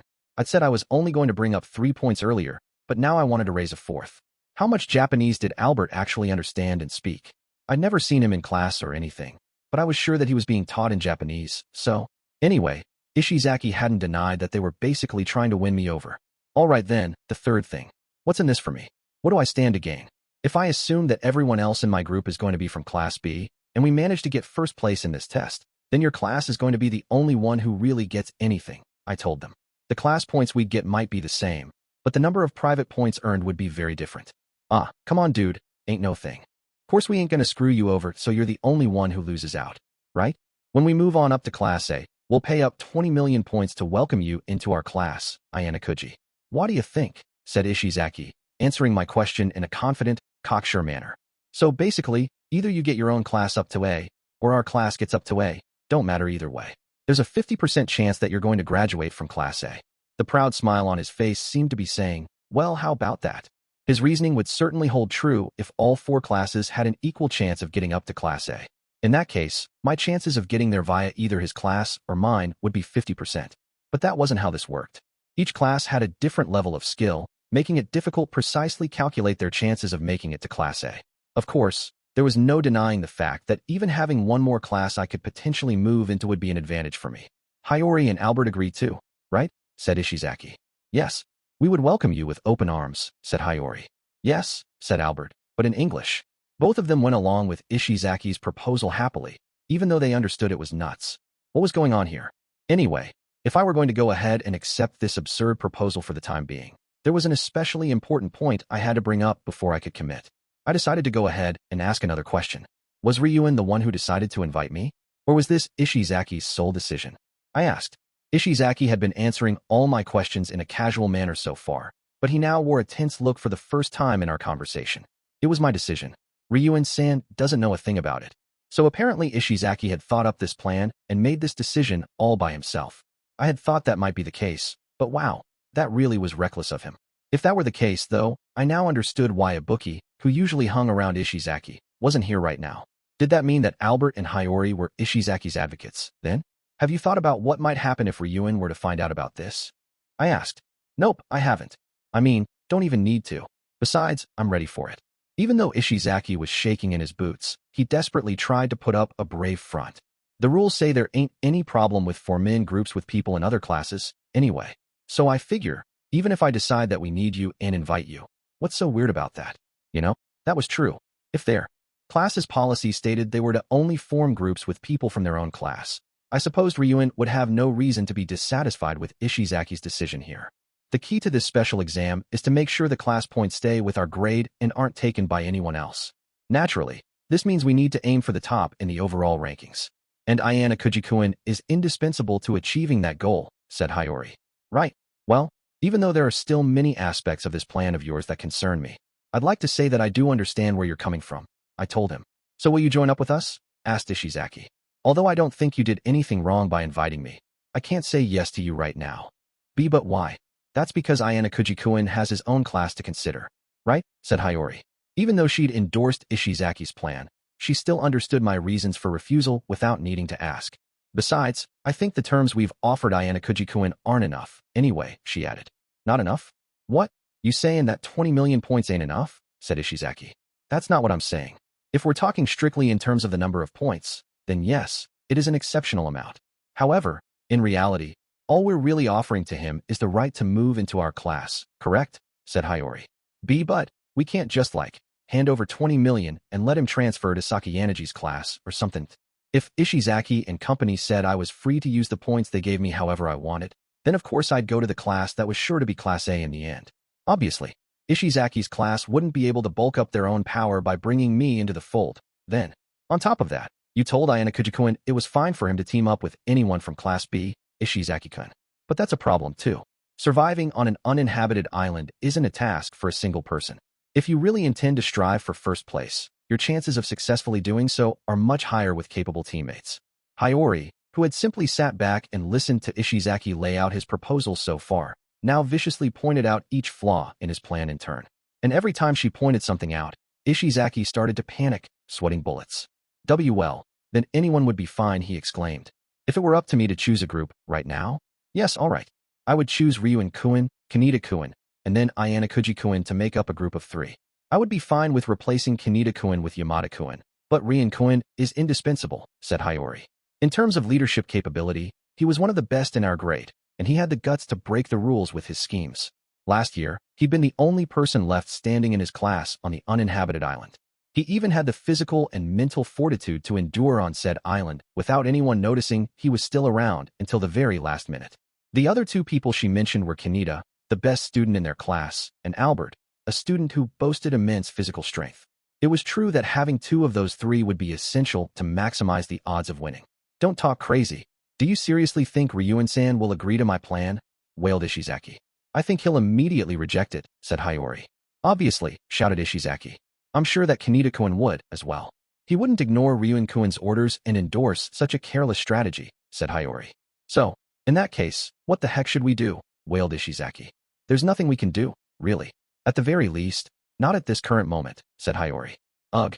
Well, that's a bummer. Ishizaki crossed his arms, racking his brain in a desperate attempt to produce an idea, but it didn't seem like anything was coming to him. At any rate, we were able to convey Ishizaki-kun's and our wishes, and I think we should be satisfied with that, said Hiyori. It seemed like that had been Hiyori's objective all along, apparently. She'd known all along that they couldn't easily persuade me to join their group, and so she determined the most important thing was to just show me that they desired to work with me. Perhaps Albert had understood that this was a foolhardy attempt on Ishizaki's part, too, because he patted his shoulder gently. All right, I get it. In that case, guess there ain't anything I can really do. Although reluctant, Ishizaki seemed convinced, at least superficially, after hearing the response to his plan. I don't know if I can meet your expectations. Let me think about it for now, I told them. I had judged that was the best answer I could give them in this situation. That being said, I wasn't planning to group up with anyone at the moment because of Tsukishiro and the agent from the White Room that was hiding among the first-year students. The first semester was already almost over. There was no way they would let things continue as they were, allowing me to keep living my life here at this school.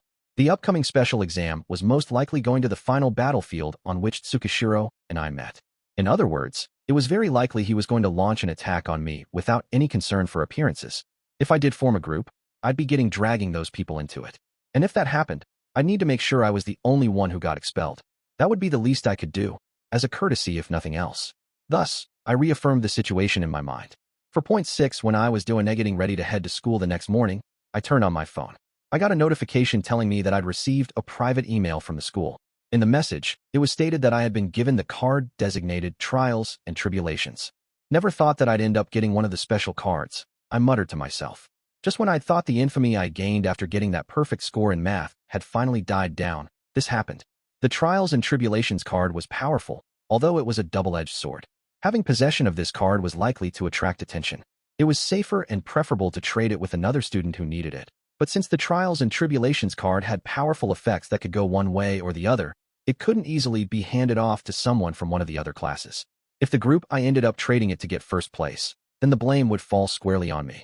It was possible that Tsukishiro had slipped the card into my possession deliberately to get me expelled, but considering the fact that cards were transferable, that was far too weak a strategy to drive me out. It was more natural to simply interpret this as luck of the draw.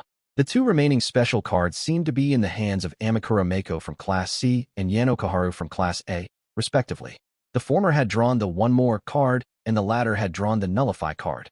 I supposed it was fortunate that the cards had been well separated. I left my dorm room a little earlier than I usually did, pondering about what I was going to do from here on out. When I set foot on the elevator, I bumped into Shinohara. "Morning." "Good morning," she replied. Even though we were classmates, we weren't particularly close, so we didn't really do more than exchange that simple greeting as we headed down toward the lobby. The ride wasn't long. When we reached the first floor, I pressed the open button and let Shinohara off first. In the lobby, we saw Ike, who normally showed up at school relatively late. He looked over in my direction, seeming somewhat restless. I thought he might have been waiting for Sudo, but that didn't seem to be the case, since he only exchanged a brief greeting with her as they crossed paths, and then proceeded to watch her leave. Right after she went out, however, he followed her. I slowed my own pace down somewhat, trying to keep my distance from the two of them, as to not get in their way. "Hey, Shinohara," said Ike. "What?" she replied. When I got outside, I could hear Ike and Shinohara's conversation carried on the wind, although only just barely. "Well, about this whole uninhabited island exam group thingy, and all. Just wondering, have you talked with anybody yet about teaming up with them?" asked Ike. "No, I haven't really talked to anyone yet about it." "Why do you ask?" "Oh, no real reason, really. Just figured I'd ask is all." "Oh, okay. So what about you? You're probably going to team up with Sudo-kun and Honda-kun, right?" said Shinohara. "That's so bad. I mean, it'd be fun, being with those dudes," said Ike. "Yeah, I guess." Shinohara laughed as though she was making fun of him, but Ike didn't seem to mind at all. It seemed he had something he wanted to say, but he was desperately struggling to get the words out. "But, I mean, dudes can make it on their own more or less, anyway, I think. Besides, Kin's really strong, so I think in terms of, manpower, he'd be enough for the whole group, I think," said Ike. Although Shinohara's reaction was a little cold, it didn't seem like she disliked talking to Ike at all. "Okay, not sure how to put this, but, I should be able to lend you a hand where you need it. So, if you're feeling like you're in trouble, you can. Well, you can form a group with me, okay?" said Ike. "What's that all about?" "Look at you, being all high and mighty," said Shinohara. "Hey, you saw me in action last year, didn't you? I'm pretty good at the kind of stuff this exam needs," said Ike. He was trying to sell Shinohara on the fact that she could capitalize on his skills. Basically, though, the reason Ike was doing this seemed to be that he just wanted to partner up with Shinohara. "Well, I suppose I can think about it. You want to be in the same group as me?" asked Shinohara. "Oh, hey, don't get any weird ideas or anything, okay? Look, you're one of the people who's in danger of getting expelled, right? That's why I'm saying that I, kind-hearted guy that I am, will sacrifice myself to protect you." Ike, unable to honestly say what he wanted to, blurted out something that Shinohara was sure to take issue with. "Excuse me? Sacrifice? What? I don't remember asking you for that," she shouted. And of course, considering the way that Ike had phrased his offer, there was no way she was going to graciously ask that Ike join a group with her. The mood started to sour between them, badly. Just as the vibe was getting grim, though, Kushida approached and called out to Ike from behind. "Gee, good morning, Ike-kun. Do you have a minute?" The moment Kushida called out to him, Ike averted his gaze from Shinohara and excitedly waved at her. "Oh, what's up?" "Yeah, I'm super free right now," he exclaimed. He left Shinohara and approached Kushida. Shinohara simply watched him go with a somewhat cold look in her eyes. To tell you the truth, Kobashi-san from Class C said she wanted to invite you to join her group, Ike-kun. I think she's already at school right now. Do you think you could maybe talk about it with her? Asked Kushida. Seriously? Yeah, totally, let's go. Let's get going right now. Ike shouted. He looked incredibly excited to learn he was being requested by a girl.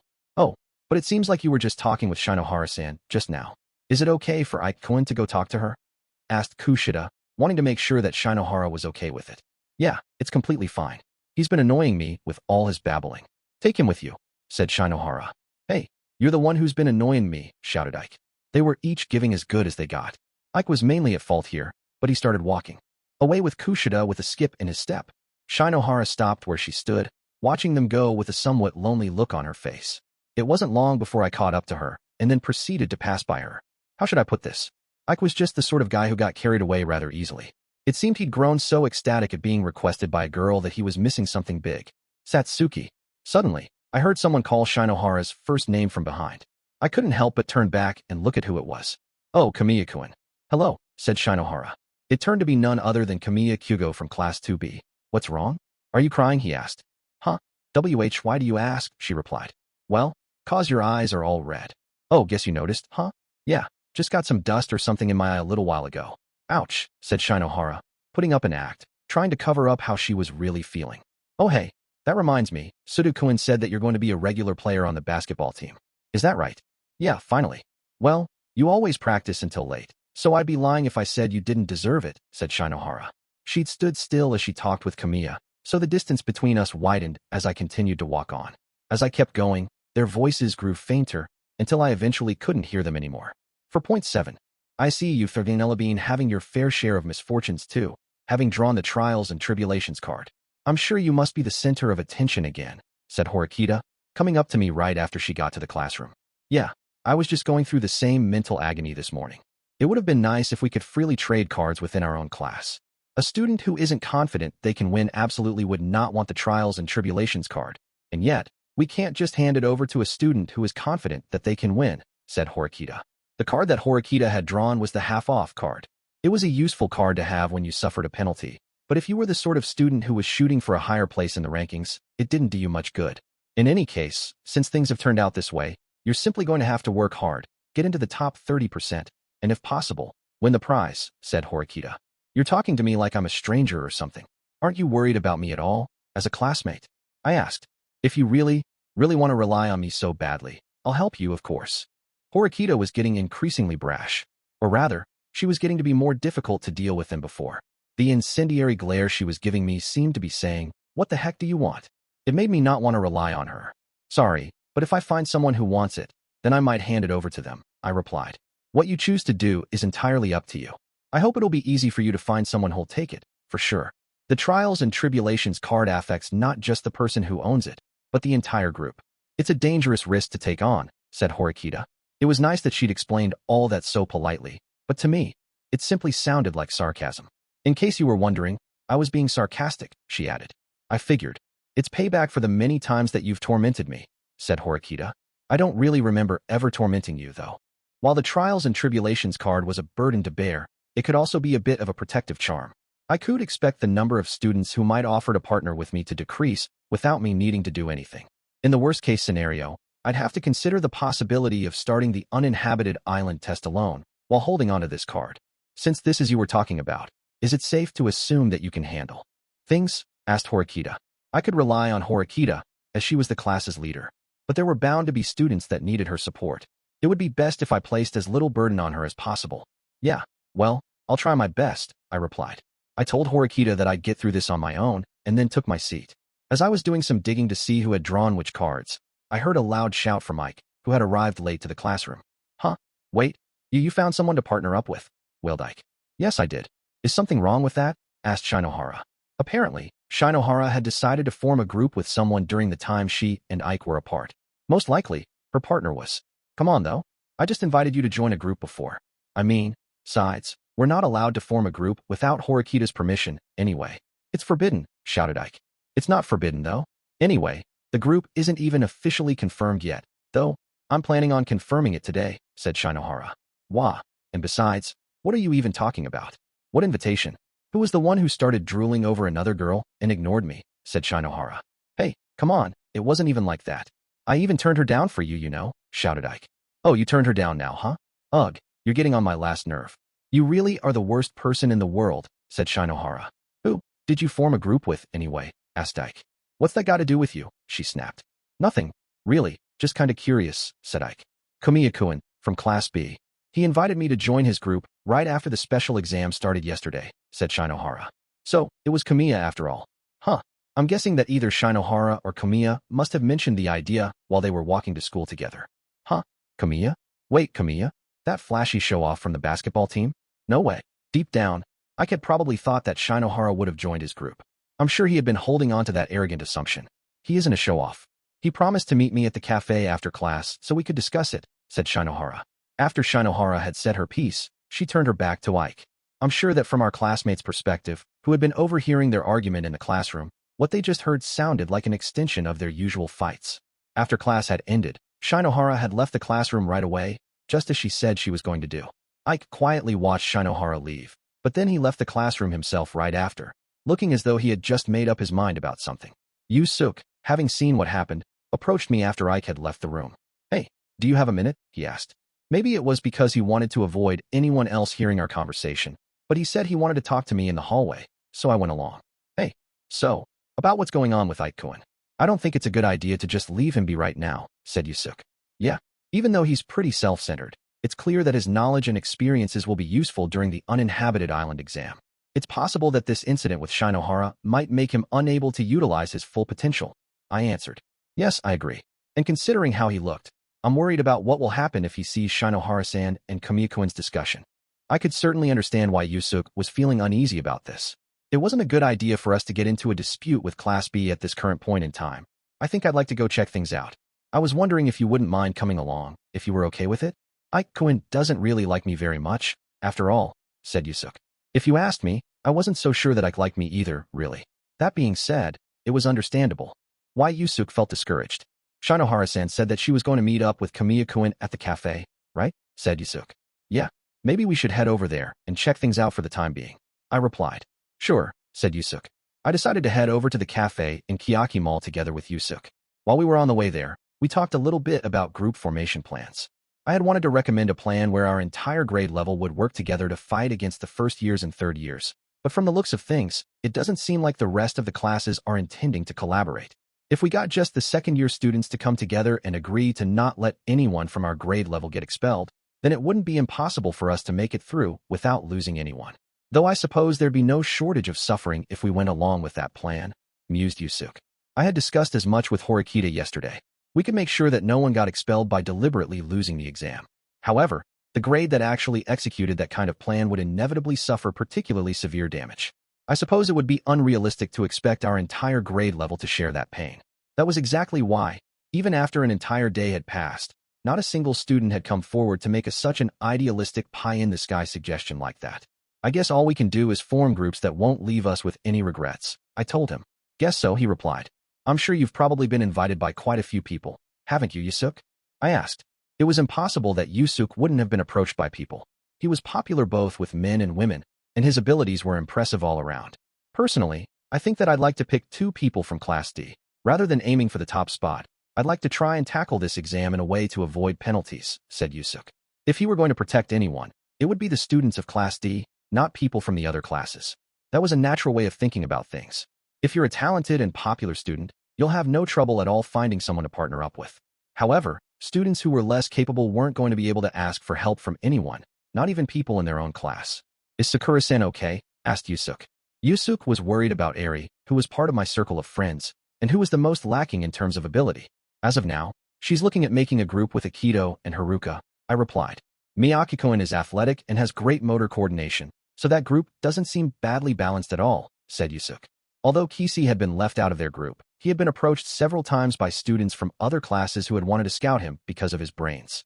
I suppose that if Kisi chose a student who could compensate for physical ability, an area that remained a concern for him, then he'd make a formidable group. However, one problem had emerged while we were in pursuit of Ike. There was someone tailing us. Whoever it was, they had done their utmost to avoid being noticed before, but it seemed like now they were willingly allowing me to spot them, like they were prepared for it. Ike headed straight into Kiyotaka Mall, so now it was just me, Yu-suk, and and the person following behind us. This state of multiple parties tailing someone, with us tailing Ike and this mystery person tailing us, continued. Although ignoring this person wouldn't be difficult, if things like this kept happening in the future, it was going to be troublesome. As we got near Kiyotaka Mall, I stopped for a moment. Sorry, Yusuke. Would you mind going on ahead? I asked. What's up, he asked. I just remembered that there's a little something I need to take care of. I think I should catch up to you in about 10 minutes, give or take, I replied. All right. If anything happens, give me a call or text, said Yusuke. Yusuke, without asking me for any additional details, went into Kiyotaka Mall, disappearing from view. Then, the student who had been following us approached, as if they thought this was their cue. It was my classmate, Matsushita Chiaki. You don't seem surprised. Did you notice me following you right from the beginning? She asked. I just don't show surprise in my expression is all, I replied. Was this the first time since spring vacation that I had talked with Matsushita alone like this? Just the two of us? Well, no. Actually, even if you took away the just the two of us part, it still applied. This was the first time we had talked since back then. What were you talking about with Hirata-kun? About Ike-kun? About the uninhabited island exam? She asked. Matsushita, now standing beside me, looked up at me, as if she were trying to read me. And what business is that of yours, Matsushita? I asked. Well, I suppose it's not so much my business as it is our business. Because you're someone particularly important in order for us to get to Class A, Ayanokouji-kun, said Matsushita. She seemed to think very highly of me, but what was she after? Considering how quick-witted Matsushita was, she should have known that a little bit of gentle persuasion by way of flattery wasn't going to work. But I couldn't imagine that she was approaching me right now for no reason at all. Don't be so alarmed. I came up to you today because I have something I needed to tell you, and as soon as possible. Something to tell me? I repeated. The Trials and Tribulations card is an item with powerful effects, but it's difficult to handle. If you're having trouble, I think I'd like to offer you my help, Ayanokouji-kun. What do you think? She asked. Putting aside my own thoughts and intentions, she had shown a willingness to help me anytime because we were on the same side. When I didn't open my mouth to respond to that, she looked a little bit distressed by it. I guess you're not going to give me an answer unless I tell you straight out, huh? Said Matsushita. I wasn't trying to be mean to her or anything, but I didn't want to get thrust into a conversation like this while there were so many people coming and going. It was after class, and you could start to see all kinds of students around. It wasn't like Matsushita hadn't noticed that herself. Then, without waiting for an answer from me, she started talking once again. You need to stay at the top of the rankings to avoid a penalty, so you're having a difficult time finding people to form a group with, right? Which is why I wanted you to rely on me if you're having trouble, said Matsushita. After she said that, she must have forgotten something important, because she quickly spoke up and made an addendum. Of course, I intend to completely follow your instructions during the exam, Ayanokouji-kun. Apparently, that was the message she had wanted to give me, going as far as deliberately tailing me to do so. I'm honestly happy that you're offering to help me, but you'll be penalized if we don't make the top 30%. Do you understand that you'll be taking that risk on too, Matsushita? I asked. I understand. That's exactly why I think it's important for me to cooperate with you by helping you out, Ayanokouji-kun. It wasn't like I thought she didn't have good intentions, but I figured that the true essence of her request must have laid elsewhere. While suppressing my wish to hurry things up and go join up with Yusuke, I turned towards Matsushita, who was walking alongside me. Did you determine that your odds of survival are highest if you form a group with me? I asked. To put it simply, you would normally expect that the group with the Trials and Tribulations card would have a higher chance of getting expelled. Yet despite this, Matsushita had offered to help me, without concern for the dangers. I couldn't interpret that simply as something done solely out of good intentions. Guess I've been found out, huh? Said Matsushita, smiling with her whole face, raising the white flag in surrender. I was thinking that it won't be difficult for you to stay in the top percentage of groups, Ayanokouji-kun, since, well, it's you. Even if you don't necessarily make it to the very top, it's almost a complete certainty that you'll break into the top 30%. It would be more dangerous for me to casually prioritize my friends and join a group haphazardly, said Matsushita. Those were her true feelings. She weighed me against the other students she could have possibly chosen, and she ended up choosing me. I thought you might get snatched up, Ayanokouji-kun, she added. So, she came to talk to me as soon as possible. That made it easier for me to understand her intentions by coming to me with her evaluation. I was grateful for her offer, but I had no intention of coming to a firm conclusion here from the beginning. That wasn't Matsushita's fault or anything. It would have been the same regardless of whoever approached me.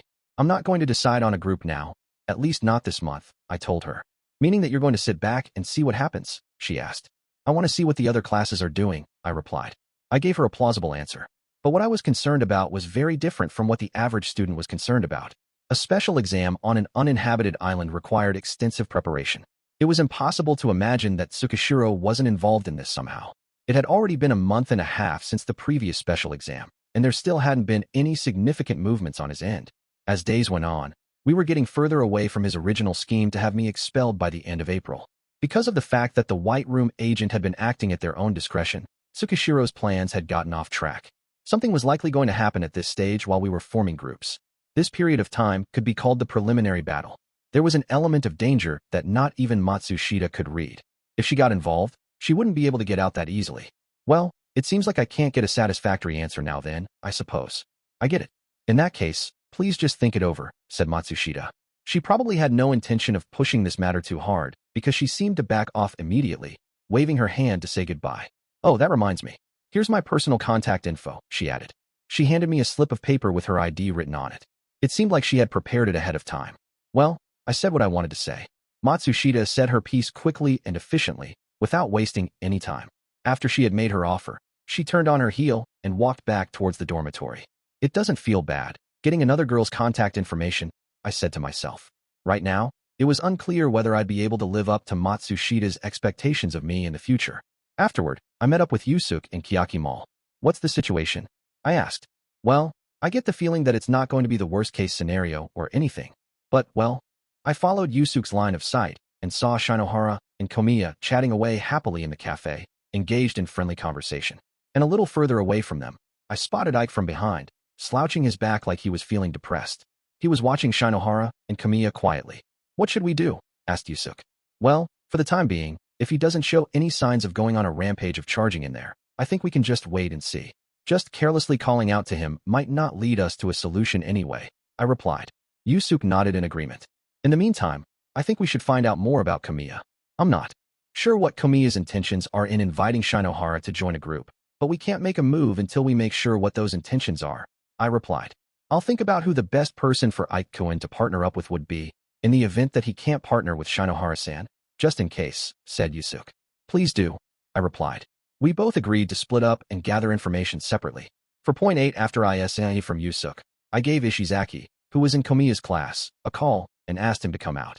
He told me that he was still at school, so I decided to walk on over to where he was. As soon as I met up with Ishizaki, he immediately ran up to me with a huge smile on his face. Hey dude, you ready to pair up with us? He shouted. No, the jury is still out on that one, sorry. I actually wanted to talk to you about a different matter today, I replied. When I told him that, Ishizaki looked a little bit disappointed, but he quickly recovered. What's up, dude? Come on, talk to me, said Ishizaki. I was about to launch right into what I wanted to talk to him about, but then I turned my attention to a girl that was approaching Ishizaki. It was Nishino Takiko, from Class 2B. What's this? So, your business you had to take care of was meeting up with Ayanokouji-kun, said Nishino. Hey, I told you not to follow me, didn't I, Nishino? Sorry, Ayanokouji, said Ishizaki. After Ishizaki apologized to me, he urged Nishino to go on ahead to Kiyaki Mall. Nishino didn't listen to him at all, but instead approached me. You're close with Ishizaki, huh? It's kind of surprising to see the two of you together, said Nishino, observing me closely. I also noticed that she didn't include any honorific after Ishizaki's name. Hey, you never listen to people at all. This is exactly why everybody shuns you, shouted Ishizaki. Shuns her? I repeated. Oh, yeah, she's all alone in our class right now. She hasn't got a single friend. It's kind of a problem, said Ishizaki. All alone. I'm not really bothered by it though, said Nishino. On that subject, that reminded me, the bookie was also something of a lone wolf herself. Apparently, Nishino was quite like her. Anyway, just go on ahead. Okay, said Ishizaki. Nope, said Nishino. And nope? Hey, come on. Sorry, Ayanokouji, hold on just a sec. I'm gonna get her out of here, said Ishizaki. I'm just curious why you're sneaking around and meeting Ayanokouji-kun in secret like this, Ishizaki, said Nishino. I had never talked with Nishino before, but she seemed to be the type of person who just said what was on her mind without hesitation. It was certainly true that a person like that tended to make a lot of enemies. However, I suppose that since Ishizaki and I were meeting together, it was understandable that she would find it curious. It might be counterproductive to just turn her away without telling her anything. I decided to tell Nishino about what I was going to talk to Ishizaki about. First though, I wanted to give her some background context, before going on to the matter at hand. Ishizaki and I were in a group together during the camp thing last year. We became friends there, I told her. I contacted Ishizaki because I want to know a few things about Komiya from Class B. And since this isn't something that we wanted people to overhear, I asked him to meet me here. About Komiya-kun? What do you mean? Asked Nishino. She didn't drop the honorific in Komiya's case, apparently. With that thought in mind, I went ahead and explained what was going on. I heard that he promised to make a group with Shinohara from my class. Did you know about that? I asked. Nope.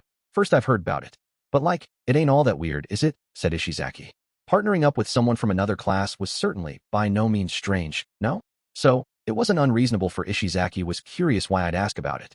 So what about it, he added. Even in the kindest of terms, Shinohara isn't the type of person who can perform well in the uninhabited island exam. Our class is worried about whether her forming a group with Kamiya might be a problem or not. I wanted to know what kind of person he is, I answered. I mean, I guess he's a normal, good dude, you know? He's pretty coordinated and stuff, and he's on the basketball team, so he's got stamina, said Ishizaki. Ishizaki then turned to Nishino for her opinion, with a look that said, right? I'm guessing she must have agreed with him, because she responded with an immediate nod, as if there was no issue. Apparently, one of them had asked the other to be in a group, from the sounds of it. Are they going out or something? I asked. Huh? I dunno, I guess, said Ishizaki. There's no way that you could find that out by asking Ishizaki, though. He doesn't know a single thing about love, said Nishino. Shut up. What? Do you know anything about it? Shouted Ishizaki. I know more than you, at the very least. I don't think that they're dating, but I'm pretty sure that Kamiya-kun likes Shinohara-san, said Nishino. That must have sparked Ishizaki's memory, because he spoke up and told me something. Whoa, serious?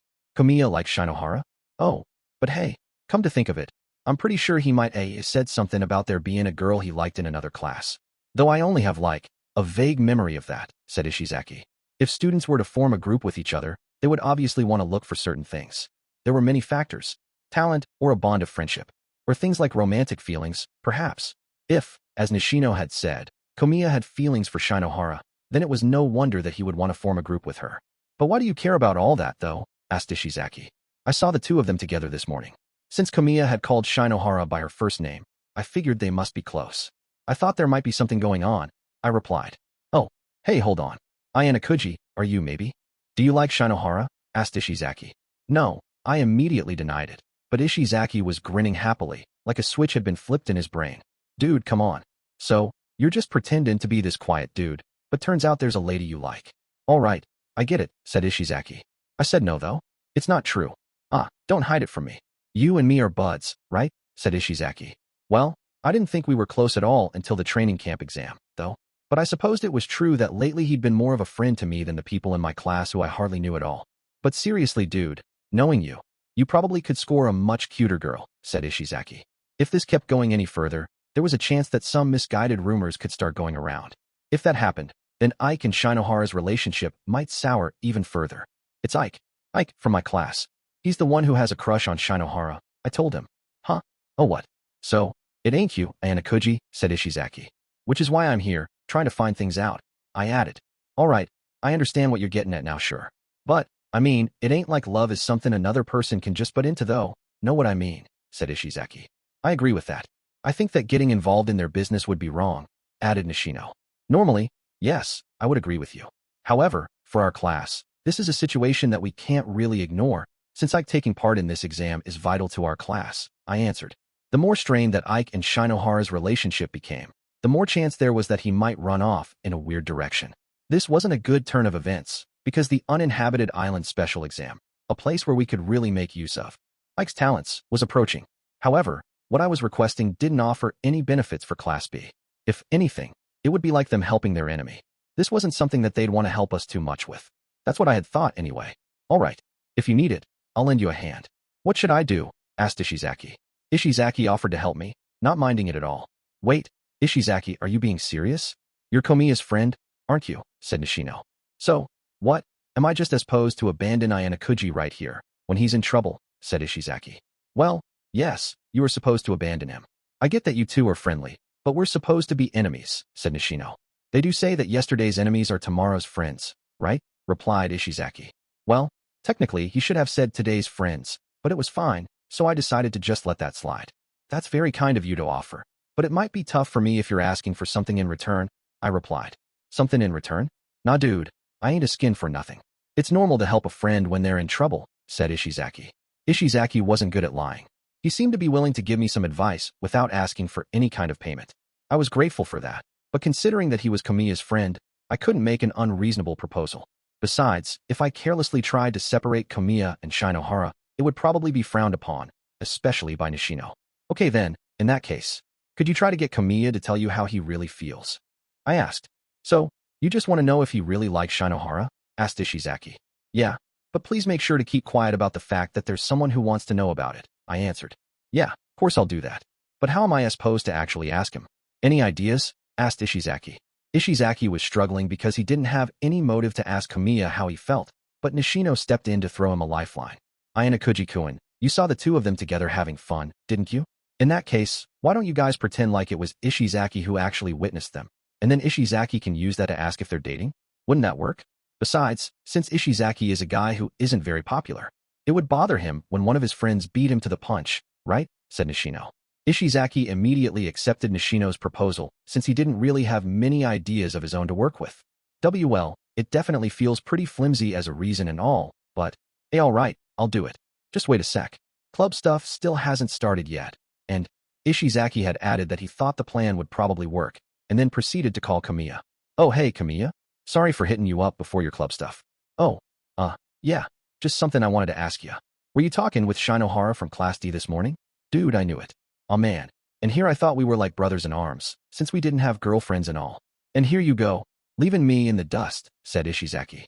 He asked Kamiya about Shinohara, handling it better than I had expected he would. Oh wait, so you guys aren't really going out? Guess that must be true, yeah? If I find out later that you're lying though, we're gonna have a problem, you know, said Ishizaki.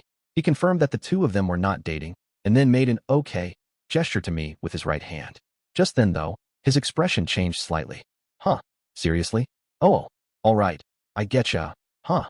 Ishizaki had been asking questions in a way that I could follow along up with so far, but the amount of information I could pick up from the conversation suddenly diminished. He began to listen intently to Kamiya, who was speaking on the other end of the line. That's so? Huh, okay. Yeah, dude, I get it. Guess that means the time has come for you to become a man. I'm pulling for you, dude, of course. Let me know how it goes, okay, said Ishizaki. Based on how the conversation had gone, I was able to understand what Kamiya had told Ishizaki, more or less. When Ishizaki finished his call, he looked at me with a somewhat awkward expression on his face. So, Kamiya's planning on telling Shinohara that he's got a thing for her. He's gonna do it on the island, said Ishizaki. I see, I replied. If they formed a group, that meant they'd be together on the island for 24 hours a day. I'm sure there would come plenty of times when he'd have the perfect opportunity to tell Shinohara how he felt about her. What now? I mean, ain't no way we can stop him, right? Said Ishizaki. He was right, of course. Kamiya had the unassailable right to tell her how he felt. Besides, even though Ike and Shinohara both liked each other, neither one of them had taken that first step in the first place. So if someone else were to cut in before Ike were to get there himself, well, that just meant that was the way things were meant to be. Or maybe after Kamiya told her how he felt, Ike could eventually win her back. Anyway, thanks for the help. I think I'll talk to Horikita about all this. Oh, and if Nishino seems to be having a tough time getting a group, come talk to me. I might be able to help in some way, I replied. I told you I didn't need anything in return though, said Ishizaki. Well, it's just like you told me. If you're in trouble, I'll help you out, too. As long as it's something I can do, I'll help, I told him. Thanks. I know you've got a lot you're dealing with too, so hang in there, said Ishizaki, offering me some words of appreciation. I decided to go ahead and report back to Horikita on the matter. For point 9 that evening, I called Horikita to the cafeteria. Since there were so many people around, it would be difficult for anyone to pick up on our specific conversation, even if they were trying to listen in. I told Horikita about how I had a crush on Shinohara, but was unable to take that first step. I also told her that Kamiya had a crush on her as well, and that he was planning to tell her how he felt. I also told Horikita about how deeply I think it might affect the upcoming exam. And Horikita's reaction to all of that was, wouldn't it be fine to just leave them alone? I had halfway expected as much, but her reaction was one of cold indifference. You said you wanted to talk to me about something, and I was wondering what it could have been about. But this really isn't something that other people should get involved in. Besides, I do value Ike's camping skills as well. We should place him in a group to make the best use of his abilities, leaving personal feelings out of the equation, said Horikita. I'm not so sure about that. It seems like Ike can't get his mind off Shinohara. Depending on how things play out, it's possible that he might not be able to perform as well as he did last year. If that's all there is to it, then that would be fine. But we should consider the possibility that he'll be so preoccupied thinking about Shinohara that he'll drag his group down, I answered. You're saying that he'll get all weird about it and end up getting expelled? Said Horikita. Well, I can't say for sure that it's impossible. In that case, that could be a problem. This is absolutely stupid, replied Horikita, letting out a bitter sigh, seeming to be at her wit's end. It seems like Kamiya and Shinohara have promised to be in a group together, but they haven't made it official yet because of your instructions. But if you do give them your permission, it is almost a guarantee that they will form a group together.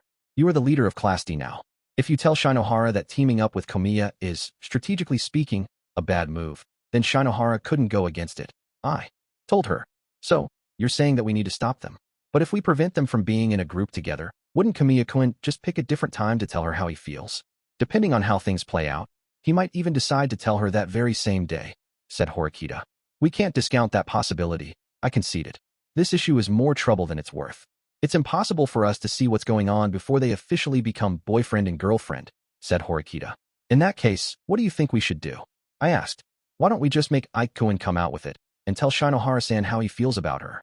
If she responds well to it, then Ike-kun will give his utmost so that he won't be expelled, no matter what group he's placed in, right? On the other hand, if she turns him down, Ike-kun can forget about her and concentrate on the exam, said Horikita. While I agreed that the former scenario was likely, I wasn't sure if the latter would happen that way if Ike did get rejected. There was a possibility that he'd fall into despair and just give up. But we could keep talking back and forth about this topic all day long. It was certainly true that getting Ike make his feelings with Shinohara clear at this stage would be the simplest, least time-consuming solution. You're good at quite a lot of things, but when it comes to love, you're really hopeless, aren't you? Said Horikita. I'm studying hard right now, I replied. For the love of... All right, I'll see what I can do. In the meantime, should I go ahead and lead Ike-kun and Shinohara-san to try and form a group together? Said Horikita. Even though we were still in the middle of eating, Horikita took out her phone and launched the OAA app. However, when she did so, an unexpected fact came to light. Unfortunately, it seems like we're too late, said Horikita. Horikita slid her phone across the table over to me and showed me the screen. In the OAA app, I could see that groups had been formed. I saw both Shinohara and Komiya's names listed together already, as two people in the same group. They were in a group of 3 people, together with Kinoshita Minori from Class B. Since it's come to this, we're going to need to take steps to make sure that Ike-kun doesn't lose motivation, said Horikita. Let's talk about this with Yusuke too. He's been thinking about ideas for the best group to put Ike into right now, I replied. Completing the task of forming groups for the uninhabited island special exam was fraught with difficulties. 4.10 that evening, my stay-home date with Kay started, something that had become a regular happening for us. The topic of our conversation today mostly centered around groups, starting with Ike and Shinohara's breakup due to their fight earlier. So, hey, Kiyotaka, who are you planning to group with for this exam? Asked Kay, looking up at me as she asked that question with a somewhat bashful look on her face. I'm not planning on joining a group with anyone right now, I told her. Huh? WHY? I could sense that Kay had wanted to be in a group with me. But even if we did team up, it wouldn't work out in my favor. It wasn't like she was lacking in ability or anything. It was more that, considering we would be going up against Tsukishiro, she'd be unfit for the task. There are definitely advantages in forming a group. However, that doesn't necessarily mean that you can't win on your own. In fact, if anything, there are advantages in being able to stand freely without being influenced by others. In addition, depending on how things go, you might be able to save other groups. If a group is about to get eliminated, you could step in and cover for them, I told her. So, you're saying that in general, you could be more resourceful and adaptable if you're going it alone, answered Kay. Whether you were a boy or a girl, you were still allowed to take part in this exam by yourself. In other words, there was a chance for students who prided themselves on their versatility to be able to win on their own. If a student were to take first place and they were acting alone, that would mean only their class would be getting 300 class points, I told her. Do you think you could get first place, Kiyotaka? I mean, considering the fact it's you. What do you think? I asked. After I turned the question back at her, our eyes had met. We stared at each other for a while, as Kay stiffened, lost in thought. I feel like you would get first place without even breaking a sweat. Huh, but wait, hold on. If you get first place, it'll get even harder for me to tell people that we're going out, won't it? She wailed, immediately starting to imagine what the future would be like, panicking. If you get first place all by yourself, Kiyotaka, I think I'd be so happy that I'd swoon. I would think that you're super cool. I don't know what the best thing to do is, she added. You're getting overly excited. Don't worry about it. It's not like getting first place is that easy, I answered. So hold on. Does that mean that you don't think you can win? She asked. Let's just say my chances are about 50-50, I replied. Just saying that you have a 50% chance is still absolutely incredible though, said Kay. Anyway, the thing you should be concerned with right now isn't who you'll be partnering with, Kay. Huh? Wait, isn't that really important though? If I slip up, I might get expelled, said Kay. That's right. There is the threat of expulsion in this special exam. If you slip into the bottom 5, then you'll get penalized. However, you can't just freely choose someone to partner up with, I told her. Okay. To be honest though, I wanted to partner with you, Kiyotaka. I want you to protect me, said Kei. Kei had basically asked me as much before, albeit in an indirect way. But now she had come out and honestly said how she felt. There are ways to save you without me having to protect you though, right? By that I mean you can hold on to the number of private points that you need to save yourself. Well, yeah, that's true. But, said Kei, trailing off and pausing for a moment. Although it required a substantial number of private points, if you put it another way, that meant that as long as you held on to that number of points, you'd never get expelled. So, yes, it is true. But even if you form a group of 6 people during the exam, you'd still need 1,000,000 points to avoid getting expelled, right? I don't have that many, said Kei. How many points do you have left now? I asked. Let's see. 240,000, I think. Anyway though, I have been saving points pretty well lately though, said Kei. I didn't really say anything that indicated I was blaming her for her lack of points though. Since I was in a comparable situation financially, I couldn't really criticize her. So, you're short 760,000 then, I replied. I had about 250,000 points on hand. Even if I handed them all over to her, she would only have a total of around 500,000. Kei, you've got the free ride card, right? I asked. Yeah. What's it worth, in terms of value? She asked in return. I couldn't say it's a good card, to be honest. For better or worse, it seems to be the card that has the least impact on the holder. It's not the sort of card that will add to your efforts or help you when you make a mistake, I told her. You could basically only bet on whatever group was likely to win. In terms of simple value, you could say that her card had the least value. Yeah, you're right, replied Kei, letting out a dejected sigh. She had already known that was the case, more or less. You have the Trials and Tribulations card if I remember right, Kiyotaka. Yeah, it has some powerful effects if you win, but if you lose, it would be really traumatic. Oh, well, I know that you're not going to have any problems at all, of course, Kiyotaka. I was really hoping I would have gotten the half off or nullify card. I suppose that from Kei's point of view, it was natural that she would feel more appreciative of a card that could save her in this exam. It's not like there aren't any hopes for your card, though. Chances are there are many students who feel like the half off or nullify cards are worthless. In those students' eyes, there may be value in the free ride card, I replied. Unlike the Head Start and bonus cards, her card might not really resonate with students who were confident in themselves. On the other hand, though this card was targeted for the middle-of-the-road students who didn't think they could win. Furthermore, the middle-of-the-road category was likely to be comprised of the greatest number of students, making it easier to find someone who would want to trade. However, cards like half off were greatly desired by some students both in that middle-range category and in the lower-range category. They'd want it so badly that they could taste it. Depending on who was holding the card, some cards might seem worthless, while others might shine like they were solid gold. I'll take care of the points, I told her. Huh? You'll take care of? But how? She asked. There are several ways to do so. Selling off the Trials and Tribulations card to get the funds we need is one way, I answered. But that means you might have to give up your card. Are you sure? Asked Kei. It's more important to make sure that you don't get expelled, I replied. Okay. Thank you, she replied, blushing. Afterwards, we went on to talk about summer vacation, which was exciting, but new developments in our relationship were being put off for later. 4.11 The SHLAD allowed us to form groups of up to 3 people up until the summer special exam started in earnest. However, there was a conversation happening that didn't cover just that. It was also about looking ahead to the future. I'm glad that you've come, Ichino-san. Sorry to have kept you waiting, Sakayanagi-san. It was after school on the first Friday after we were given permission to start forming groups. Sakayanagi had called Ichino's and asked her to come to the cafe. Is this a good time? I was thinking that you might have turned down my offer since I had made this request so suddenly, said Sakayanagi. It's a perfectly good time, no problem at all. Though to be honest, I was a little surprised since I didn't think that you'd contact me, Sakayanagi-san. That day, just an hour before they had met up with one another at the cafe, Sakayanagi had suddenly contacted Ichino's and asked her to come out. If Ichino's schedule had been packed, it wouldn't have been surprising if she had turned down the offer, of course. I really wanted to meet you today and talk with you, Ichino-san. That was a lie on Sakayanagi's part. Inviting Ichino's so suddenly and without any advance notice was part of her strategy. It was meant to give Ichino's no time to think. If they had arranged in advance to meet in a few days, Ichino's would have thought about what would be discussed. And depending on how things went, she might have even sought help from her classmates, like Kanzaki. This was a precautionary measure on Sakayanagi's part to prevent that from happening. At any rate, why did you accept my sudden request to meet, anyway? Asked Sakayanagi. Why? Well, I didn't really have any plans today, said Ichino's. That isn't what I meant. I have done some terrible things to you before, Ichino-san. I thought it wouldn't be surprising if you hated me, said Sakayanagi. Sakayanagi had secretly gotten details about Ichino's past out of her in their conversations as part of a plot to bring Ichino's down. Sakayanagi had tormented Ichinos by taking something from her past that she didn't want other to know and revealing it to a great number of people.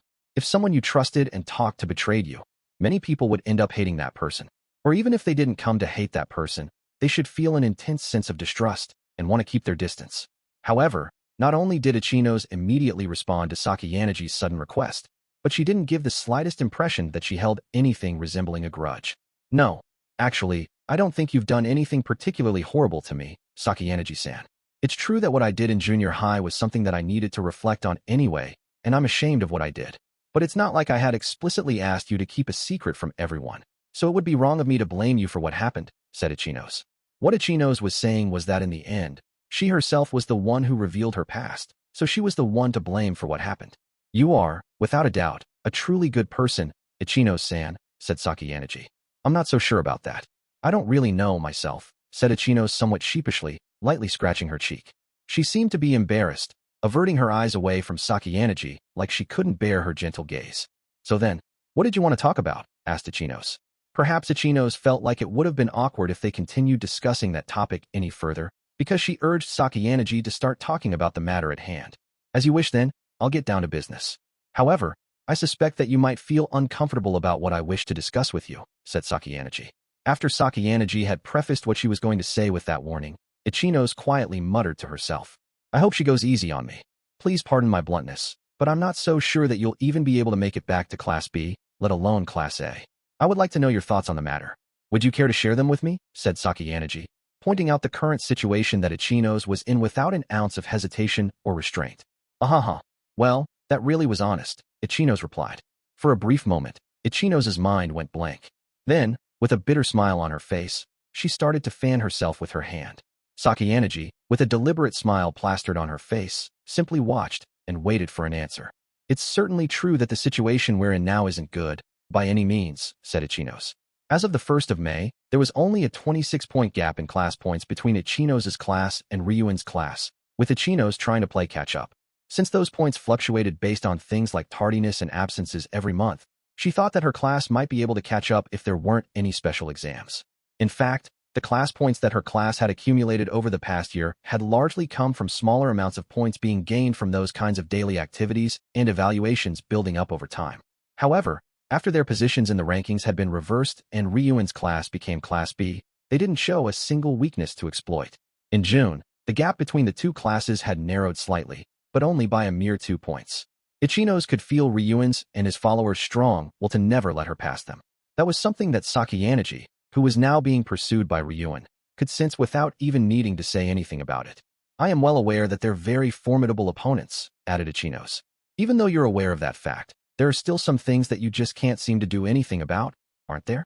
Ryuin-kun's boisterous, excessive class hasn't been causing any problems lately with their behavior, which is so surprising that it's practically unthinkable.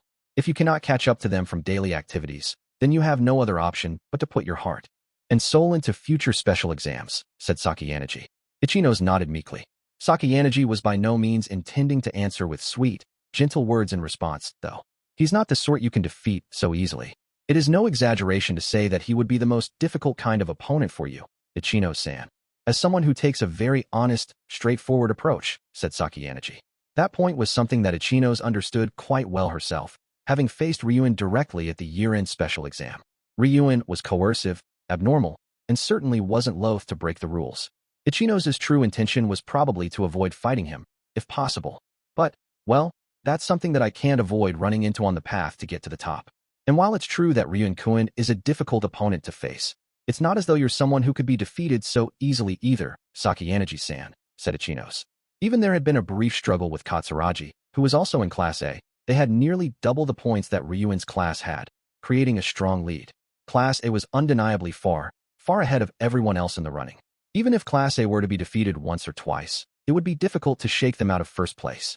Even though there is more than 200-point gap between your class and Class D, what do you think might happen, considering their momentum? Are you confident that they won't overtake you? Asked Sakayanagi. Horikita-san's class is also rapidly gaining strength by leaps and bounds. In terms of individual abilities, they have people who can stand toe-to-toe with those from any other class. When I look at things that way, I can say that I definitely do not have that much room for error, said Ichinos. Indeed, There are certainly several interesting and exceptionally gifted individuals in Class D. First, you have Hirata-kun and Kushida-san, both of whom have excellent communication skills and well-balanced grades. Then there's Suda-kun, who is the sole student to have earned an A+ rating in physical ability. And you have Ayanokouji-kun, who made a surprise attack like a soldier lying in wait by getting a perfect score on the mathematics section of the exam, which was an exceptionally difficult subject. And then we have Koenji-kun, someone whose true abilities still can't be discerned fully, making him yet another dangerous person, said Sakayanagi.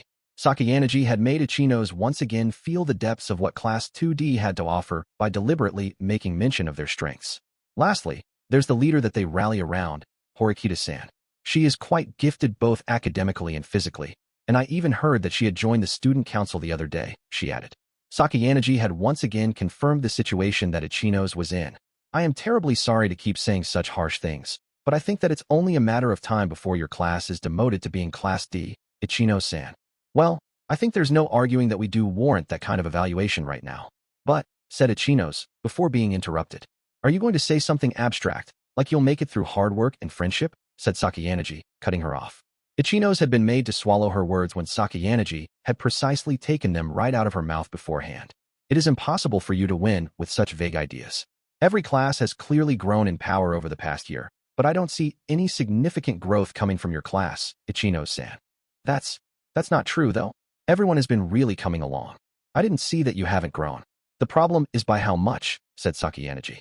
You might not believe this, but I don't think we'll lose, Sakayanagi-san, said Ichinos. Sakayanagi, with a faint smile on her lips, simply shook her head from side to side, slowly.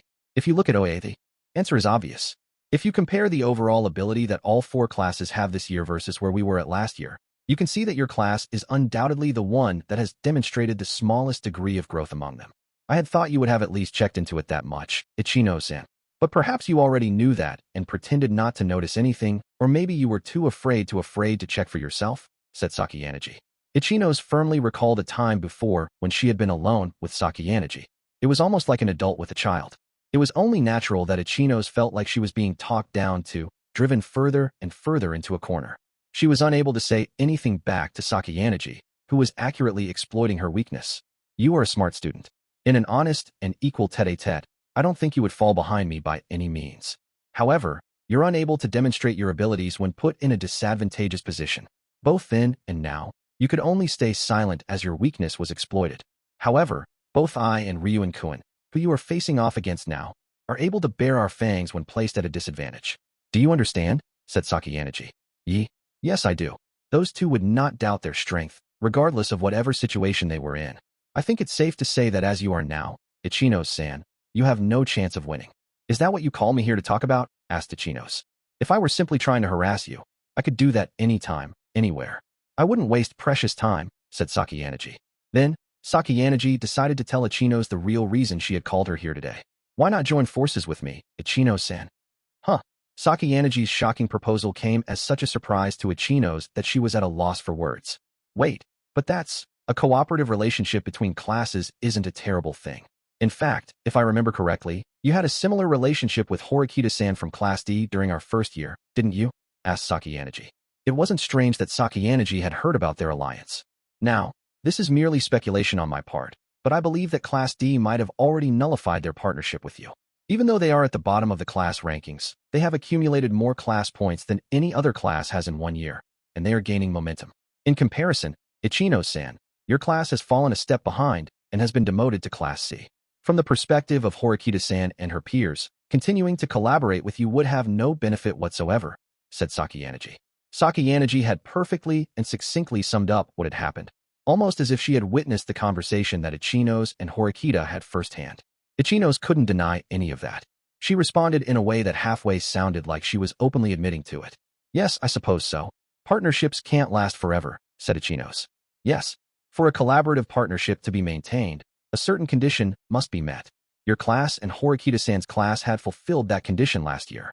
And it was precisely because of that you were able to successfully establish a good relationship without fighting each other in vain, said Sakayanagi.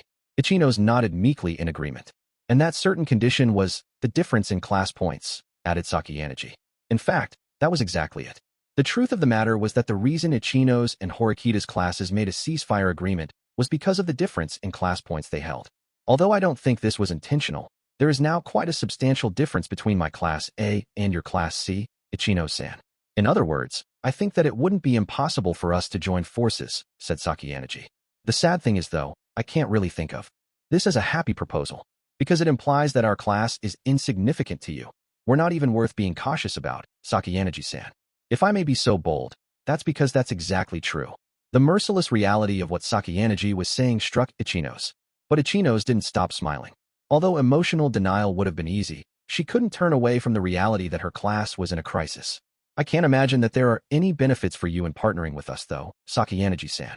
No, that's not quite true. If we look at things purely in terms of power, then yes, it is true that you come up short.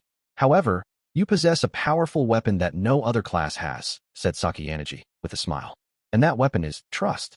I can say with absolute certainty that during the time in which our classes are allied with each other, you will not betray me, no matter what happens. That is of foremost importance in looking for an ally, said Sakayaneji. A partner that you could rest easy about and trust to watch your back. Sakayaneji was saying that alone was worth an alliance. While I'm happy that you think so highly of me, we're in a situation now where we can't really care for appearances, right? Said Ichinos. Yes, that is true. However, I cannot imagine that you would abandon that weapon called trust, which you have built up so much so far, Ichino-san. If you do abandon that trust and betray me, then the blame would fall squarely on me for having judged incorrectly, said Sakayaneji. Even if this were a trap that Sakayaneji had laid for her, Ichinos couldn't help but feel that being trusted wasn't a bad thing. However, she already taken into consideration the fact that Sakayaneji was someone she couldn't drop her guard around. Could I ask that you please give me some more details about what you're thinking? Asked Ichinos. Can I take this to mean that you wish to move forward with this partnership? Replied Sakayaneji. Yes, that's right. In that case, let's discuss. Sakayaneji started to act, to take Class 2C, led by Ichinos, under her banner. The upcoming special exam, where we need to survive on an uninhabited island, has some rather troublesome rules. We can only form groups with students from our grade level, and the rewards are distributed equally. This means that even if you were to bring together the best of the best from each class, it wouldn't create any gap in class points whatsoever, said Sakayaneji. Yes, you're right about that. Which is why it's inevitable that we'll have to make a group that's capable of winning from within our own classes, said Ichinos. But in that scenario, you couldn't say that you're able to handpick the best of the best in forming your group, no? There would inevitably be certain areas that each class won't be able to cover on their own. However, what if two classes were to work together? I would say it'd be a different story if we could freely choose between a total of 79 people, said Sakayaneji. So, if your class and our class work together, although you wouldn't be able to chip away at the lead that Class A has, you would be able to overtake Ryuin-kun's class and widen the gap with Class D as well, said Sakayaneji. But, if we do this, that means we'll be losing an opportunity to catch up to your class then, Sakayaneji-san. As we head into the second and third semesters, isn't your first priority to return to a stable position? Even if you refuse to join forces with me here, that doesn't necessarily mean that you're going to win. Am I wrong? Well, on the other hand, if you lose to the other classes, you will be demoted to Class D, Ichino-san. You will lose out on a lot of class points, thereby putting you in an extremely tricky situation. If that were to happen, it would be close to impossible for you to aim for Class A, wouldn't it? Said Sakayaneji. Ichinos had once again fallen silent, unable to respond to what Sakayaneji had said. I think that you still harbor some doubts about me, but I don't think there are going to be many chances for the other classes to team up with each other. Neither Class B nor Class D would ever join forces with me, as they are intending to catch up to Class A. Their only option would be for D, C, and Class B to form a clique and to challenge Class A together. That way, they could form strong groups, said Sakayaneji. No matter how strong Class A was, if B, C, and D worked together, Class A's chances of winning would be slim. I'd be lying if I said that I haven't thought about that myself already, said Ichinos. Yes, quite. However, D, C, and B working together isn't a realistic strategy. Ichinos-san, have you received word from anyone about that yet? In the few days since we've been notified that we're allowed to create groups? Asked Sakayaneji. Ichinos, eyes cast downward, slowly shook her head from side to side. If 3 classes joined forces, that would mean the class point rewards would be divided equally amongst them. Even if you did your utmost, and were able to take first place, you would only close the gap between us by a mere 100 points. If you placed second, then 67 points. And if you got third, that would be 33 points, said Sakayaneji. Even if classes 2B, 2C, and 2D had managed to secure all of the top positions, that would still only decrease Class A's lead by a mere 200 points. Although that was by no means a small amount, it would be difficult to monopolize the top spots in this special exam in the first place. It's natural to want to win on your own, and to close the gap by 300 or 400 points, said Sakayanagi. But if we enter a partnership, Sakayanagi-san, then Horikita-san and Ryan-kun might make a partnership, too. And besides, there are people who have already formed their own groups in our own classes already, aren't there? Said Ichinos. Yes. Rather, I've been waiting for the group building to begin. So, while we are currently seeing a trend where the individual classes want to join forces and instead compete on their own, I propose that we team up and focus on a main fighting force, said Sakayanagi. And what would this main fighting force be? Just like last year, I am unable to move around on the island because of my legs. However, I am allowed to participate, albeit in a somewhat special position though. Special. Students who are unable to participate due to reasons like illness or injury are eliminated from the beginning. Yes? However, I will be participating in this exam as a partially eliminated student. Partially eliminated?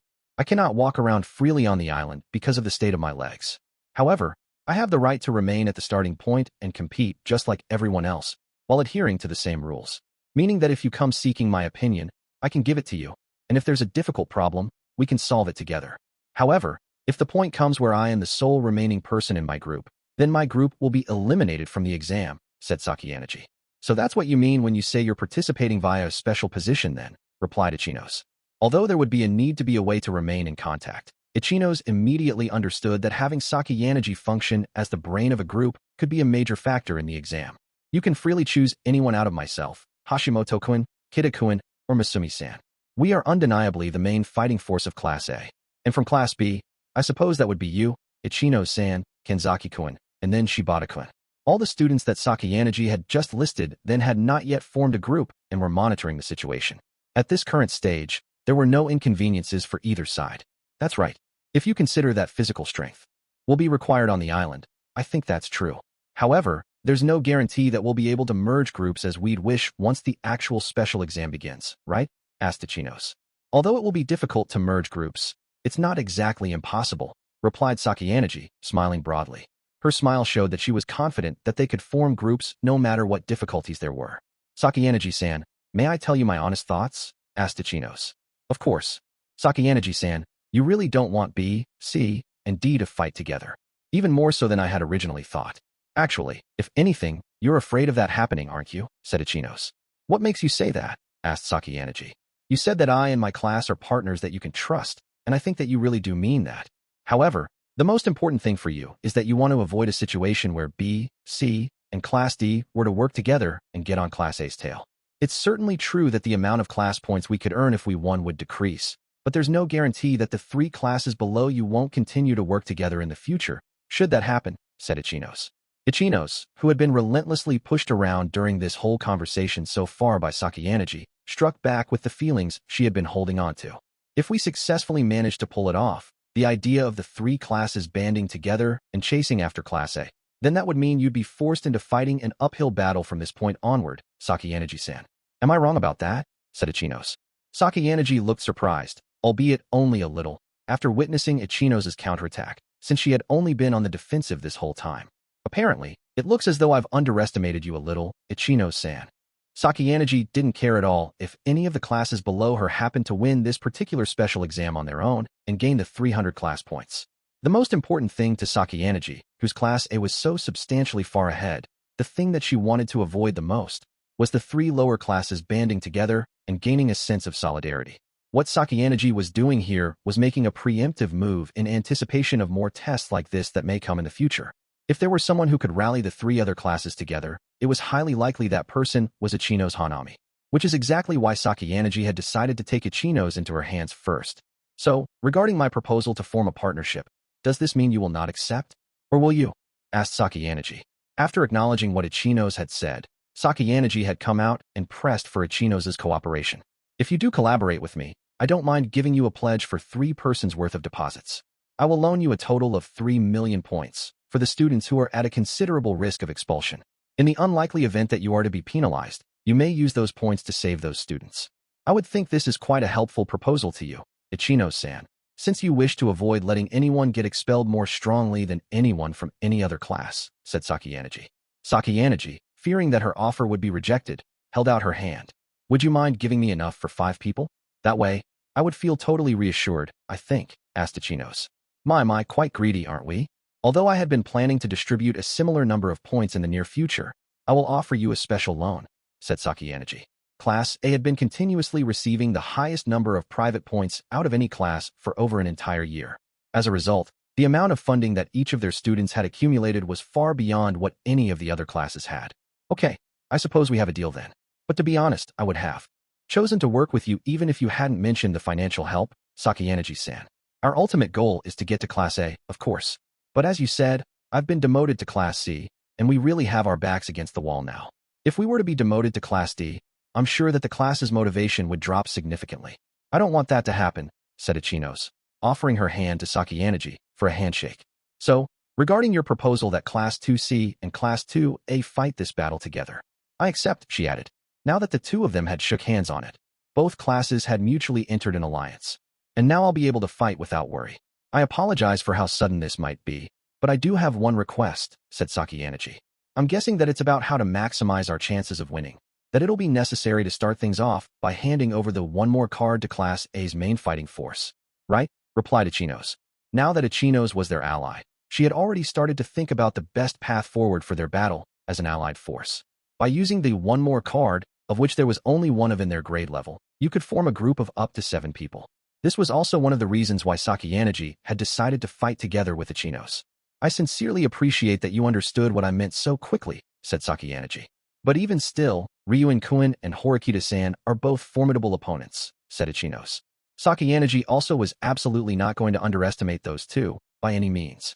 It wasn't going to be an easy fight, considering the lingering shadow of Ayanokouji looming behind Horikita.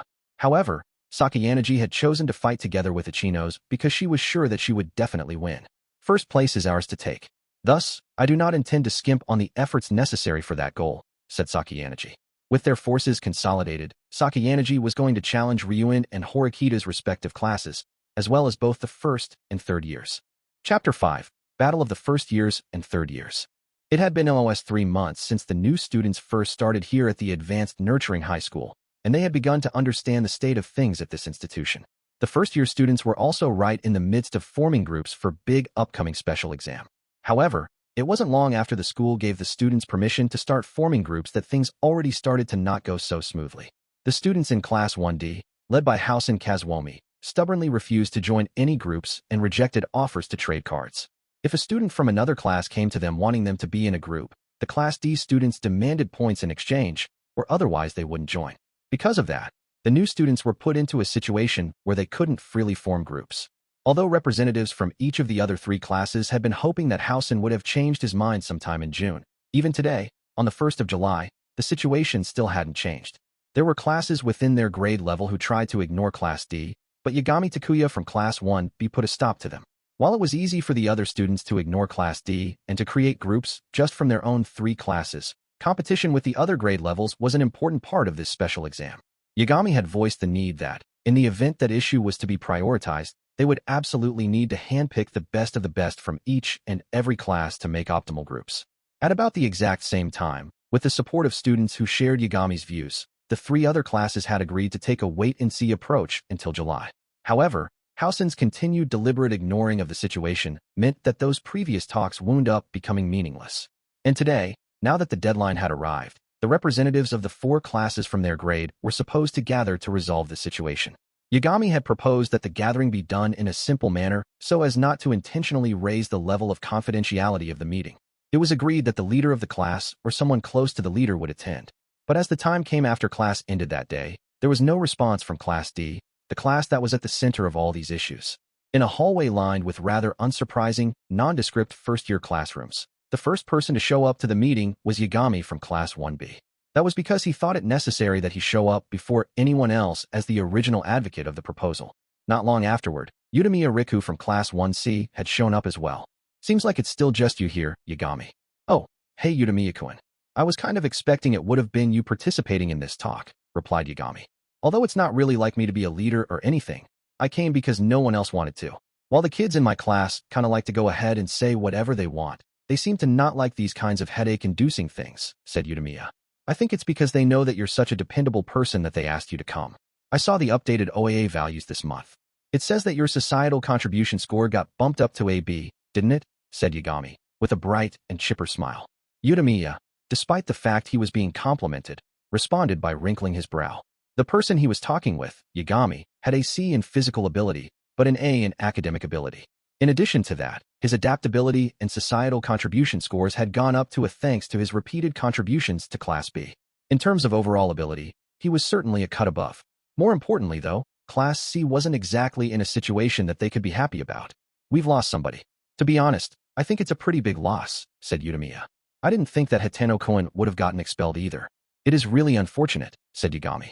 Yeah, Hatano was a male student from Class 1C. He was a valuable student too, with an A in academic ability. However, he had been dealt a fatal blow as a result of him being involved in actions that, once discovered, resulted in a penalty of immediate expulsion. The somewhat relaxed first-year students were once again reminded of this school's harshness. Though at this point, it had already been a month since Hatano had been expelled. Utamiya, his classmate, didn't even have the time to regret his loss, unfortunately. Now that he had lost one of his best students, he needed to get definite results on the upcoming special exam. It seemed like you and Hatano were pretty close, said Utamiya. He said he wanted to join the student council together. He wanted to make the school a more fun place to be, replied Yagami. Utamiya nodded lightly, and then directed his gaze towards the Class 1D classroom. Do you think that Housen's gonna come? Asked Utamiya, wondering about the very person about which this discussion was taking place over. I guess I'd say it's about a 50-50 chance, replied Yagami. 50-50? Wow, you sure put a lot of faith in Housen, huh?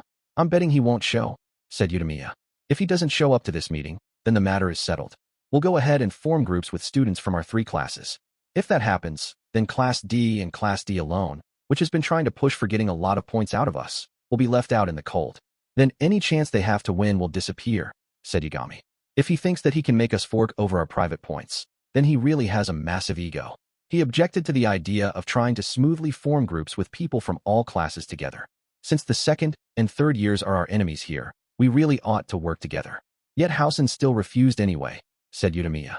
Even though they were all in the same grade level, Housen wanted to compete in areas where they didn't even have to. It seems that way, at least on the surface. But I can't imagine that's what Housen-kun actually planning, deep down. I can understand that it's a bargaining tactic on his part, but it's one that's not going to pay off for him. If he really intends on playing that game though, then I have to wonder if that might actually be a blessing in disguise for us. Because that means that Housen-kun isn't that much of a threat to us then, said Yagami. Yeah, you're right, replied Utamiya. Yagami explained that he had arranged this meeting to gauge what Housen was thinking. As the two of them were in the midst of their debate, a third person showed up. Oh hey, Riku, Takuya. I figured it'd be you too, shouted Takahashi Osamu from Class 1A, greeting them in a loud voice and waving as he came closer. Though he had a low academic ability ranking, just a C+, he was particularly good at getting to know people no matter who they were. He was often called up to participate in discussions. He had many friends in other classes and other grade levels too. Osamu-kun, did you come because you were forced into handling things for your class again? Asked Takuya. Well, the leader of our class is the kind of person who hates dealing with this sort of hassle, you know? So that's where I come in, replied Takahashi. Well, this discussion is going to move a lot more smoothly now that you're here, Osamu, added Utamiya. Just like in Utamiya's case, the leader of the class didn't have to come to this discussion. On the contrary, it would have been more appreciated by the other classes if the students who came for these talks were the ones who excelled in conversation. All that's left is Kazuomi, huh? Said Takahashi. There was only about 3 minutes left until the appointed meeting time. If he didn't show up, the 3 other speakers would proceed with their meeting without hesitation. Don't you all think it'd be better if we teamed up right at this stage? Because honestly, I really want to isolate Class D so we can crush them as soon as possible, said Utamiya. We've been told that the exam on the uninhabited island is going to assess more than our academic abilities, though. If you're looking at academic ability alone, then Class D is at the bottom of the rankings, but in terms of physical ability, they're a close second. It's possible that they could play a key role in group building, said Takuya. Look, I get what you're trying to say here, Riku. My class is feeling pretty darn frustrated with the situation too. But don't you think it's a little too early to just give up on Class D? I mean, we can't say for sure that there aren't going to be more exams like this in the future where all the classes in our grade have got to work together, right? Said Takahashi. While Utamiya had advocated for ostracizing Class D, Yagami had continued to maintain that they needed to support Class D. Takahashi, meanwhile, didn't really take a firm stance on either side, remaining in the middle. If we just need to work together to tackle this exam, then we'll be fine if it's just us our 3 classes. I'll admit that yes, There certainly are some capable people in Class D that we could use, but they're not worth enough to the point where I want to make a request to Housen and try to get in his good graces. Besides, it's just about time for our meeting to start. I'd like our 3 classes to start talking about reaching an agreement between ourselves, said Utamiya. Just then, almost as if he had anticipated how their conversation was going to go, the person in question appeared, with a relaxed attitude. Afraid that things aren't going to work out that way, Riku, said Housen. It seems like you came after all then. Housen-kun, replied Yagami, greeting Housen with a smile on his face. On the other hand, Housen approached the 3 of them while baring his white teeth in an unnerving manner, like he usually did.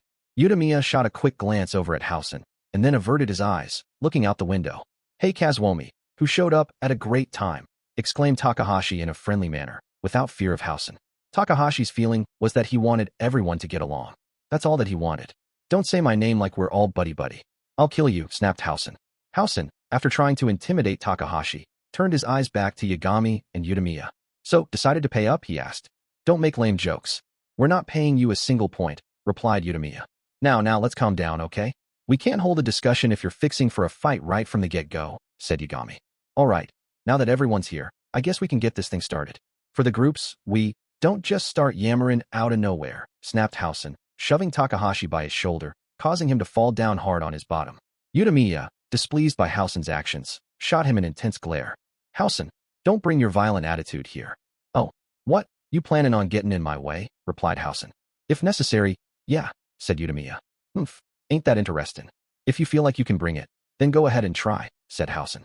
When Housen raised his left hand in the air, Takahashi scrambled back to his feet. Wait, hold on. Look, I just slipped and fell, that's all, man. Come on, calm down, Riku, shouted Takahashi, in a panic. See, that's all it was, yeah, said Housen.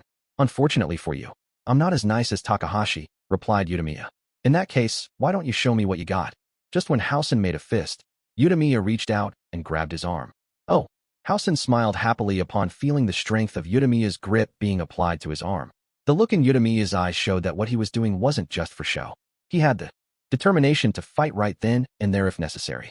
Housen had thought it'd be fun to have a fist fight right there, but then he reconsidered it. Housen certainly craved fighting against the other grade levels more than anyone else, although he did things in a unique way. Well, seems like I'm gonna have fun playing with you. I'll save the fun for later though, said Housen. You think violence is a game, do you? Replied Utamiya. Sure it is, answered Housen. How stupid.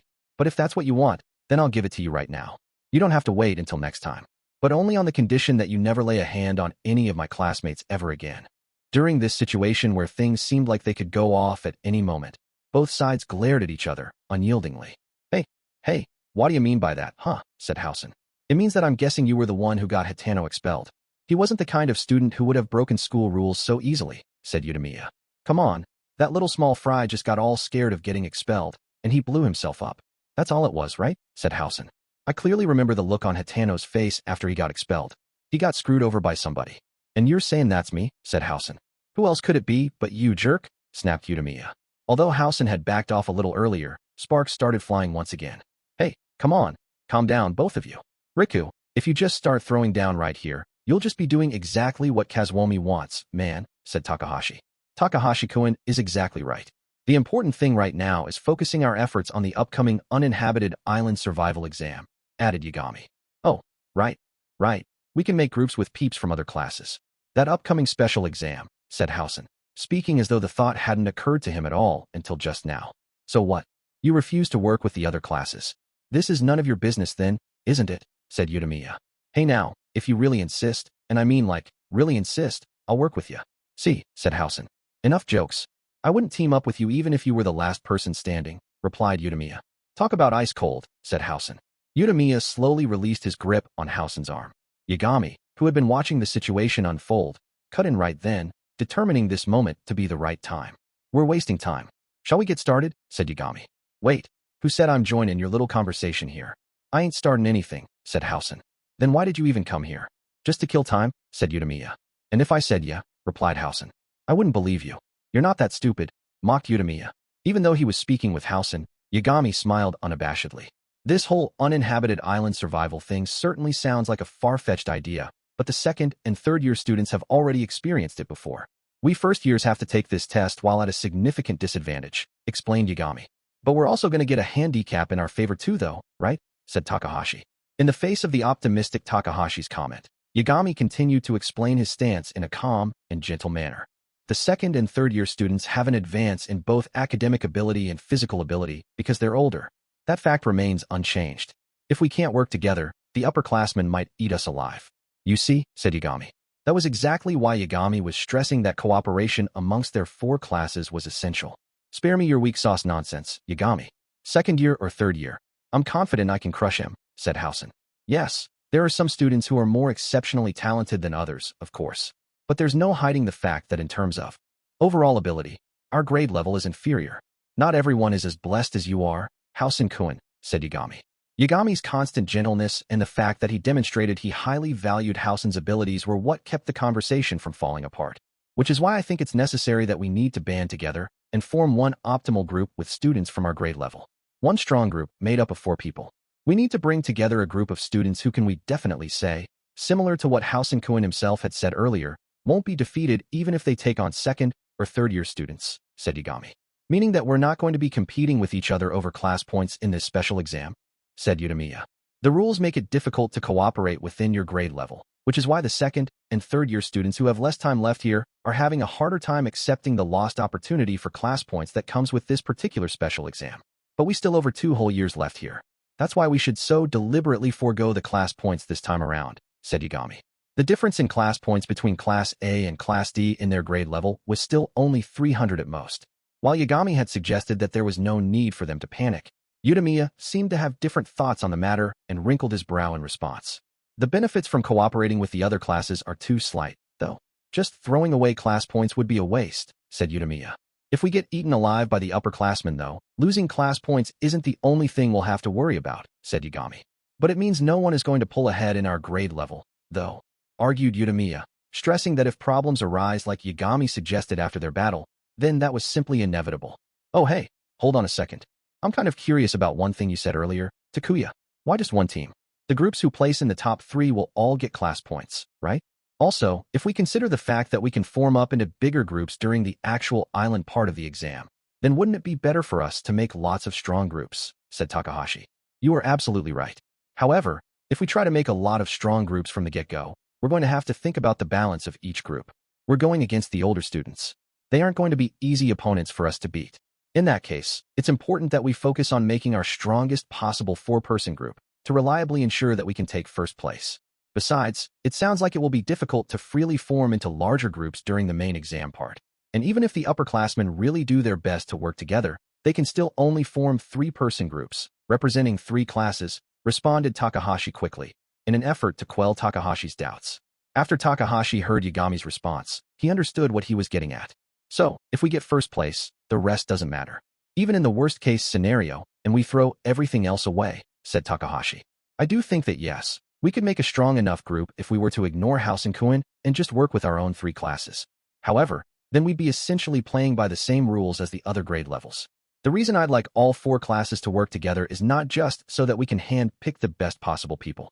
It's also because I think it will help unify our will to fight together as one across our entire grade. We first-year students were the only ones given the option to create groups of up to 4 people. It would be a waste for us to throw away that valuable handicap we were given, said Yagami. If Class D alone were left out of the equation, it would naturally lead to a situation where they would try to hinder everyone else in their attempts to get first place. And if that happened, it was clear that Class D would do anything and everything in order to prevent the other classes from winning. Yagami was saying that if the 4 classes can cooperate fully, they should shoot for that ideal structure. Then, Yagami turned to Housen once more. I understand that you and you alone can hold your own in a fight against the older students. So, I hope that you'll lend us a hand, said Yagami, appealing to Housen that they needed all 4 classes. Utamiya, though, eyed Housen suspiciously. He didn't think that the person who had refused to even discuss the matter for more than 2 weeks would agree to such a thing. All right, I'll work with you, said Housen. However, Housen had readily accepted Yagami's proposal. What are you plotting, Housen? Asked Utamiya. What do you mean, what am I plotting? You said you wanted my help. And how can I not listen to such an adorable little request? Replied Housen. All right then, let's hear your conditions, said Yagami. After considering how quickly Housen changed his stance on the matter, Yagami quickly urged him to speak as not to waste any time. 2 spots in the main big group gotta be reserved for Class D students. That is an ironclad requirement, said Housen. What? Balked Utamiya, naturally disgusted by Housen's proposal, which had the possibility of benefiting only his own class. But what happens if we can't form the kind of big groups we want on the island? What then? Said Yagami. I already told you. My conditions are that Class D students are included in the main group. No buts, said Housen. I see. If we can't bring 2 Class D students into the group on the island, then we'll clear it with just the initial 4 students, said Yagami. Besides, if we got the 4 best of the best in a group to begin with, it shouldn't really matter, right? Ain't gonna mess with our chances of winning. That's enough of your crap, Housen, said Utamiya. I ain't bullshitting. If you don't like it, then you can screw off. Look here, jerk. Utamiya was about to get up in Housen's face because of the absurd demands he was making, but Yagami quickly slid in between them, separating them from each other. Please calm down, Utamiya-kun.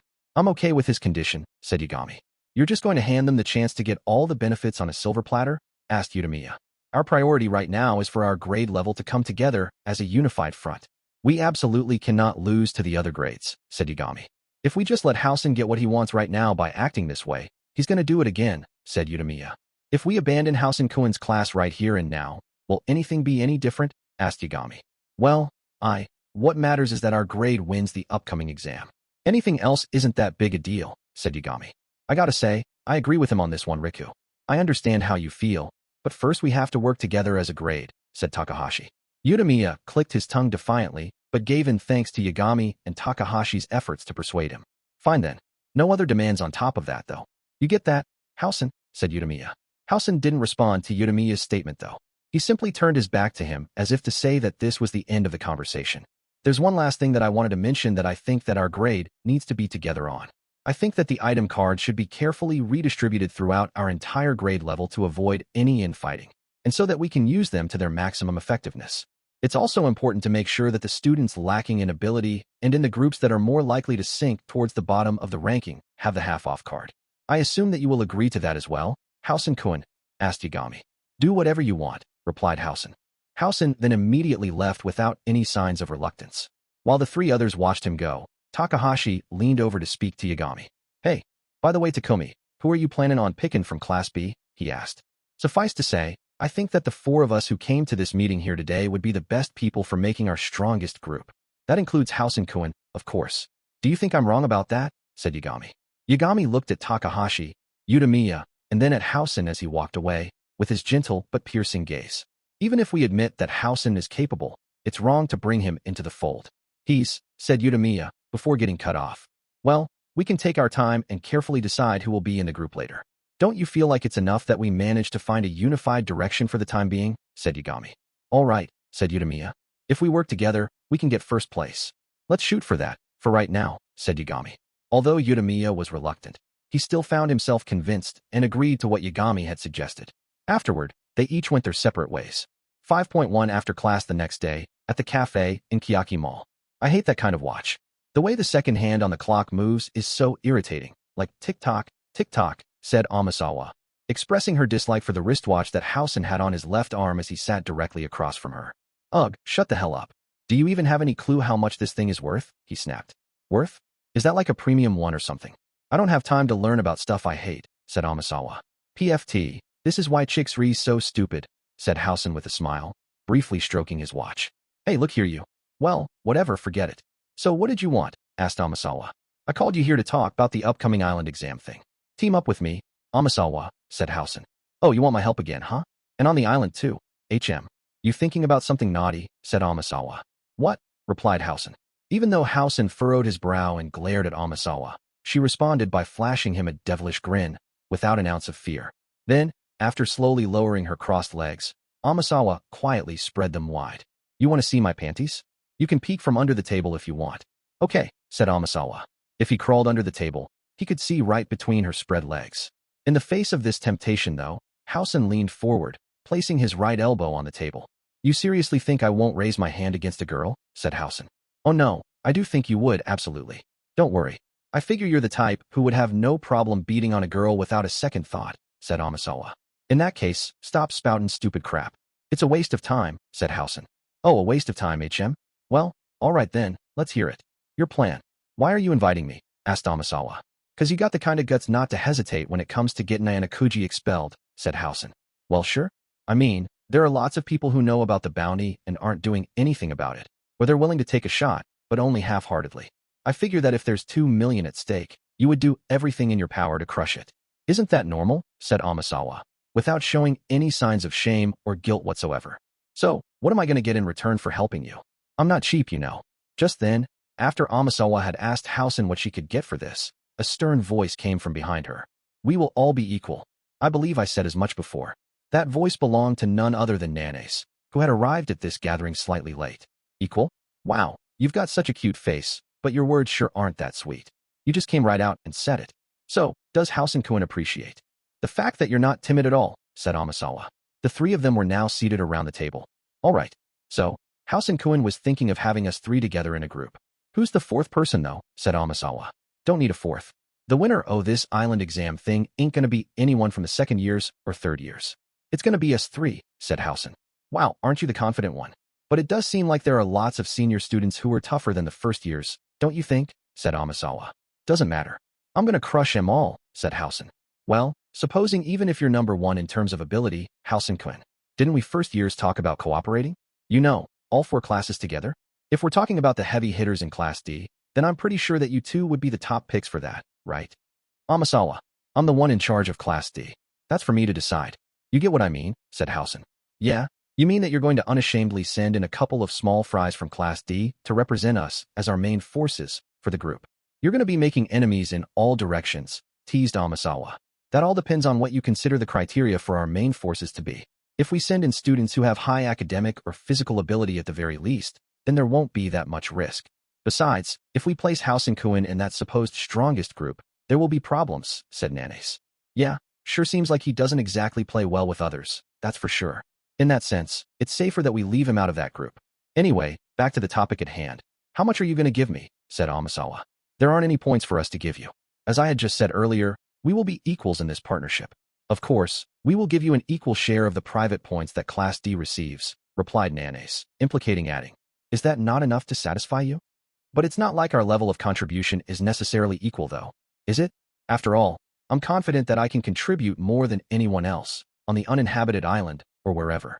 Seems like this exam is going to take an awful lot of stamina. Nanase-chan, you're a little cutie. Can you keep up with me? Said Amasawa.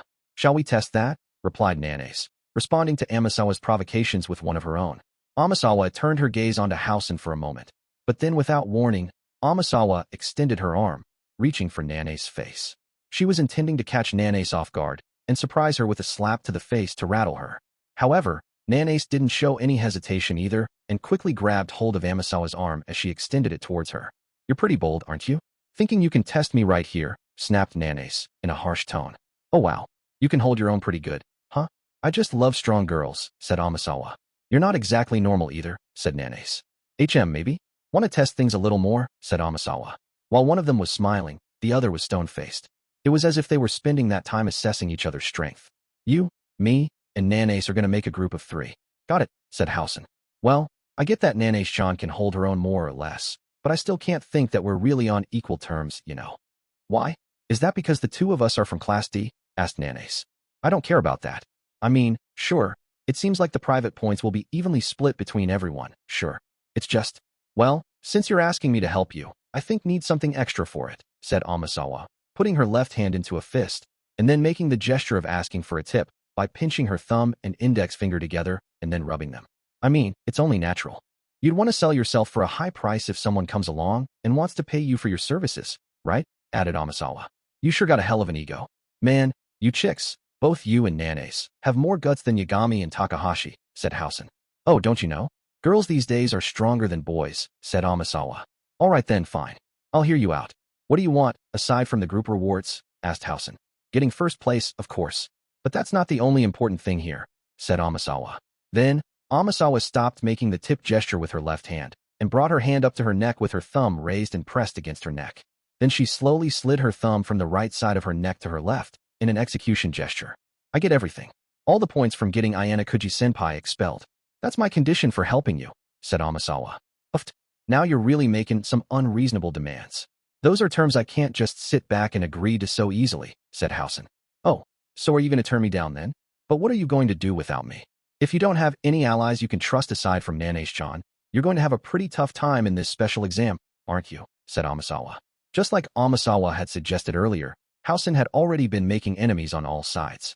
Moreover, since the 4 classes were planning to work together, if Housen went ahead and just formed his own group aside from them, there was no way other students would be willing to give him a hand. At least no one besides an odd duck like Amasawa, that is. And besides, if I team up with Housen-kun, I'll be even more isolated in Class A than I already am.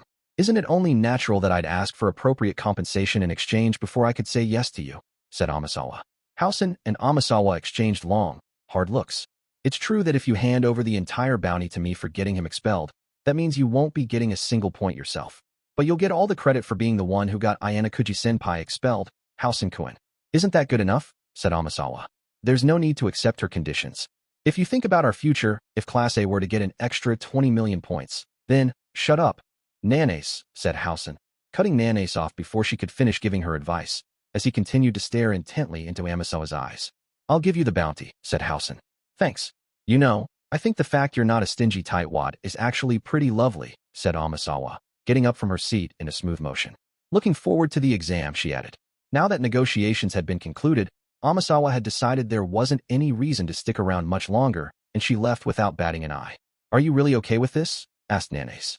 It's fine, replied Housen. I understand. It is your decision to make. But are you sure it's okay to trust Amasawa-san? I think she's the type of person who would betray her partners without losing any sleep over it, said Nanase. Trust?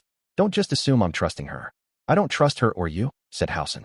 Then why did you decide to make a group with her? Asked Nanase. 'Cause she's different than the rest of the trash out there. There are parts of her I can't figure out. Just like with you, said Housen. I see. I suppose you might be right about that. But even so, 20 million points is an absurd condition, said Nanase.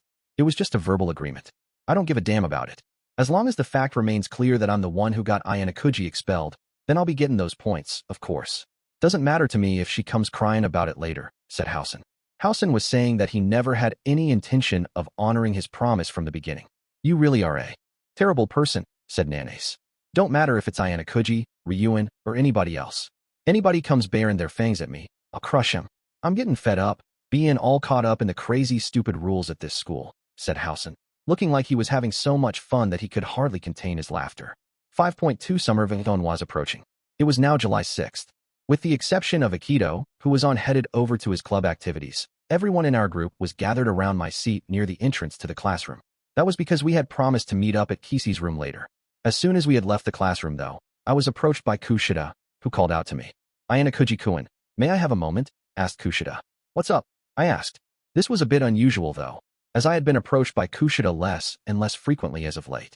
Even though I sent her points once a month as per our agreement, all we did was make an exchange. We didn't engage in conversation. And since the number of private points each person in class received would normally be the same, there wasn't any need for students to thoroughly check every person's account for anything. To tell you the truth, a first-year student says that they want to meet with you, Ayanokouji-kun. Would right now be a bad time? Asked Kushida. Kushida gave an apologetic glance to the Haruka and the others in the group, and then continued speaking. I think that it'll probably take about an hour or so. They asked me to help set up a meeting between you, she added. What's up, Kayapon? Maybe some first-year girl is going to tell you she's got the hots for you or something? Teased Haruka, her joke causing Eri to panic. Hell what? Oh really? Wailed Eri. If it is true, then I feel like we can't allow him to go, concluded Haruka. She was the one who arbitrarily suggested it was about a girl, and now she was arbitrarily telling me that she was not giving me permission. Is that true?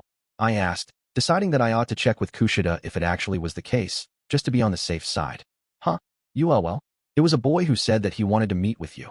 Sorry, said Kushida, apologizing to me with a somewhat uncomfortable look on her face. Well, she really didn't need to apologize to me for that at all, though. Even though I didn't think it was something like what Haruka suggested in the first place anyway, I was relieved to hear Kushida tell me that. Well, it's fine for you to go, don't you think? I mean, I think it's a good thing to have a little tete-a-tete with the new kids, right? Said Haruka. Yeah, I agree. Our circle of friends isn't particularly good at relationships with people, so it wouldn't be a bad idea for Kiyotaka to get to know some more first years, replied Kishi. Putting aside whatever this student's intentions were, Haruka and Kishi were saying it would be a good thing to at least have some face time, if only a little. Eri felt relieved that it wasn't anything romantic and appeared happy and willing to send me off.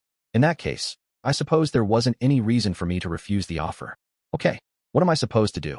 I asked. Oh, thank you. Well, I'll go ahead and tell him that you said it was okay, Ayanokouji-kun, replied Kushida. Kushida then took out her phone and started dialing someone's number. Welp, we'll be heading out then already. We'll meet up with you later, said Haruka. And with that brief exchange, the other members of the Ayanokouji group went on back to the dormitory ahead of me. Sorry about that, said Kushida. I'm guessing that the call must not have connected yet, because Kushida had apologized to me, with the phone still up against her ear.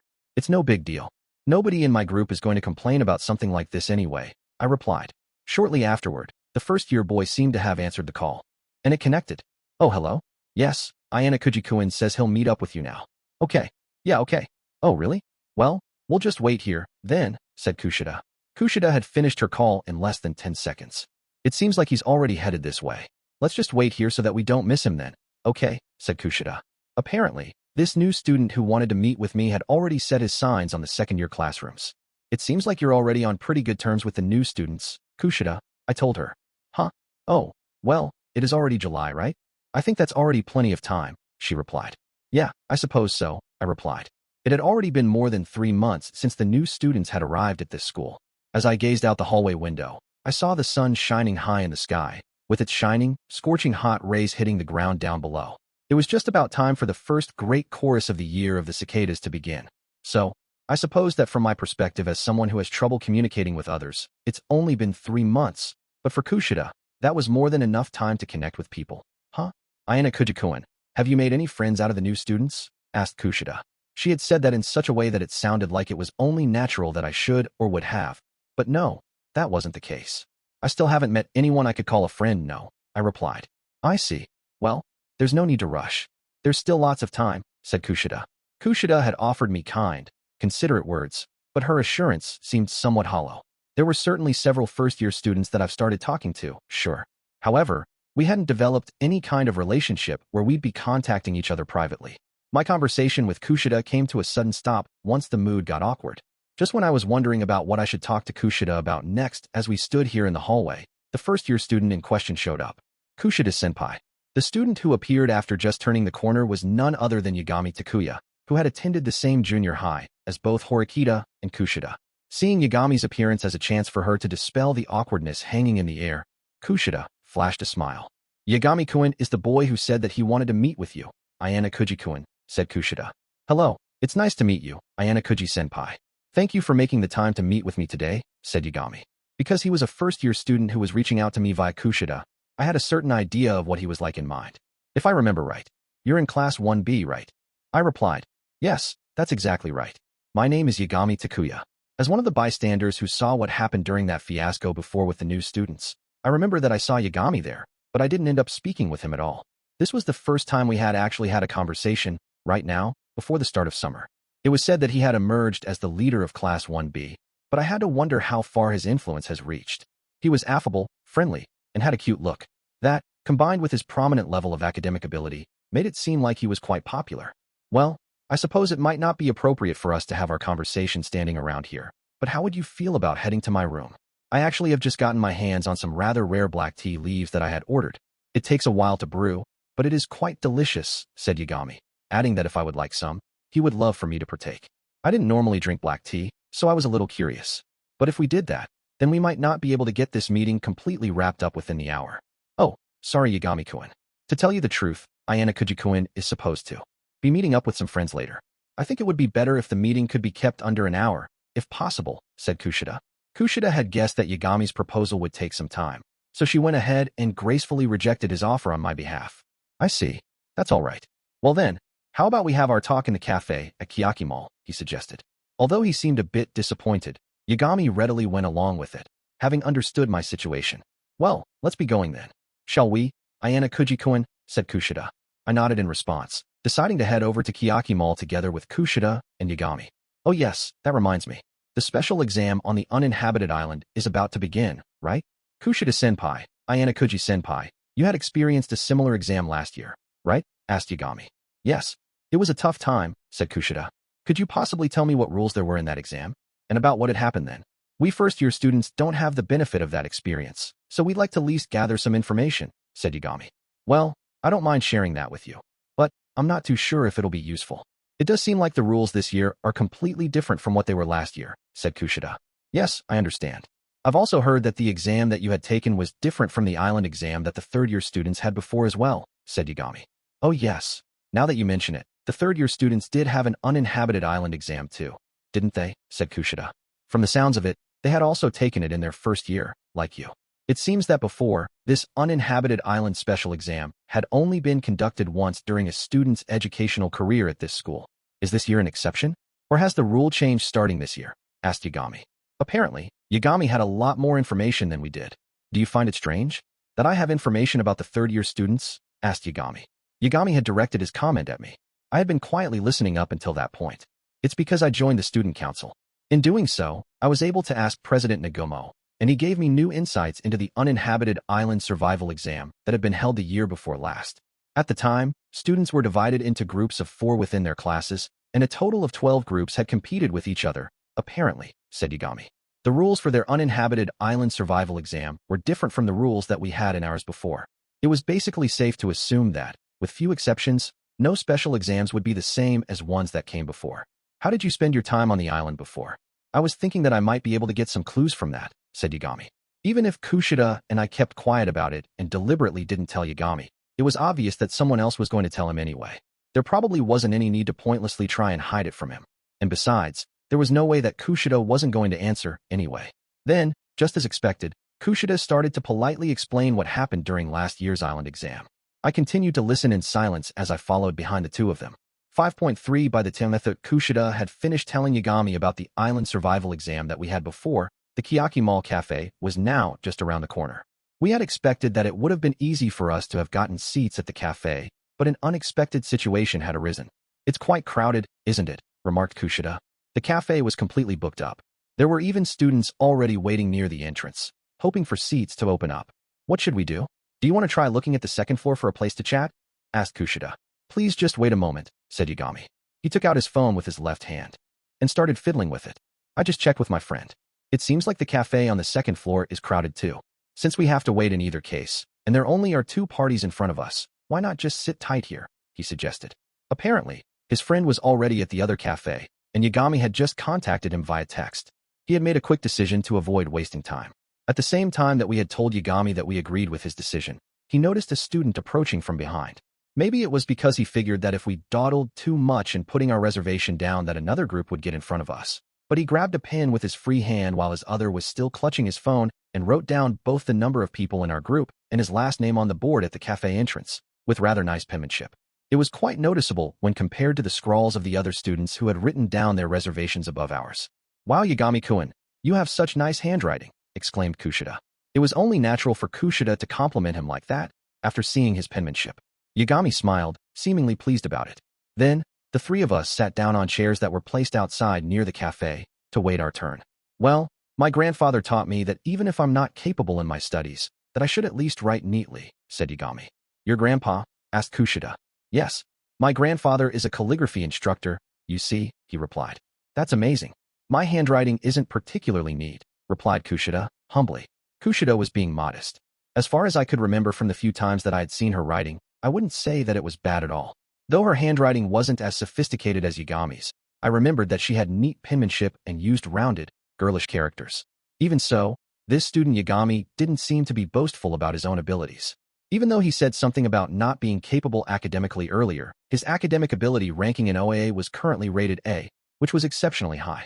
He was an honors student without a hint of nastiness about him. That impression made me think that he was practically Yusuke's double. After a while, a table for 4 became available, so we put in our orders and took our seats. To tell you the truth, well, you might be thinking that it's rather late for me to be mentioning this, but there's something I wanted to tell you, Ayanokouji-senpai. You already know about the special exam that had been given only to an extremely limited number of first-year students, right? Said Yagami.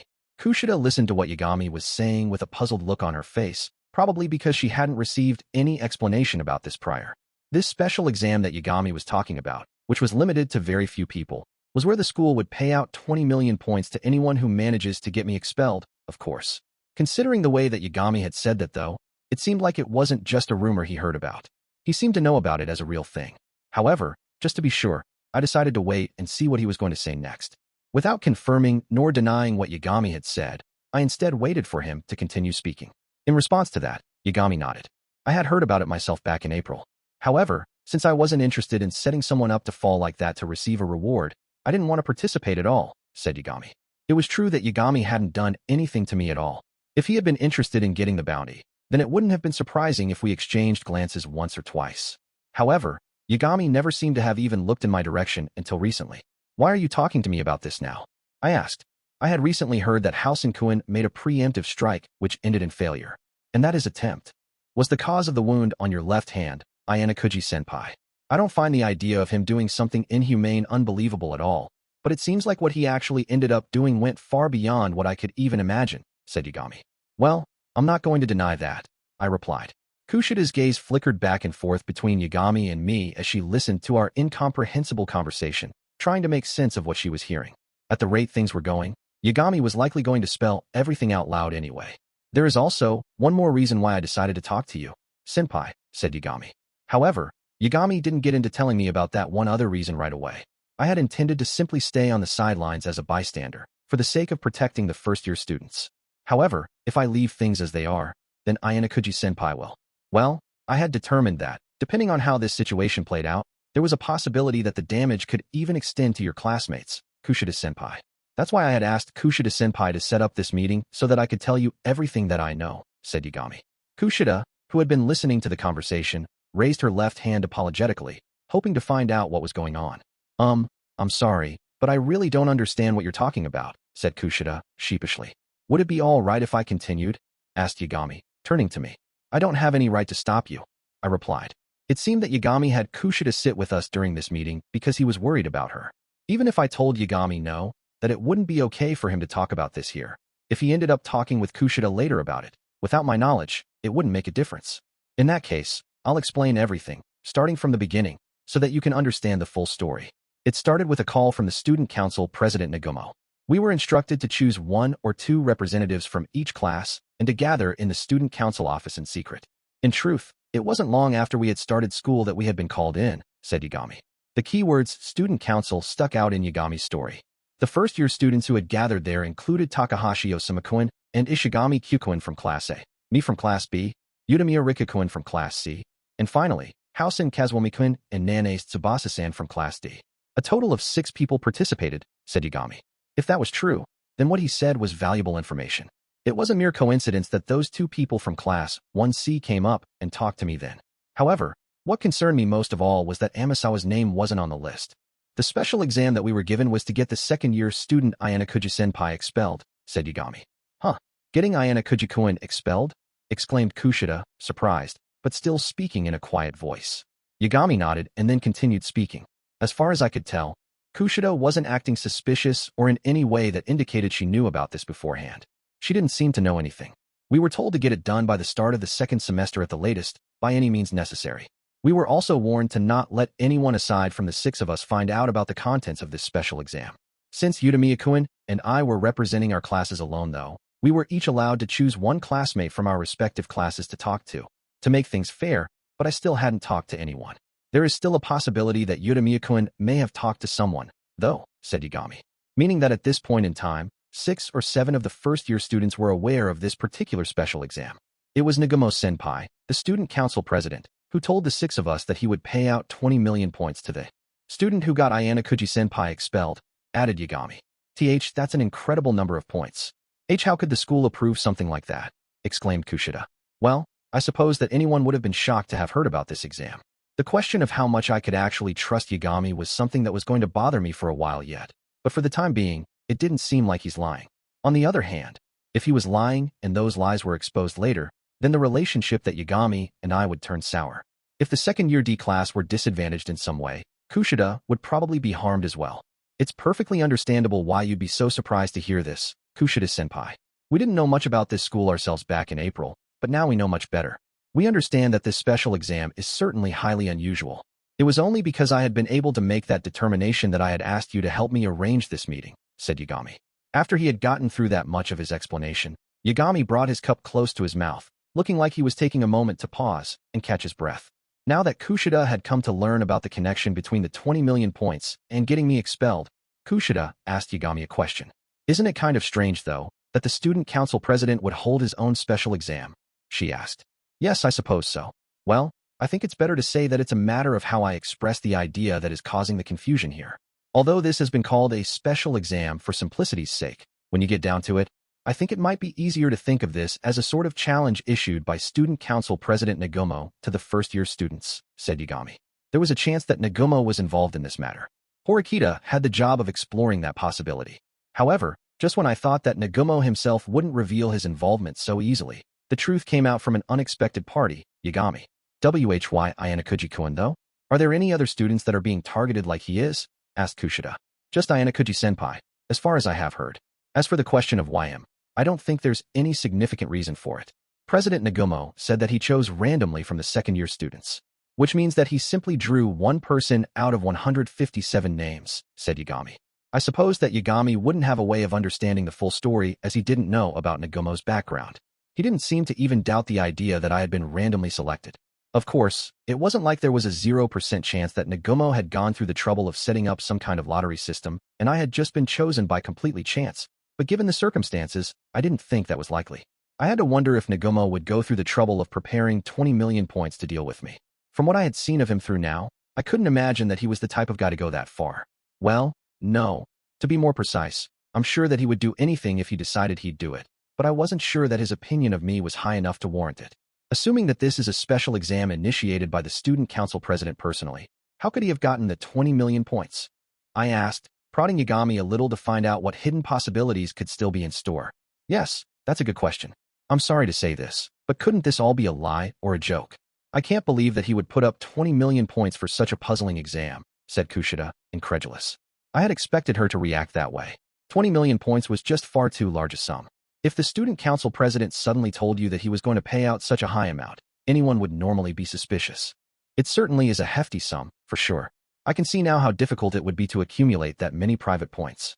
But at that time, we first-year students had only just started here, and with him being a third-year student, student council president, and someone from Class A, we naturally trusted him more than any regular student. More importantly, though, I suppose we naively thought that of course he would have that many points, said Yagami. Although the amount of points the students got this year was lower than what we started with last year, the new students still all received 80,000 points upon entering the school, and that amount was deposited into their accounts every month. The dormitory was clean and well-equipped, and the Kiyotaka Mall was almost exclusively for the students' use. There was a wide variety of stores. For students coming here, it was like being tossed into a dream world. We had experienced firsthand the sensation of losing our idea of what money was worth ourselves after first coming here last year. And the truth of the matter is, I had confirmed with my own eyes that he does have the 20 million points, said Yagami. It wasn't strange at all that a man like Nagumo would have amassed such a vast sum. But didn't you find the idea of participating in a special that wasn't sanctioned by the school to be a little, well, uncomfortable? Asked Kushida. Putting aside the unpleasant nature of the assignment itself, no one really felt uncomfortable about the whole thing. I think that all the students aside from me were very open to it. They said that it was a legitimate special exam, said Yagami. I've never heard of the student council president issuing a special exam, though, said Kushida. Well, it wasn't because he trusted President Nagumo that we accepted the idea of the exam, though, said Yagami. Huh, replied Kushida. When the student council president told us about the exam, the acting director was present, as a witness, said Yagami. And so, Tsukishiro, the person who had suspected was most likely to have been involved in this matter, had now come into play. The fact that Tsukishiro and Nagumo were working together and behind the 20 million points being put up had now been confirmed. In a situation like that, it would be entirely reasonable to accept what was said as a special exam without question, don't you think? Said Yagami. Yes, if the acting director was there. Yes, you're absolutely right, said Kushida. A special exam to get a student expelled. Some students would find that idea outrageous and suspect something was up after hearing something like that. However, the fact that the acting director was present had drowned out those suspicions. That is all the information I have on the matter, said Yagami. Although I'm grateful that you told me all of this, you might have brought some danger on yourself by telling me, I told him. This was immensely helpful advice for me, but there wasn't any benefit for Yagami. Will you be all right, Yagami-kun? If the fact you told us about this happened to get out, then, said Kushida, trailing off. I'll be all right, Kushida-senpai. I didn't hear anything about any sort of penalty for telling other people about it, said Yagami, flashing a smile, ignoring the concerns. Besides, I'm already prepared for the hate that I'll be getting from the other first years. We were destined to clash with each other sooner or later anyway, he added. It seemed like he was fully prepared to meet the challenge, from the sound of it. Yagami Takuya of Class 1B was most likely, fundamentally speaking, the type of person who adopted a non-aggressive defense policy. However, he might also make a preemptive strikeout based on the principle of self-defense if the situation called for it. However, the extent to which Yagami was able to see the situation was unclear. In a corner of the cafe, among the many students there, a female student occasionally glanced over in my direction repeatedly. She was seated directly behind Yagami, so he probably hadn't noticed her there. It was Tsubaki Sakurako, from Class 1C. Not too long after we started our conversation, she showed up at the cafe and positioned herself perfectly amongst the crowd, observing us from her seat. She had her cell phone in her hand and appeared to be talking to someone. Was she after me? Or perhaps her intention was to monitor Yagami, who had been casually chatting with me, at length? In any case, Tsubaki now knew that Yagami and I had been in contact. Whether this was coincidence or an inevitability, this was not a desirable situation for Yagami. In the relatively small confines of this campus, it was difficult to avoid being watched, no matter what you did. Even if a student couldn't track a person on their own, they could cover a large area if their entire class were working together. This was also proof that the first-year students were engaged in their own battles. Please be careful, Ayanokouji-senpai. It's quite possible that there are other students who, like me, broke the rules by telling their friends about this special exam, said Yagami. Okay, with that in mind, who do you think I should watch out for then, Yagami? I asked. Let's see. I suppose that if you really think about it, Housing-kun from Class 1D is definitely someone you should be wary of. An opponent who completely disregards the rules when he comes after you can be quite troubling, said Yagami. So, it sounded like Housen was perceived to be a dangerous person, even among the first-year students after all. However, if I had to name just one person to watch out for, then, Yagami was just about to say someone's name, but he seemed hesitant to finish his sentence. No, I think I'll stop here, actually, said Yagami. Huh? Why? I'm kind of curious, said Kushida. Yagami let out a slight chuckle, and then responded. I feel like this isn't something I should talk about with you or the other students in your grade. If I mention the name of the person that I'm wary of, then you'll naturally take notice of that person, right? I think that it is important, but I don't think it's fair. I am sorry that I had said that about Housing-kun earlier, though, said Yagami. It was true that Kushida and I would be wary if we were told that someone in one of the classes was a danger. We could also warn our class about whoever it was and prepare. Also, I'm not entirely sure yet still. I only have something of a hunch that this person is dangerous, admitted Yagami. Yagami seemed to think that even rivals should fight fairly. I'll look into the matter during the next special exam, for the time being. If I find that this person really is a danger, then I will tell you about it then, Ayanokouji-senpai, said Yagami, promising to warn me after he confirmed the facts with his own two eyes. Please take care, Yagami-kun, said Kushida. Yes, I will. Oh, and also, I don't mind if it's after the uninhabited island exam is over, but I would like to make some time to meet with you again, Kushida-senpai, just the two of us. There is something that I have to talk to you about, said Yagami. Okay, sure. What about, though? Said Kushida. Kushida had pretended like she didn't know what was going on by responding like that, but even someone like me, who was a bit slow on the uptake when it came to these kinds of things, guessed that there was something. The way that Yagami looked at Kushida was different from how a student would normally look at an older student. In any case, the information you gave was very helpful, Yagami. I appreciate it, I told him. It's all right. I felt like it was ridiculous for you to be the only one at a disadvantage, Ayanokouji-senpai, said Yagami. I'd like to say thank you too, Yagami-kun. Really, you've been a major help, said Kushida. Just hearing you say that is reward enough for me. If Ayanokouji-senpai were to be expelled, it would inevitably cause your class to suffer a great deal of damage. And I really do want you to graduate from class at 2, Kushida-senpai, said Yagami. There weren't many first-year students that I had spent a long time talking to like this. Out of all of them, Yagami seemed to be an exceptionally ordinary honors student, and nothing more. I had always been on my guard as I had interacted with various students, thinking that someone might be the White Room agent, but so far, he seemed to the least unnatural first-year student with which I had interacted. He hadn't really done anything in particular to me so far. Far from it. He has been quite generous in giving me helpful information. Of course, that didn't mean he was innocent. I wasn't going to rule him out, but if Yagami was the White Room agent, then I felt like he was an opponent that I really didn't want to deal with. I did have my doubts that someone raised in that facility could become so natural in such a brief period of time. Anyway, for the time being, I'd just make the most of the information that Yagami had graciously given to me. It looks like there are even more people here now. I've finished my piece, so if it's all right with you, I'll be going on ahead now. Please excuse me, said Yagami. Do you have something else going on? Asked Kushida. Oh no, I just want to avoid letting the other kids from my grade see me, said Yagami. Though it was too late now, it was still the right idea. I thanked him once again, and then Yagami made his exit. After he left, I stayed behind with Kushida. Seems like you've got yourself a good kohai there, Kushida. I remarked. Yeah, he's almost too good for me, really. But this really isn't the sort of development I was hoping for, said Kushida, tracing the rim of her cup with her index finger. I didn't say anything aloud, but I already knew what Kushida was thinking about without really having to give it any thought. If Yagami had attended the same junior high that she went to, there was a possibility that he had known about her past. Yagami-kun knows, said Kushida. Kushida simply came out and told me the answer to the question that I was curious about. Is that okay? For you to just come out and tell me that? I replied. Even if he didn't know, it wouldn't make a difference, said Kushida. Meaning? I replied, before getting cut off. It means that I'll have to make him disappear as soon as possible, said Kushida. When Kushida muttered those words, looking at me as she spoke, I saw that there was a kind of intense determination in her eyes. Yagami clearly seemed to adore Kushida, but despite that, she still viewed him as an enemy? It seemed like Kushida would never, ever look favorably upon anyone who knew about her past.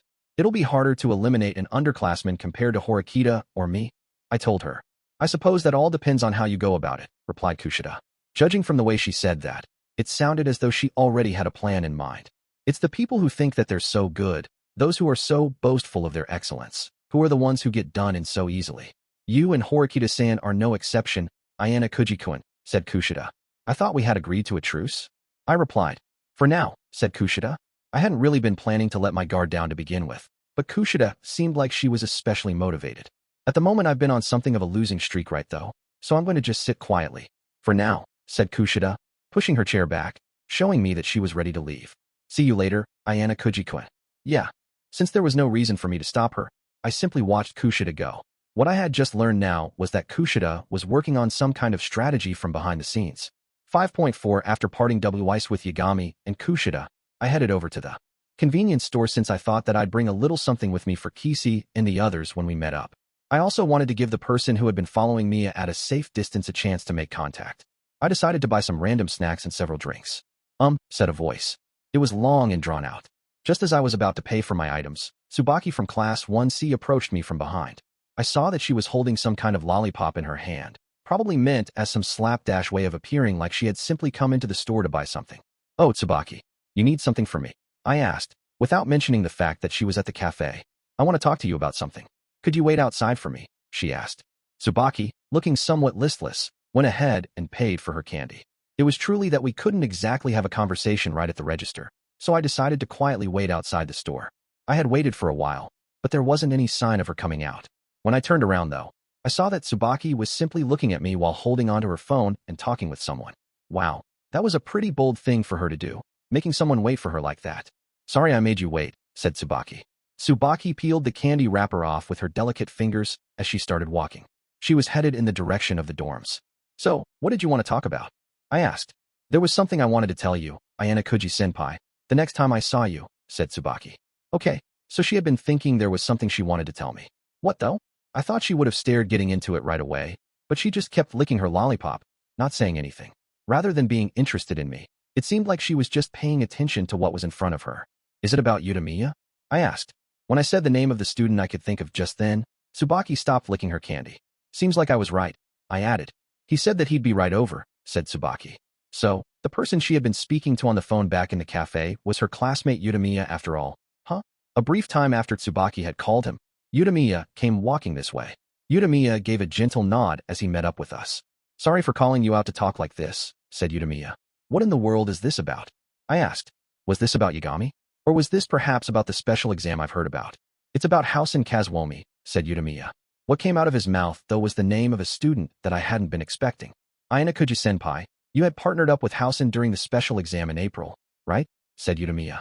Back then, Tsubaki had been looking for a second-year student to partner up with.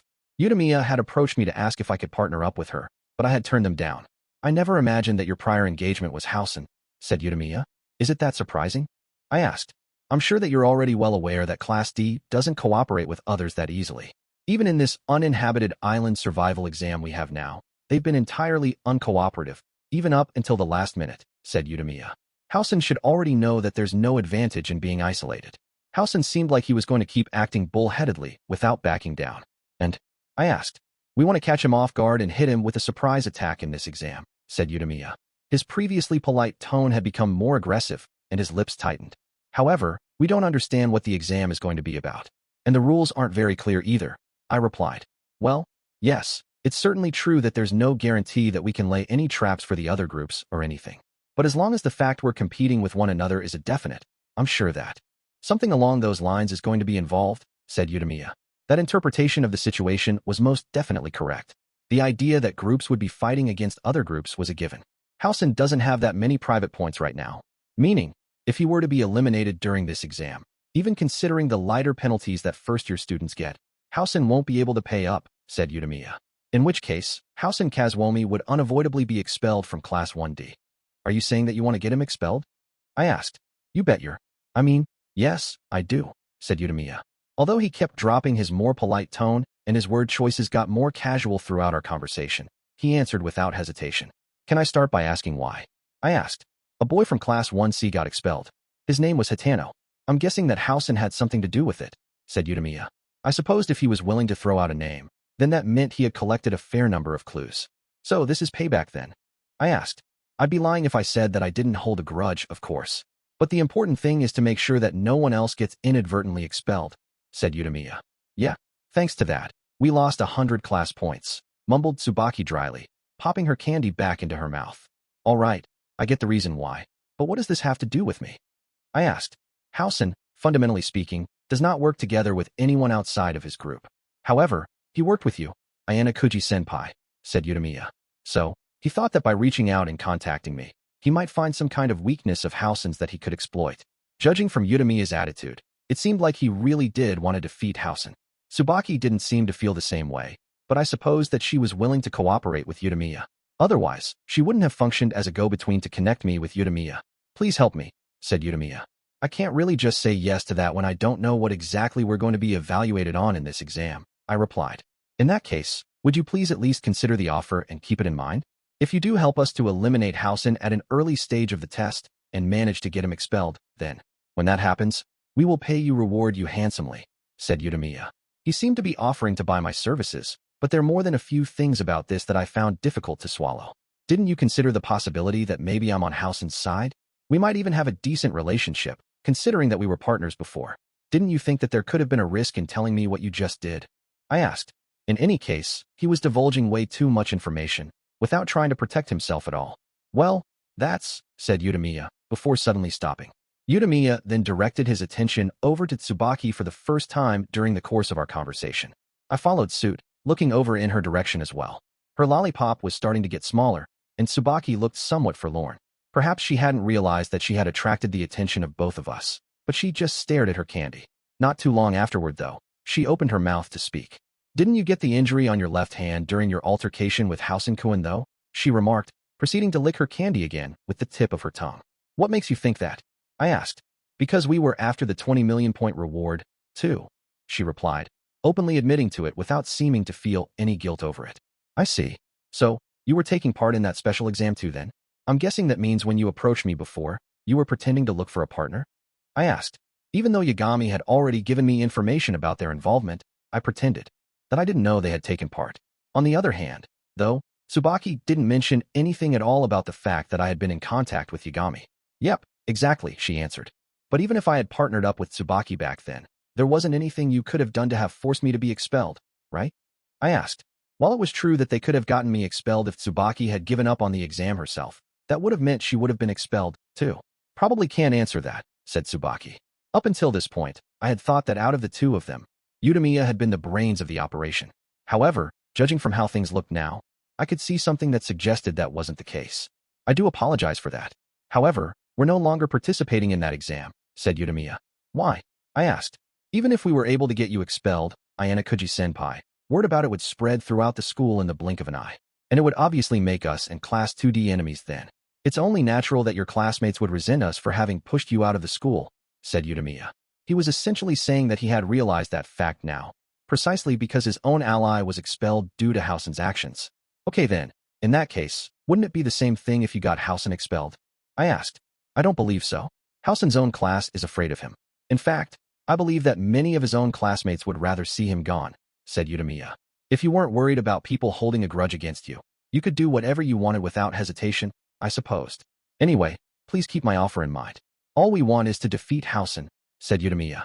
After he had reiterated that part specifically, Utamiya and Tsubaki left, heading towards the first-year students' dormitory. These students from Class 1C didn't let me on to what they were thinking, neither this time they had reached out to me, nor the last time. Even so, the question of their relevance to the White Room agent was still unclear. For the time being, I would stay on my guard and keep in mind what they had told me about Housen. 5.5 Horikita had JE'd student council, but even after officially becoming a member, I wasn't getting any new information. Personal opinions about Nagumo aside, it seemed like the student council operated smoothly. Things got set in motion over the weekend, when we were about to finish with task of forming groups after the first week. I had gotten a call from Vice President Kiriyama. That was how this got started. Kiriyama had originally supported the previous student council president, Horikita Manabu, who had graduated last year. He had intended to stop Nagumo from running amok. But in the end, time had passed without the situation taking a turn for the better. Perhaps Kiriyama had given up too. At least that's what I had thought. But then he came up and said he wanted to meet with me personally, setting up an appointment. Still, what in the world was he thinking, calling me out to talk in broad daylight after class on a weekday? If he wanted to keep this meeting a secret from Nagumo, he could have chosen to meet late at night or early in the morning. That wouldn't have been out of the ordinary. If he had been planning to act with caution, then he should have done that. I didn't bother to point that out to him, though. I just agreed to his request. After class, I went over to Kiyaki Mall to meet up with Kiriyama. "So, you came," said Kiriyama. "What on earth does the vice president want with me?" I asked. "Don't be in such a hurry to wrap this up. I'm going to ask you to stick around for a little while today," said Kiriyama, urging me to walk with him. I proceeded to walk alongside him. The large-scale uninhabited island survival special exam is going to start at the end of this month. "Are you prepared for it?" he asked. I was expecting him to talk about the student council, but what he brought up instead was the special exam. "I just intend to do what I can." "What about you, Vice President Kiriyama?" I asked. "I formed a group of 3 people, representing the 3 classes other than A," he replied. In other words, he was trying to avoid a tough battle to shorten the gap between Class A and the rest. In the case of the third-year students, the gap in class points between Class A and the rest was even greater than what it was like in our grade. If the lower-level classes wanted to hold on to the possibility of turning the tables on Class A, it was necessary for them to snag the top spots in this exam with groups made up of their own respective classes. I know what you're thinking. You're thinking that if we, that is to say, third-year Class B, were going to make a comeback, we would absolutely need to take first place in this exam with a group made up students from our own class, and only our own class. And that the only way we'll be able to make a win possible is if we continue to win the special exams that follow by an overwhelming margin. But that's just far too unrealistic, said Kiriyama. I suppose that if miracles could happen so easily, then he wouldn't have been put into this predicament in this first place. I'm hoping to use this particular special exam to stage a personal battle with Nagumo, said Kiriyama. A personal battle? I repeated. It has been quite a while since we had lost our battle with Nagumo and were demoted down to Class B. And now he's the student council president and has control of not just our entire grade, but of the entire school. It's safe to say that things have already been settled as a class, said Kiriyama. Yeah, I suppose you're right. I think so, too, I replied. The majority of the third-year students were following Nagumo now simply because they had given up on trying to get to Class A. But speaking personally, I don't think that I'm inferior to Nagumo, said Kiriyama. The third-year Class B student known as Kiriyama did have high scores in OA. He had scores of B+ or better all around, and no apparent deficiencies. It was no wonder that he'd be so confident in himself. However, Nagumo Miyabi was even better in terms of overall ability. You could say that Nagumo's cocksure attitude was actually commensurate with his abilities. But it was also true that OAA wasn't everything. There were some students who didn't demonstrate their full potential, and there were other students who had unique talents, like quick-wittedness or insight, which are difficult to express as numerical values, and thus are not reflected in OA. If Kiriyama personally believed that he can beat Nagumo, though, then he must have some chance of success. You can form groups of up to a maximum of 6 people, regardless of class. And in order to win, you need an eye for talented people that you need on your team, as well as the ability to actually bring them onto your team. In that respect, I don't think I'll lose to Nagumo, said Kiriyama. This was a special exam that had 2 distinct aspects. While you could also compete with other grade levels, you could also use this test as a way to fight people within your own grade. It seemed that this island survival exam was one of the few remaining chances that Kiriyama had left. I understand where you're going with all this, but this really isn't something that you specifically needed to report to me about, is it? I asked. I couldn't imagine that there was any benefit for him in telling me all of this. I don't want you to get in the way, he replied. I'm not interested in your fight with the student council president, I answered. I understand that. What I'm trying to say is, I don't want any outsiders to do something that would hamper me. Outsiders? I'm talking about Horikita Susan, the person who just joined the student council, said Kiriyama. I see. It seems like you're seeing her as a hindrance, But just for your information, I sent her to join the student council based on the wishes of her older brother, the former student council president, I answered. Maybe that no longer mattered in Kiriyama's mind anymore. Still, I decided to point that out right though, just to make sure. It's meaningless now. He only has a few months remaining as president, anyway. If there's anything that I can do from this point onward, it's not trying to remove him from his position, it's just to trying to settle the score as individuals, said Kiriyama. Well, if that's what you want, Vice President Kiriyama, then why not just go ahead and do it? I asked. It wasn't odd at all for him to want to settle things properly, as individuals. The only question here was what this all had to do with me. The reason why you had Horikita-senpai's little sister to join the council was to keep an eye on Nagumo, right? He asked. I'd be lying if I said that wasn't part of it at all, but the main reason for it was something else entirely. Just as Horikita herself said in front of President Nagumo before, it's so she could follow the same path that her older brother took, I replied. In that case, she's not going to try and get in Nagumo's way, he asked. As long as Horikita doesn't think that Nagumo is an obstacle, no, I replied. That's not good enough. I want her to abandon any and all thoughts of trying to deal with Nagumo. Anything more will only lead to unnecessary conflict, said Kiriyama. So, he was basically taking back what he said to me before and asking that things go back to how they were. Originally, I couldn't have cared less. But now, I just had a desire to see what Nagumo was going to do up close. If Horikita determined that what Nagumo was doing was wrong, she would most likely stand up to him. But it was a bit odd that Kiriyama was telling me not to let her do that, saying that it would be meaningless. I listened to his warning and thought I'd give him a vague response just to keep things moving. I'll keep what you said in mind, Vice President Kiriyama, I replied. Perhaps Kiriyama didn't like hearing such a non-committal answer because there were signs of disapproval in his eyes. I meant that as a polite, indirect way of saying, don't do anything, said Kiriyama. I thought I was responding in a roundabout way too, saying that I understood what you meant, I replied. In that case, you're swearing to me right here, and now that you are not going to do anything. Can I interpret what you said as such? He asked. You can interpret what I said however you like, but I'm not saying anything, I answered. As this pointless back and forth continued, the typically calm, collected Kiriyama now started to raise his tone a bit in anger. Nagumo had known, more or less, that I had been working with Horikita-senpai. But because I've been Nagumo's yes man and doing everything he asks, he's just been keeping a low profile, quietly watching. Even something as simple as Horikita-senpai's little sister joining the council could be troublesome. And if she were to do something unnecessary, then it would put you in danger, Vice President Kiriyama? I asked, finishing his sentence for him. Yes, that's right. So, that was the reason he had specifically called me up and giving me this stern warning. On the face of it, what he was doing out of concern for us. But in reality, it seemed to be coming more from a place of self-preservation. Of course, I wasn't saying that was a bad thing. I had no intention of voicing any complaints about the relationship between Nagumo and Kiriyama, a relationship in which a winner and a loser had already been decided. Do you want that chance for anyone to graduate from Class A? What Nagumo had proposed? I asked. He stammered. The former student council president, Horikita Manabu, held on to a policy based on the premise that students would win as an entire class. Well, no, that was actually the school's policy as a whole, until just this year. Going with that policy, though, makes it impossible to win against the third-year Class A, led by Nagumo. In truth, it was basically as though it had already been decided that Kiriyama would be graduating from Class B. However, if he followed Nagumo and won based on his own personal strengths, then this situation might change. If Kiriyama was an exceptionally talented individual, then there was a possibility that he could rise to Class A. He said that he wanted to have a personal battle with Nagumo on the island, but in the end, he just wants to get to the top so that he can collect private points. He was just using this whole thing as a pretext so that Horikita and I wouldn't get in his way. That was all. In fact, he probably wasn't planning to do anything like throwing down the gauntlet at Nagumo's feet and issuing him a challenge. Is it so strange to want to graduate from a class? He asked. There was nothing strange about it. Kiriyama continued speaking. I supposed he was saying this for the sake of protecting his own pride. What is the point of even coming to this school if you're going to graduate from a class other than A? I don't want to end up like those who had the talent but gave up the fight. I don't want to go down that road. And I absolutely do not want to go down with the rest of the incompetent losers and freaks in Class B, said Kiriyama. I wondered if Manabu would have been disappointed if he heard what Kiriyama was saying right now. Or would Manabu simply say that he had already known that Kiriyama had this weak side all along, from the beginning? At any rate, I think you understand what I'm trying to get at, said Kiriyama. Yes, I do very well.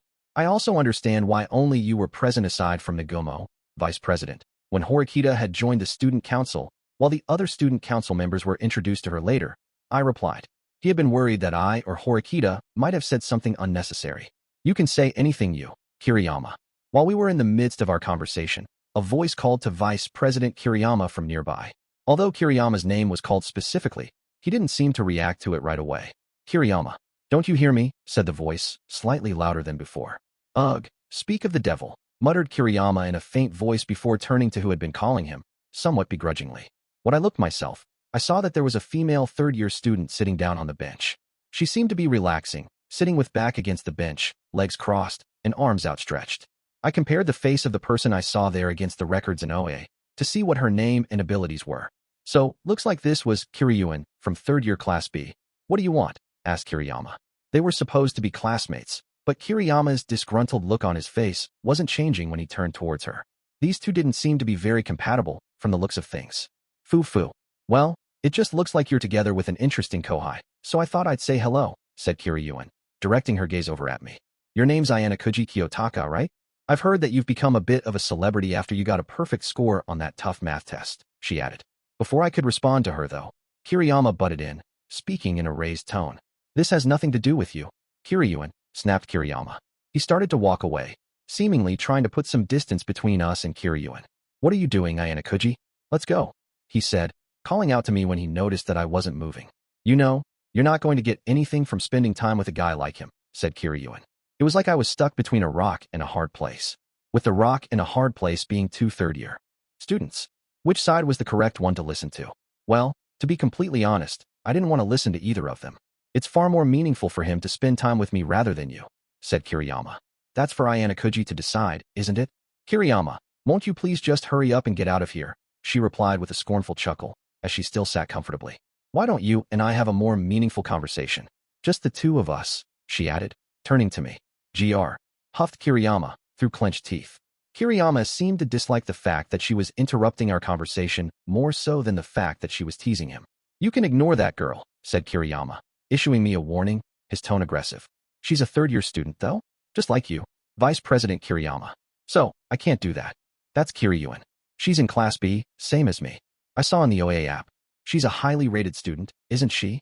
In terms of grades, yes. But Kiriyuin doesn't have anyone backing her up, like Nagumo does. She doesn't even have a single real friend. Kiriyama was basically saying that there was nothing to worry about if we were to ignore her then. Hey now, don't compliment me so much. You're going to make me blush. Even though he certainly wasn't complimenting her at all, Kiriyuin wore an audacious smile. If we were to compare her to somebody from your grade level, I'd say she's like Koenji. Whatever you say, whatever you do, it's just a waste of time to try and engage with her, said Kiriyama. Well, that was a name that I never expected to be heard as a point of comparison for someone. Koenji had a peculiar personality, the likes of which you could say was one in a million, but here was someone else just like him. Anyway, she did certainly seem to have a unique personality too. My curiosity had been piqued, but at the same time, I felt like it would be better for me to not get involved. I did notice, however, that Kiriyuin's grades of academic ability and physical ability were both A+. She was the only student in our entire school, male or female, who had an A+ in both of those categories. Her societal contribution score wasn't necessarily that low at a C+. Her sole flaw was her adaptability score, which was rated D. If you simply looked at the scores, then you could say she was the best in our school. What's up? Aren't you coming? She asked. Are you talking to me? I replied. If you don't come with me, I'll just go with you instead.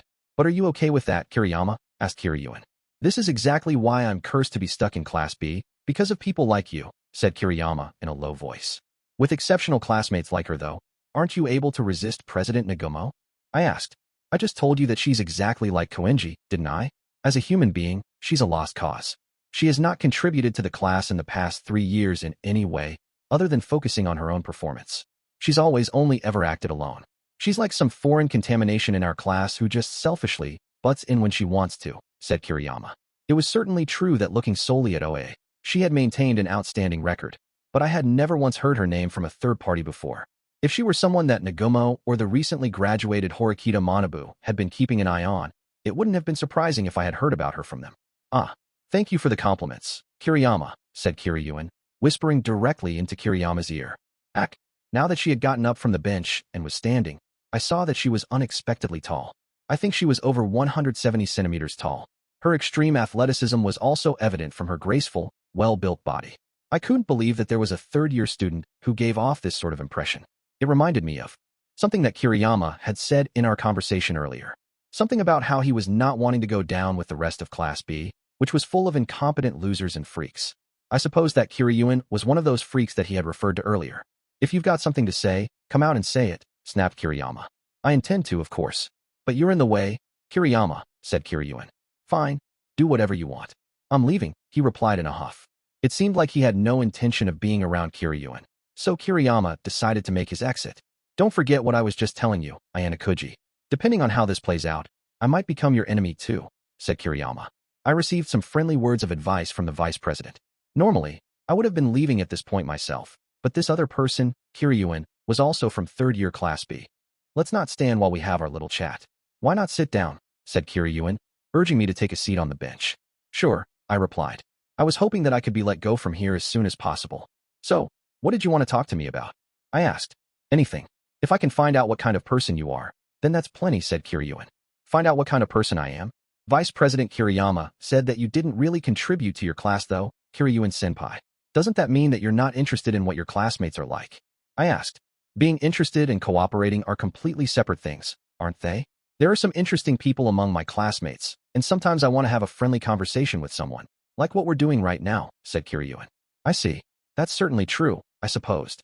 I'm not interested in the system here at this school of trying to reach Class A. It seems like the biggest selling point of it all is that if you graduate from Class A, you can go on to higher education anywhere you like or get a job anywhere. But I'm convinced that I can already down that with my own abilities anyway. I chose to go to this school on a simple whim, said Kiryuin. Judging from what she was saying, she certainly did give off a similar impression to Koenji. She had absolute, overwhelming confidence in herself. And she did receive an A+ in academic ability and physical ability, which supported that confidence. Would you have not chosen to come here if you had known beforehand that this school's curriculum is designed around the assumption that you'd cooperate with other students? I asked. No, I wouldn't say that. I like this school. In fact, I've never once felt dissatisfied about anything here, even once. The point system is also very pleasant, said Kiryuin. Koenji seemed to be enjoying himself fully too, so I'm guessing he must also like this school as well. Students who could manage to do anything on their own after graduation didn't need to cling to Class A. It seems like you don't mind being disliked by other people, I told her. Other people's evaluations don't mean anything to me, she answered, boldly and confidently, followed by a strange smile. I had wanted to ask you some questions, but it seems like you're the one asking me all the questions, she added. Kiryuin, as if she were switching from being on the defensive to going on the offensive, immediately went ahead and prompted me to speak. I think it's about time you tell me about yourself, said Kiryuin. Why me, though? There are lots of academically gifted students here, I replied. A hunch. My intuition is telling me that this student who was passing by is no ordinary person, said Kiryuin. So, she was asking because of her instincts, with no real basis for anything whatsoever. I had already thought she and Koenji might be similar, but now they seemed like the same exact person. Are you planning to get first place on the uninhabited island? Survival exam? She asked. There aren't any students who don't want to be first, are there? Except for people like you, Kiryuin-senpai, I suppose, I answered. Putting aside first place, I am one of the people shooting for one of the top spots. If I get a high score, I can get private points. I'm the type of person who spends whatever she has on hand, so I'm always short on money, said Kiryuin. So, class points and protection points were secondary to her. In the end, it seemed like Kiryuin was only participating in this exam to get private points. Nagumo and Kiriyama and the others are naturally hoping to get first. And I'm sure there are some quite competent underclassmen lined up as well, right? This upcoming special exam will be a battle to determine who gets first place in the school, said Kiryuin. It certainly might be, yes, I replied. The abilities needed in this exam weren't limited strictly to academic ability or physical ability. If this was a battle of overall ability, then you could say that was exactly what you needed. Whether or not my interest in you fades will depend on what you do on the island, said Kiryuin. If I had to say anything in response to that, it's that I'd rather that you lose interest in me, senpai, I answered. I see. You say some intriguing things. I'm looking forward to fighting you, Ayanokouji, said Kiryuin. And with that, Kiriyama waved me away like she was trying to shoo away some small animal, signaling that I should leave. If you'll please excuse me, I stated, before walking away. Although I had a meeting with a rather bizarre third-year student just now, one thing was for certain. If I wanted to get one of the top spots in this upcoming exam, I was going to have to defeat Kiryuin as well. And it looked as though she'd be just as troublesome as Nagumo and Kiriyama, or perhaps even more so. 5.6 Even after Ayanokouji had left, Kiryuin continued to stay put. Her daily routine was to simply relax and enjoy the day at her leisure, according to her own whims. In her line of sight, She saw a familiar head of blonde hair swaying about. Next to the owner of that blonde hair was Student Council Vice President Kiriyama, who had walked off just moments ago. Well. It looks the faithful dog has returned, and he's brought his master with him, said Kiryuin. What? Huffed Kiriyama. Well, if what I've said there is making you angry, it seems that it's because you had interpreted it a certain way, Kiriyama. I don't remember stating exactly who the faithful dog and master are between the two of you right here. I'm just saying this as a third party, someone who doesn't know your situation. Why do I say this? Because you're the one who walked away earlier, Kiriyama, and thus, you're the only one who fits the description of a faithful dog, she replied, as Kiriyama approached her with Nagumo standing beside him. What an irritating chick, mumbled Kiriyama. That's a rather unpleasant thing to say, Kiriyama. It certainly doesn't sound like something a serious vice president should say, replied Kiryuin. Nagumo, engaging with her is a waste of time. You already know this quite well, said Kiriyama. Yeah, I'm of the same opinion. Can the both of you please get out of my sight immediately? This is just a waste of my precious time, said Kiryuin. Who do you think you are? First of all, you. Nagumo cut in, gently tapping Kiriyama on the shoulder to cut him off. Kiryuin, please don't wound my precious colleague like that, said Nagumo. Nagumo then forced Kiriyama to back off, and he stood in front of Kiryuin. Oh, a precious colleague, HM? I didn't feel any kind of emotion from you when you said that, though, said Kiryuin. That's just your imagination, said Nagumo. Now then, I wonder what business the student council president has with me? I had thought we wouldn't ever be speaking with one another again, said Kiryuin.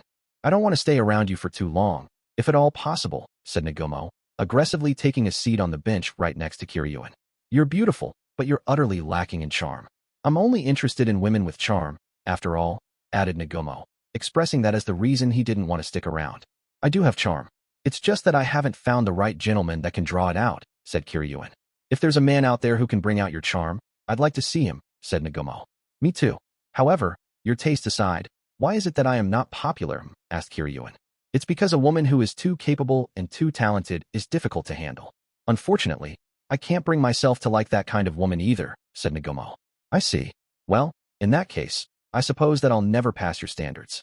If the reason I haven't gotten a boyfriend yet at my age is because I'm just too good, then yes, I guess that does make sense, said Kiryuin. After enjoying a bit of meaningless conversation with Kiryuin, Nagumo cut to the chase. I heard something from Kiriyama. I would have never imagined that you, who didn't show any admiration for neither Horikita-senpai nor myself, would have been interested in Ayanokouji. I was shocked when I heard about this, said Nagumo. And that's why you've come all the way over to talk to me?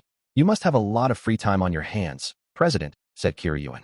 I've finished my administrative work. I have some extra time right now, said Nagumo. It would appear that you've misunderstood something here. I'm not entirely indifferent to people, Nagumo. I make it a point to talk to people who rouse my interest at least once. You and Horikita Manabu had caught my interest before, said Kiryuin, gently stroking Nagumo's bangs. It seems like you never slack off when it comes to taking excellent care of your hair. I can tell that you take better care of it than I, a woman, do mine. It's no wonder you're popular, President. Say, has your love life been fruitful over these past 3 years? Said Kiryuin. You've never been with a man before. How would you know anything about love? Countered Nagumo. While it's certainly true that I don't have any experience in that arena, it's nothing to be ashamed of. In fact, some could say that it actually makes me more valuable. Don't you agree? Said Kiryuin. Seems like you still have absurd ideas, as always, replied Nagumo. Kiryuin and Nagumo once again veered off into a bizarre tangent, but Nagumo proceeded to steer the conversation back towards the topic at hand. So, what did you think of Ayanokouji? Is he someone deserving of holding your attention? Asked Nagumo. I just paid him some lip service because he's a cute underclassman. But that was all, said Kiryuin. That was all. Does that mean that you don't feel impressed with him? Asked Nagumo. I'm putting that question on hold for the time being. We did have a brief face-to-face conversation, but I didn't get a grasp on his true abilities. Though you could say that in itself is a type of skill, I suppose. Anyway, he is more entertaining to me than you, President, who I've lost interest in, said Kiryuin. You're the only person in our grade level who can talk to me with that much sass, said Nagumo. Nagumo then drew in close, with his mouth near Kiryuin's ear, and lowered his voice to a whisper. If you think that you're better than me, I'm more than happy to correct that vain idea you seem to have in your head. Understand? He threatened quietly. Nagumo issued her a challenge, effectively issuing a challenge for the upcoming special exam on the island. When you lose, what you lose is incalculable, President. It seems like you're misunderstanding something here. But it's not as though I'm underestimating you. I don't have the outstanding leadership skills that you and Horikita Manabu possess, nor do I have any talent for making friends. In fact, I've never even had anyone that I could truly call a friend. Right? Said Kiryuin. Nagumo moved his face away from Kiryuin's ear, seeming somewhat bored. However, in other matters, it's different, said Kiryuin. Although Nagumo had started to pull back from Kiryuin, their faces were less than 40 centimeters apart. Nagumo shot Kiryuin a sharp glare. Are you saying that I'm inferior to you in some respects? He asked. Well now, can you state with absolute certainty that there are no areas in which you are inferior? Countered Kiryuin. I have given you several chances to test that, and you have done nothing. And the result is that you've ended up in B, said Nagumo. Up until this point, Nagumo had competed against Kiriyama and Kiryuin's class via the numerous special exams. But never once did Kiryuin actually take part and cooperate with her class. And as a result, her class was demoted from A to B. It's certainly true that if you only look at those results, I have been thoroughly crushed, said Kiryuin. Kiriyama continued to glare at Kiryuin, who was pleasantly enjoying the conversation, but Kiriyama didn't interrupt at all. Well, I know that you're not the kind of person who really cares about A or B though, said Nagumo. Nagumo then got up from the bench, signaling that this was the end of their conversation. Sorry for bothering you, Kiryuin. Enjoy the remainder of your time here at this school, said Nagumo, preparing himself to leave. I had said earlier that I was going to put the question of whether or not Ayanokouji was someone I'm impressed with on hold. I do think he's an interesting student, said Kiryuin. What? Asked Nagumo. That was the answer you were hoping to hear from me about Ayanokouji, wasn't it? Asked Kiryuin. One of the reasons why Nagumo had come over to talk with Kiryuin was because he wanted to find out what she thought about Ayanokouji. Interesting? I would think that this personality is far from interesting. Don't you think? Said Nagumo. Kiryuin smiled, as if she were saying, see, you've taken the bait, after all. Well, you know how the proverb goes, a skilled hawk hides its talents. Isn't that right? I had heard he had gotten a perfect score on a rather difficult mathematics test, said Kiryuin. Sure, there are people out there who hide their talents because they don't want to stand out. I've beaten all of them though, and I don't think that they were all that interesting, said Nagumo, then directing his gaze over at Kiriyama, who had been waiting for him while standing some distance away. If I had to say anything, it's his vibe, I suppose. He has a different vibe that you and Horikita Manabu, said Kiryuin. Well, that's rather abstract, said Nagumo. Well then, why don't you test him and see? Asked Kiryuin. Of course I intend to. Maybe I'll get to see what he's capable of during the uninhabited island survival exam, said Nagumo. You seem like you've been bored ever since Horikita Manabu graduated. Will this underclassman be a good playmate for you?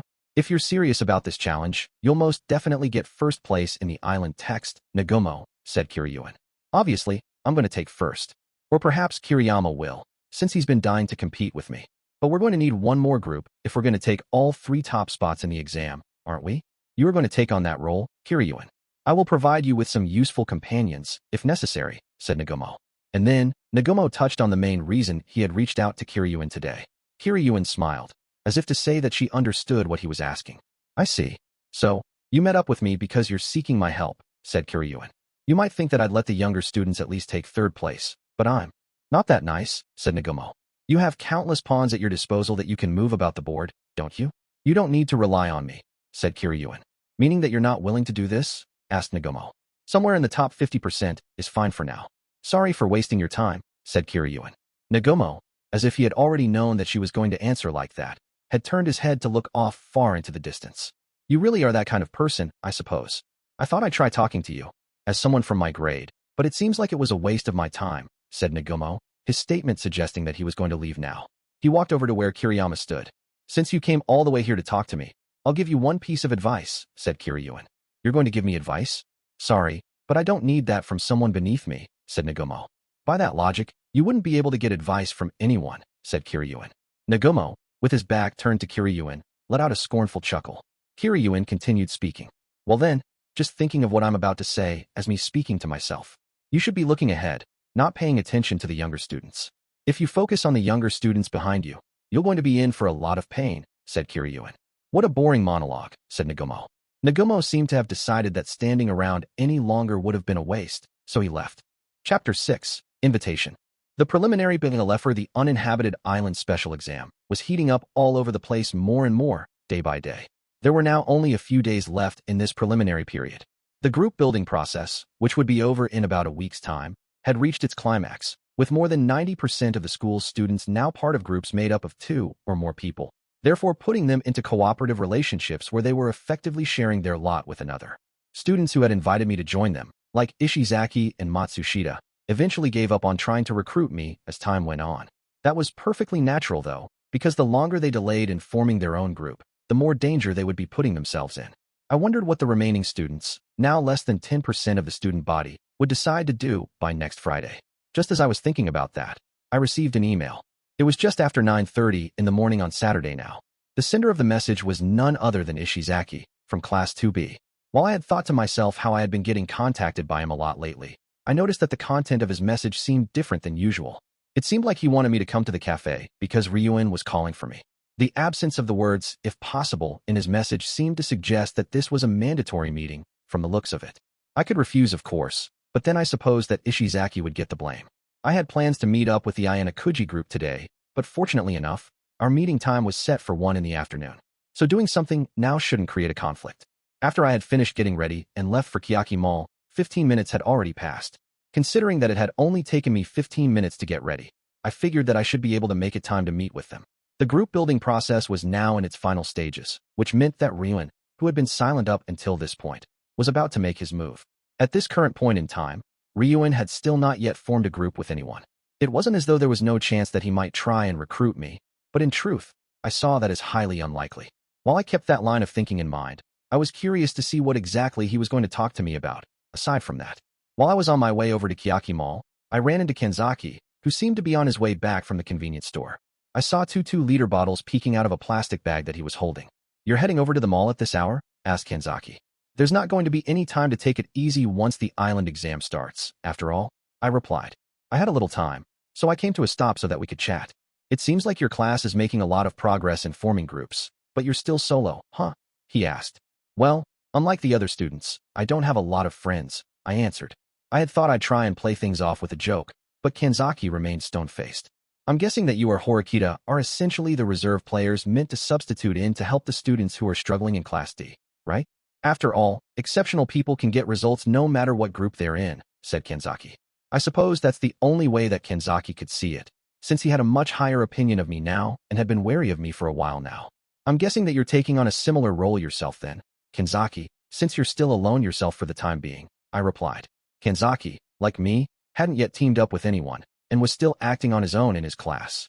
"Ayanokouji, Ichino seems to place a lot of trust in you. Is it really okay for us to trust you?" he asked. "If I say that you can trust me, would you?" I asked in return. "I could consider it, at the very least," he replied. As the air around the plastic bottles in his bag cooled, water droplets appeared on the outside of the bottles from condensation. This midsummer heat, which easily exceeded 30 degrees Celsius, was bearing down on us without mercy. "Even though our alliance has been called off, I don't consider Ichino's an enemy," I replied, telling Kenzaki the truth. "That statement can mean different things depending on how you interpret it." "Do you think of Class C as your enemy?" he asked. I had thought that I could deftly fool him, but it seemed like Kenzaki's wariness was several steps sharper than I had imagined. "Kenzaki, what is it you want me to say?" I asked in return. He seemed different from usual now. The vibe I was getting from him now seemed to suggest that he was in a hurry to do something. If I anticipated where he was coming from and what it was that he was trying to get out of me, then I could see what he was aiming for a little bit more. "Are you trying to get some kind of statement out of me and planning to make Ichino's hear it?" I asked. "You're a lot sharper than Ichino's thinks." "Well, no, you're a sharper guy than both of us think. Far more. Since the first time we met, I had this strange feeling that there was something about you I couldn't put my finger on. But now I can finally see it. You're the one behind Class D's rapid success," said Kenzaki. "Who can say?" I replied. "In that case, I'm going to come out and say it. I want to ask you for your help. Ichino's trusts you quite a lot, which is exactly why I want you to tell her that as she is now, she's not good enough," said Kenzaki.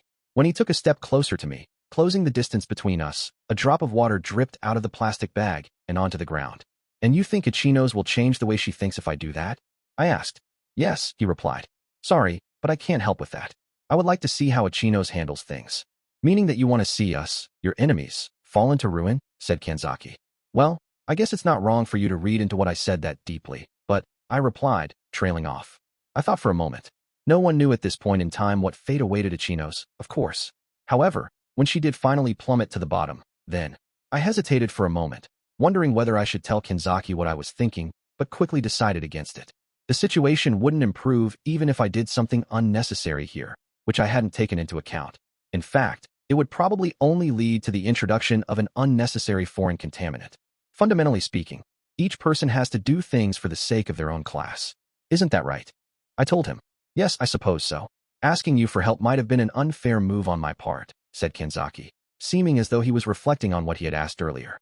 I nodded my head in response.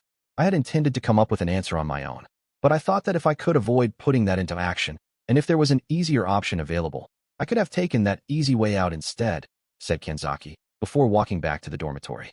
I'm sure that he was panicking because he didn't actually have any leeway in his class anymore, but they did also say that a cornered rat will bite a cat. I'm sure that Kenzaki could also stand in our way as a formidable opponent in the upcoming special exam. 6.1 I arrived at the cafe in the mall a little ahead of the time we were supposed to meet. While I was finishing up paying for my drink, I saw two guys I'd normally never expect to see together seated by one another. One of them was Ryuen, the very same person who had asked me to come here today, and the other was. You mentioned one more person would be coming. So you were referring to Ayanokouji then? Said Katsuragi Kohei, from Class 2A. He directed his gaze toward me with a rigid expression on his face. I wouldn't say that Ryuen and Katsuragi were necessarily like oil and water, but the two of them were by no means on good terms with one another. What kind of meeting is this supposed to be anyway? I asked. What, you planning on standing while we talk? Take a seat, said Ryuen, with an odd smirk on his face. I did as Ryuen had instructed, sitting down in an empty chair. There was a unique atmosphere in the air here, the likes of which I had never experienced before. I knew there was something different about you, compared to the average student, but it seems you have even more hidden talents than I imagined, Ayanokouji. To think you would get a perfect score on the mathematics test, marveled Katsuragi, who I hadn't spoken to since we started our second year, immediately bringing up my math score. Cuckoo. Come now, Katsuragi, don't admire him too much. That's all ancient history, said Ryuen. Ancient history? You sure seem relaxed, even though there's an unexpectedly powerful enemy in your midst. Are you that exhilarated by defeating Ichinos and being promoted to Class B? Said Katsuragi. Save it. Ichinos is self-destructing all on her own. She ain't even close to being on my radar, said Ryuen. Sure enough, this entirely unexpected pairing was already causing the mood to sour. Things were looking tense. And, I'd like to know why you called me here, said Katsuragi. That confirmed Ryuen was indeed the instigator of this meeting, so I waited along with Katsuragi for him to speak. What are you rushing me for? Go on, relax a little, said Ryuen. There's no way I can relax. If people see me with you, that alone will cause me trouble, said Katsuragi. He was concerned about being seen by people around us, so it wasn't strange that he was urging Ryuen to get to the point. Even though it was the morning of a day with no classes, there were sure to be more than a few students watching. If students from our grade level saw us, they wouldn't be able to hide their shock. What is Class A after in the next special exam? Asked Ryuen. What are they after? The same thing that everyone is, surely, said Katsuragi. Are you going to try and grab all the class points yourself? Or something else? That's the question. From what I can tell from Oe, you've mostly been for men groups with Class C. But looks like Kid is on his own. Plus, Ichinos, Shibata, and Sakayanagi being together just smells fishy to me, no matter how you look at it. You guys working together? Asked Ryuen. I had been curious about that too. Aside from the group of three that Ryuen had mentioned specifically, Hashimoto and Komuro from Class A had formed a group with one of Class C's best and brightest students, Ninomiya. Then, on top of that, there was the fact that the one more card, which Amakura had originally, was now in the hands of Hashimoto from Class A. I couldn't imagine that was all mere coincidence. You're free to interpret the situation however you wish, but I cannot confirm anything, said Katsuragi. I ain't looking for any of this diplomatic back-and-forth crap. Give me some honest answers, said Ryuen. In that case, I'll give you an answer that's easy for you to understand. I do not intend to tell you a single thing, said Katsuragi, clearly and decisively. Even though Katsuragi and Sakayanagi had opposed each other, he naturally demonstrated that there was no way he was going to share confidential information about his class with Ryuen, an enemy. It is only during the day on which the test begins that you will know how Sakayanagi intends to fight this battle. No one will know anything of her strategy until she says something herself. If you really must know, then you just have to ask her directly, he added. Oh, so you don't know simply because she doesn't trust ya? Huh, said Ryuen. That might be the case, said Katsuragi. As Ryuen himself had said, information didn't necessarily trickle down to Katsuragi. He had mentioned earlier that Katsuragi and Sakayanagi were at opposing ends, but actually, it was more that Katsuragi was the sole person in Class A who wasn't part of Sakayanagi's faction. That fact was so well known that I didn't even need to bother asking to check. In any case, this whole conversation so far had been nothing more than the opening act. How the mighty have fallen. Katsuragi, this time last year, you were a worthy playmate. But now you're just a shadow of your former self. You're the same as the rest of the garbage. Guess that's just the end of the road for somebody whose faction lost out. Huh, said Ryuen. If I recall, you got worked over by Ishizaki once yourself. Katsuragi fired back. Come on, don't you want to crawl your way back up now too? I mean, That dude who was holding you back, Tatsuka, is gone now, right? Prodded Ryuen. Suddenly, Katsuragi slammed his right fist down on the table. Yahiko had idolized Katsuragi. When Ryuen mentioned his name, Katsuragi, who had remained calm up until this point, let his anger show through. If your goal was to make me angry, then you've succeeded, Ryuen. Satisfied? Asked Katsuragi. What? Still can't get those whittle feelings out of your system? I'm kinda relieved, said Ryuen. He clapped his hands together 3 times, giving Katsuragi a mocking round of applause. He then continued. Don't you think it'd be an interesting turn of events if we could get Sakayanaji expelled in the next special exam? What? Asked Katsuragi. If she's gone, then Class A is gonna be without a leader, obviously. If that happens, you can get to being in charge, said Ryuen. I don't know what it is you're plotting, but that's impossible. Supposing even if you manage to defeat her on the island somehow, she has ample private points, enough to save herself. And on top of that, if the situation called for it, she could use her protection point anyway, argued Katsuragi. Getting Sakayanaji expelled would be an extremely arduous task, considering she had funds and a protection point. Yeah, it's true that if we're going to get her kicked out of school, we're going to need to hit her at least twice. Well, I'm just kidding about the island exam thing anyway. That was a joke. Surviving on the island's going to be about clawing your way up on your own power, not knocking down your enemies, said Ryuen. I could he was starting to get closer to the main reason he'd set up this meeting, little by little. The rewards for 1st through 3rd place would give me enough points to get within striking distance of Class A, but the rules are a bit tricky. So I thought I'd do a little something to take care of that beforehand, said Ryuen. And that's why you called Ayanokouji and I here? Asked Katsuragi. You got it, said Ryuen. Whatever this strategy was, Katsuragi wasn't going to easily agree to go along with it. Though I was sure he had strong feelings about Sakayanaji, making an enemy of her would essentially mean defying Class A, which he was still a part of. Maybe it would have been a different story if this were happening at the start when Katsuragi and Sakayanaji were vying for supremacy in their class, but doing something of the sort at this juncture would only hurt him. Even so, I'm pretty curious about why Ichino's teamed up with her. Did Sakayanaji manage to win her over with her smooth talk? Or was teaming up with an incompetent loser like Ichino's the only thing Sakayanaji could even think of? What do you think? Asked Ryuen. I have no way of knowing, and it's none of my business. And besides, if Sakayanaji heard what you just said, I'm sure she'd throw it right back in your face. There aren't exactly that many people willing to work with you, after all. You're a problem child, said Katsuragi, responding in a manner that didn't show antagonism towards Sakayanaji, but was rather like an ally of hers. Well, in that case, I'd say that everyone here is a problem child, said Ryuen. All 3 of us were simply acting alone right now. None of us had grouped up with anyone. However, why would Ryuen deliberately try to aggravate Katsuragi? No matter how much Ryuen tried to stoke his feelings of hostility towards Sakayanaji, it was obvious from the way things were going that Katsuragi wasn't going to betray her that easily. Or perhaps, was Ryuen doing this to confirm once and for all that Katsuragi wouldn't sell Sakayanaji out? Just to be sure? All right, Katsuragi. You know, the way you're so pointlessly honest and upright, it ain't bad, said Ryuen. You won't get anything from trying to agitate me. Ryuen, said Katsuragi. At this point, Ryuen must have finally decided to get down to business, for he adjusted himself in his seat, sinking back into his chair. One of the most important things in this upcoming special exam is that we don't get any of our class points snatched away by anybody else. I ain't exactly hoping to let the 1st years or 3rd years line their pockets with our points. That'd suck. So, to make sure that doesn't happen, I figure I need to have at least some allies, right? Like a minimum number of them. Because you wouldn't have enough power to win it all alone, with just what you got in your own class, said Ryuen. He had contacted us to make a proposal at a time when everyone was almost finished with forming groups. If I got roped into a group with some small-timers from my class, well, let's just say I'd rather fight it out on my own. Be better that way. But if I could pull in some talent from outside my class, then that's a different story, said Ryuen. He flashed an unsettling smile and stared at Katsuragi. I can't believe what I'm hearing. Are you actually saying that you want me to work with you? Asked Katsuragi. Not just you. The guy zoning out over there while listening to our conversation, too. Ayanokouji, said Ryuen. His gaze now fell in my direction. Me too. I asked. I wouldn't call you out here for no reason, would I? Snapped Ryuen. Though it unlikely something like this would happen. I had honestly never expected he'd be asking me to work with him. I refuse. Even though Class A would be getting a portion of the rewards as well, I have no intention of working with someone like you, said Katsuragi. Well, now that's quite a hasty decision. You ain't gonna hear everything I have to say, said Ryuen. There's no need. But, why did you ask Ayanokouji to come? I'd like to hear the reason for that, said Katsuragi. What do you mean, why? Asked Ryuen. It was surprising that he got a perfect score in the mathematics section of the test on the special exam we were given at the end of April. It is certainly true that he possesses remarkable ability. I recognize that.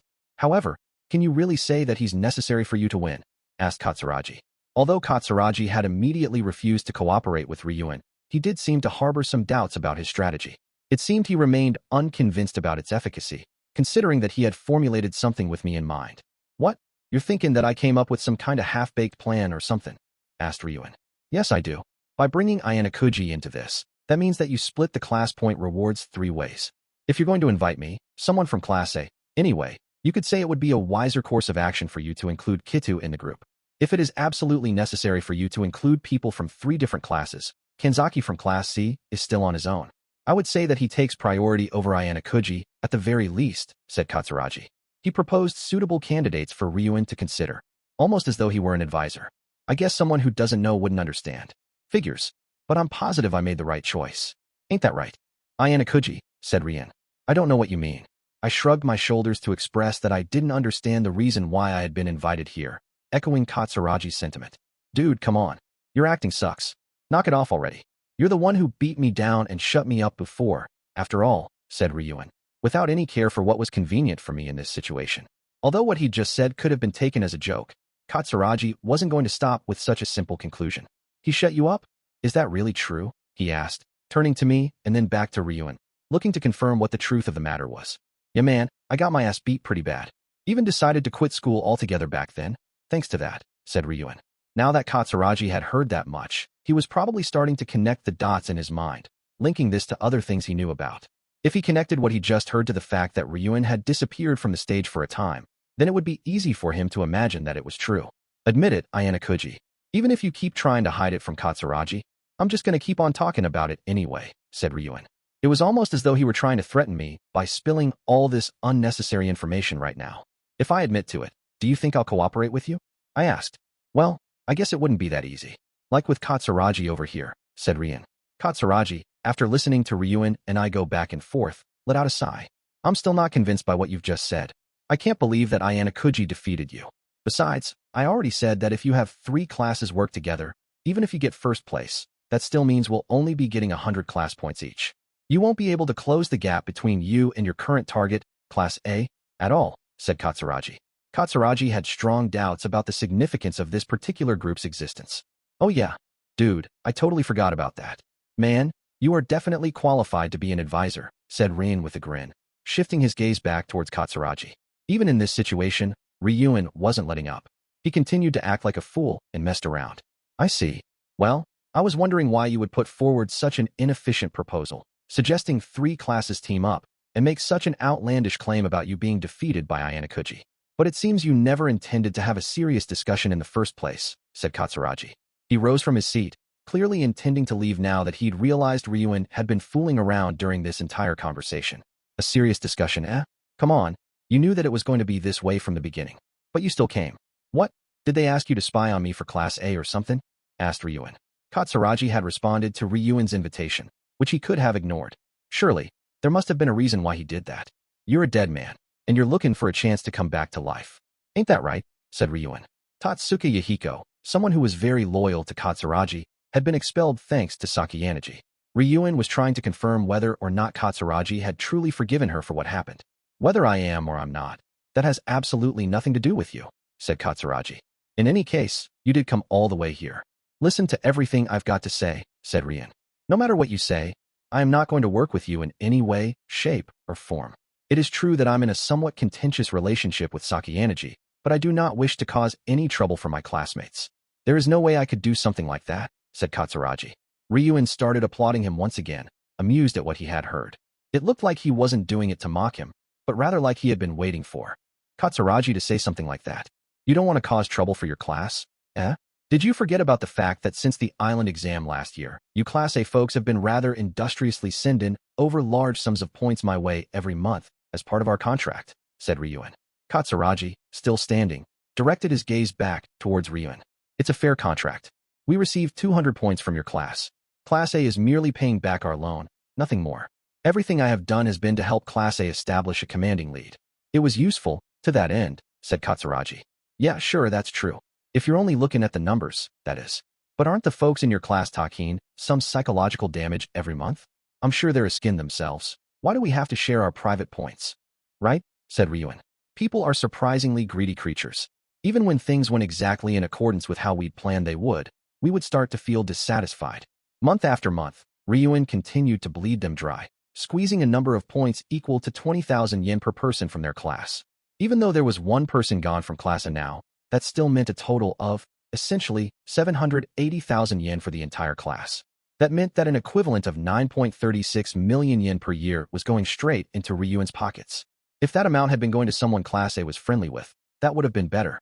But I imagined it didn't feel good at all to be financially supporting an enemy leader who stood in opposition to Class A.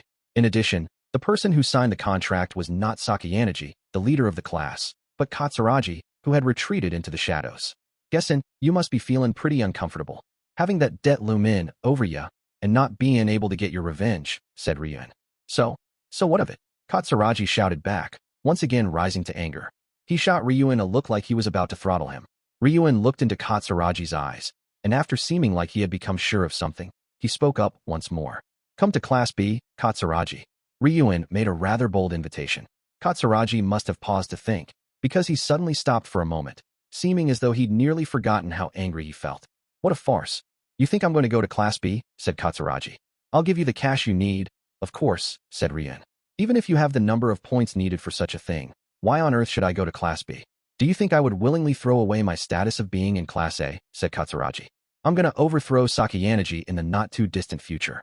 When I do, her class is going to fall, meaning that being in the current Class A is going to be worthless. Right? Said Ryuin. If Sakayanagi, the leader of the class, were gone, then it was certainly true that it'd be more difficult for her class to keep fighting on the front lines. How many points do you have on you? Asked Ryuin. About 1.8 million, said Katsuragi. Hot damn, that's quite a lot of points you've got there. Well, even if you're dead and decomposing, I guess you are still from Class A, huh? Said Ryuin. Even still, what Katsuragi had on hand was still a far cry from 20 million. Even with the money that he had deposited into his account every month by the school, and the money that he was getting from Class A, Ryuin's account could only be growing by a small amount. Just 800,000 per month. If Katsuragi were to ask Ryuin if he had, say, 10 million points on him, I'm sure that would put this discussion in a precarious state. Ryuin, knowing that he would most likely get rebuffed otherwise, took out a sheet of paper and placed it on the table. You remember seeing this?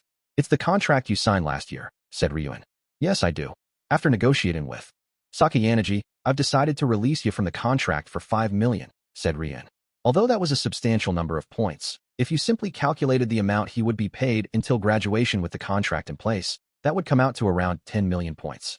On top of that, the psychological burden of having to continuously hand points over to Ryuin would be no more. No matter how you considered it, Sakayanagi's proposal benefited Ryuin. Of course, if Sakayanagi saw that Ryuin was willing to call off the contract for a large number of private points all at once, she could probably predict what Ryuin was going to do with those points. Considering what this upcoming test was about, those points would be essential to forming the best groups or for buying up the most powerful cards. However, even though Sakayanagi knew the risks, you might say she had just agreed to a proposal that would give Ryuin an overwhelming edge. Still, if I were in Sakayanagi's position, I would have agreed to Ryuin's proposal too. Did you not tell her that you'd be using these points to take me out of Class A? Asked Katsuragi. Do you really think that she would have accepted my offer if I had told her? Said Ryuin. Well, considering who Sakayanagi is, she most likely would. Yes, said Katsuragi. He recognized that there was no way that Sakayanagi would reject a proposal that could only benefit her. You're never going to see a chance like this come knocking again, Katsuragi, said Ryuin. This was the story of how the contract that had bound Katsuragi had been rendered null and void, and how that money was in turn used to buy Katsuragi. Meaning, in other words, that Ryuin had paid a considerable sum of money, 20 million, to buy the person named Katsuragi Kohei. This also meant that Katsuragi would be allowed to confront Sakayanagi openly now. Why? Why would you go this far for someone like me? Asked Katsuragi. Cuckoo. Wow, you've got a pretty low opinion of yourself, at Katsuragi? Well, it's definitely not a small price tag on you. That's for sure, said Ryuin. In the end, all Ryuin wanted to do was defeat Class A. Supposing even if he were to defeat Sakayanagi and get her expelled, if Katsuragi remained in Class A, that wouldn't be a favorable turn of events for Ryuin. If Katsuragi, someone who strongly prioritized defense, resumed command as leader of the class, then there was no getting around the fact that Class A would transform into a near-impenetrable fortress. However, if Katsuragi were taken out of the picture first, and then Sakayanagi was defeated afterward, Class A would collapse all at once. That was probably why Ryuin was willing to spare no expense to make sure that happened. Ryuin must have also fully appreciated Katsuragi's prominent level of ability as an individual. His overall ability was quite high in OA, and if Katsuragi were to join Class B right now, he'd be the best in their class. There's the 5 million for nullifying the contract, plus what you have on hand. The remainder of the points we need to bring you over has already been collected from the rest of the class. I've forced our folks into poverty to bring you over to our side, said Ryuin. If 39 people saved up their points, just between May and July alone, they would accumulate nearly 6.5 million private points. After that, all you would need to do is gather the remainder, which would be less than 200,000 per person. Of course, Class B's funds would be temporarily depleted, but it wasn't a high price to pay at all if you could manage to snatch away one of the top-ranked students. Ryuin took out another slip of paper, a contract that he had prepared ahead of time. On that paper were lines detailing an arrangement that Ryuin would use the money provided for Katsuragi to be transferred over to Class B. Hurry up and sign it. There are several conditions for using the 20 million to have someone transfer classes. You know, nobody can force a particular person to change classes or anything. The person has to declare that they're changing classes voluntarily and using their own funds, said Ryuin. The contract was meant to prevent Katsuragi from just taking the points and running after he was given the large sum, or from using it for other purposes. Well, if Katsuragi did take the points and spent that large sum on whatever he wanted, I'm sure that the school would suspect him of fraud. In other words, the purpose of this contract was not to prevent Katsuragi from doing something dishonest. It was a contract meant to prevent him from changing his mind. You seem serious about this, said Katsuragi. Hey, good news for you. Katsuragi? It's precisely because you've been on your own until today that I was willing to invite you, said Ryuin. Ryuin was saying that Katsuragi had grouped up with someone. Then they wouldn't be having this conversation. Just accept this as your fate, said Ryuin. After standing for a while in complete silence, Katsuragi sat back down in his chair, almost as though he had resigned himself to this turn of events. Ryuin had splendidly managed to draw out Katsuragi's desire for revenge, which he had kept hidden deep down, and successfully managed to bring Katsuragi over to his team. Now, Katsuragi had been brought under Ryuin's banner. One thing for sure was that this was most definitely a big plus for Ryuin's class. The gap between his class and Class A was definitely closing. Katsuragi slowly signed the contract. I don't mind that you're bringing me into your class, but what is you want exactly? You don't mind if I give you my honest opinion on matters? Said Katsuragi. Do whatever you want. I'm sure your hard-headed opinions could be useful once in a while, I guess, said Ryuin, after he had received the signed contract back from Katsuragi. And so, a precedent was set. An individual had moved from one class to another, something which had never happened in this school before. And what's more, this person wasn't transferring into Class A, they were going to Class B. You could say that the fact that these two things overlapped in this case was the result of coincidence. Ryuin had the kind of strength where he could gather up the required number of private points simply by commanding his classmates, since he had total control over them. Then there was the fact that the person he was inviting, Katsuragi, had been isolated in Class A, was feeling dissatisfied with the current leader, and was harboring a desire for revenge. If there was any cause for concern for them, it would be the fact that everyone in Class B would need to fight for dear life in the upcoming island exam. Only a limited few Class B students could afford to pay the penalty. By the way, Ayanokouji, what are you doing? Asked Ryuin suspiciously, watching me pour some water into the remaining 1/5 of my coffee that was still in my cup. Huh? I asked in return. Oh, well, I was just wondering what the coffee would taste like if I diluted it by about 3 or 4 times the amount. After I honestly answered his question, Ryuin and Katsuragi looked even more perplexed than before. You're a strange one, Ayanokouji, said Katsuragi. A slightly harsh comment. He sounded somewhat creeped out. So what are you planning to do with Ayanokouji then?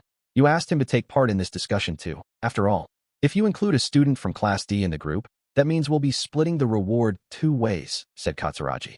No one said anything about inviting him into a group, said Ryuin. In that case, what are you hoping to get from him? Asked Katsuragi. The trials and tribulations card he got, said Ryuin, mentioning the name of the card that I had received. He turned to me. Sell it to me. I had been wondering what he needed my help with. So that was what this was about.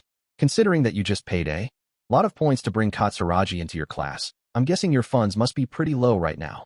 Can you get enough points to pay for it? I asked. I can manage to pull together about 500,000 or so. That should be enough, right? Said Ryuin. This certainly seemed like my only chance to get rid of the trials and tribulations card. It wasn't the most profitable transaction by any stretch, but at the very least, I could manage to get some points for K. I have one condition. Have the student in your class with the half-off card trade it for the free ride card that one of the students in my class has. If you accept that condition, then I'm willing to sell it to you, I answered. Even if Kay couldn't manage to get into a group of 6 people on the island, and even if she were hit with a penalty, she should be able to save herself and pay out the 1 million points if she used the half-off card. Being able to ensure her safety was a critical point. Cuckoo.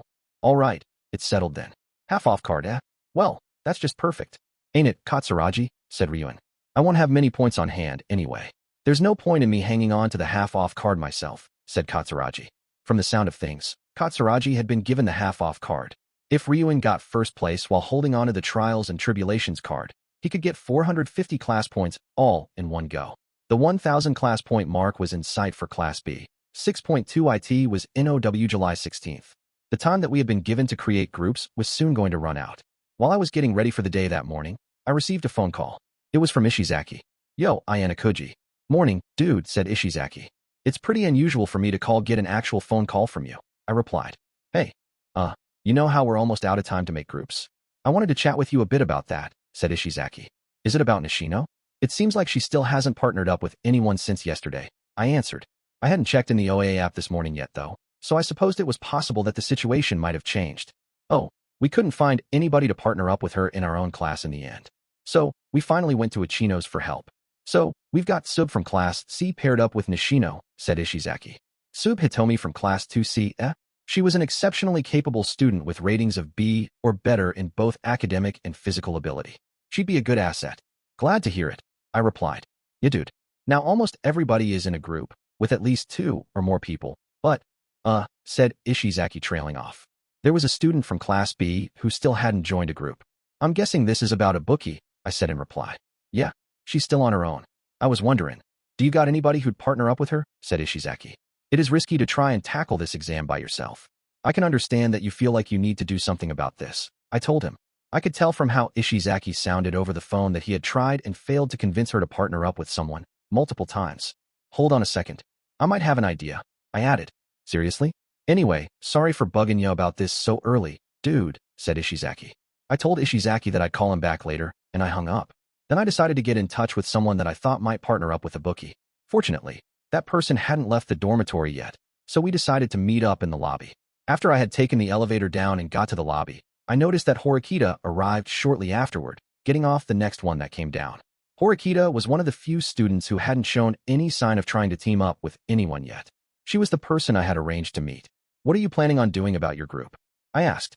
It's too late for anything now. I'm not going to do anything.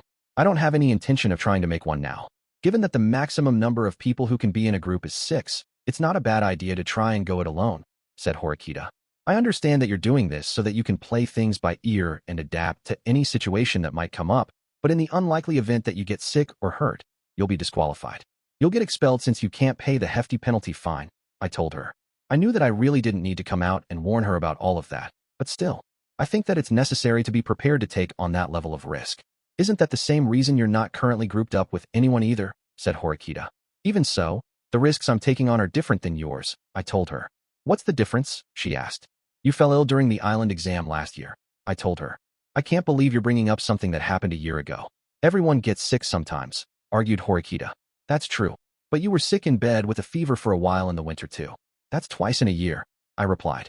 Okay, but even though you just so happened to never miss any days last year, how can you know for sure you won't get sick? She argued. When it comes to the issue of taking care of myself, I'm confident I can handle myself better than you, I told her. When I presented the fact that I had perfect attendance, Horikita could only agree. All right, yes, it's true that when it comes to self-management, you are better than me. I admit it. But even if that's something you're arguing is a cause for concern, Horikita looked me in the eye and calmed down her tone, which had gotten somewhat heated. If you understand, then that's good. I had no intention of objecting to your plan from the start anyway, I said, cutting her off. You had to make sure that you were taking care of yourself. As long as she was well aware of that, then that was fine. But still, there's no changing the fact that it is dangerous to act alone, I added. I know, she replied. There are only 3 people in our class who haven't joined a group yet. You, me, and Koenji. Everyone else is in a group of at least 2 people. If possible, you should form a group of 2 to give yourself some insurance, I told her. As you said, the only other people in our class aside from me are you and Koenji, which means that there's no way I can form a group, she argued. Only if you're trying to partner with us, people from your class, I answered. Are there any girls left who haven't formed a group? She asked. There's one I can think of, I answered. And who is that? Asked Horikita in return. Ibuki, from Class 2B. Have you not been looking at OA? I asked. Come to think of it, the last time I checked, she was still alone, I suppose, said Horikita. Ishizaki called me. He sounded pretty worried about the fact that Ibuki hasn't paired up with anyone. How about working together with her for this special exam, Horikita? I asked. Me and Ibuki-san, she asked. With a group of 2 girls, you can merge with another group later. How about at least hearing what Ibuki has to say? I asked. Well, it's true that having some form of insurance would be better, I suppose. All right, let's go hear her out then, said Horikita. Maybe it was because Horikita felt like she couldn't completely disregard the offer out of hand, but she agreed to at least meet with Ibuki. I contacted Ishizaki and asked him to make some time for us during lunch today. 6.3 During our lunch break, I brought Horikita over to where we were supposed to meet with Ishizaki. Yo, Ayanokouji. Over here, he shouted, practically jumping up and down as he waved after spotting me from afar. Standing next to him was Ibuki, arms crossed, and looking very displeased as she glared at us. Did she agree to this? Said Horikita. From the look on her face, I'm not so sure, I answered. Ibuki seemed like she was in a bad mood, even though we were supposed to be talking about possibly getting her a group. I guess I should assume that Ishizaki had brought her here without giving her a detailed explanation of what was going on. Hurry up, dude. Come over, shouted Ishizaki, hopping up and down excitedly. You seem to be rather close friends with him, said Horikita, sounding a little put off by Ishizaki's attitude. He's a good guy, I replied. Even so, I don't want to get too close to him, said Horikita. Ishizaki was similar to Sudu in the sense that they were hot-headed, passionate guys, but Ishizaki was also different in his own way. What in the hell is going on? Why are Ayanokouji and Horikita here? Snapped Ibuki. So, Ishizaki hadn't told her anything after all, huh? Horikita and I exchanged glances. It felt like letting Ishizaki handle the talking here might lead to problems. Actually, there's something we wanted to discuss, so we asked Ishizaki to get in touch with you, Ibuki, I said, starting to explain our situation, since I figured that we didn't really have any other choice. And, she replied, are you planning on taking on this upcoming special exam by yourself? I asked. That's my choice, said Ibuki flatly, as if she were saying that there was no point in talking about this. I told you a bunch of times already, though. It's better to have a group, said Ishizaki. I don't need a group, snapped Ibuki. Well, Kay, you say that you don't need a group, but the truth is there ain't anybody who wants to partner up with you, said Ishizaki. Ishizaki threw in some unnecessary comments. Was he trying to help? Or just throw a wrench into things? I shot him a look, trying to tell him with my eyes to keep quiet. Huh? What's up, Ayanokouji? He asked. But Ishizaki apparently didn't get the message because he responded by asking me a question instead. Nothing. By the way, Horikita's in the same boat.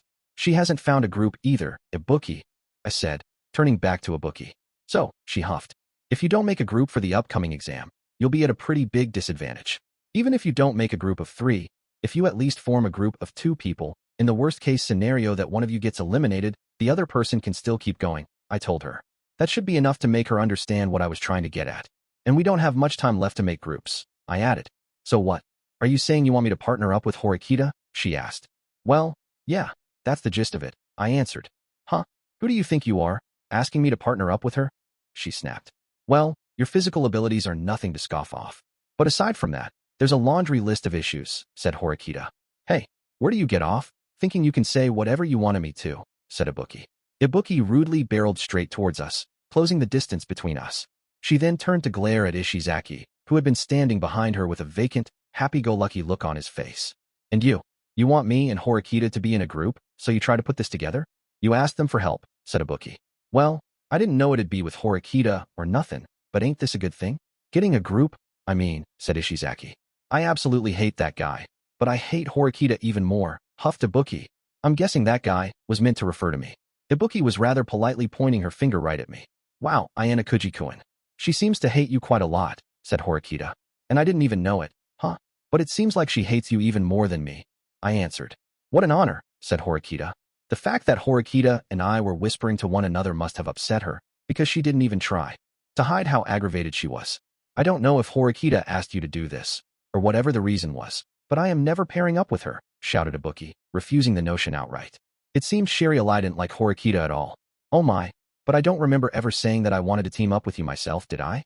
Horikita, seeing Ibuki's behavior, said something to try and provoke her. Huh? What is that supposed to mean? Asked Ibuki. It would appear you've misunderstood something here. You're on your own because no one wants to be with you. You reeve leftovers. I'm alone because I want to fight on my own. We're both acting solo, but our situations are different, said Horikita, sounding somewhat exasperated. What Horikita just said seemed to have lit a fire under Ibuki though. Hey, I'm on my own because I want to be. Anyway, if you say that you're handling this exam solo too, then that's just perfect. Let's make this a contest, Horikita, she shouted, with a sharp glare, shifting her attention from me to Horikita. Can I ask you just one question? Why do you want to compete with me so badly? I mean, sure, we had our moments of rivalry on the island last year and during the sports festival, but that was nothing special, said Horikita. You're the only one who sees it that way, said Ibuki. As far as I knew, Ibuki had come out of their fight on the island last year the winner.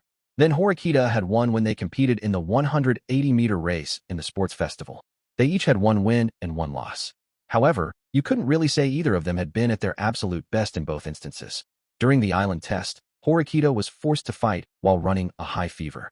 Then, during the sports festival, Ibuki was so fixated on Horikita that it undoubtedly caused her to mess up when she ran. That meant that if you were to ask me which of them was better, I couldn't decide at this point in time. Ibuki, whom I had beaten along with Ryuin on the rooftop that last year, had even gone on to challenge me personally to try and settle the score. In short, she had the kind of personality where she wouldn't be satisfied unless she was absolutely certain who was better, her or Horikita. Considering all of that, I suppose there was no way she would partner with Horikita. It seems like this is just a waste of time, said Horikita. Wait right there. Do you accept my challenge or not? Said Ibuki. It's not like I'm choosing to go it alone at the start because I want to selfishly make some kind of heroic solo effort. When the special exam begins, I will respond to the situation as things develop and join up with another group. That's what I've chosen to do, said Horikita. If they had established that they would be going one-on-one throughout the exam, then this might be a viable opportunity for them to have a contest. But if Horikita teamed up with people later, it wouldn't be a fair fight. Lame, shouted Ibuki.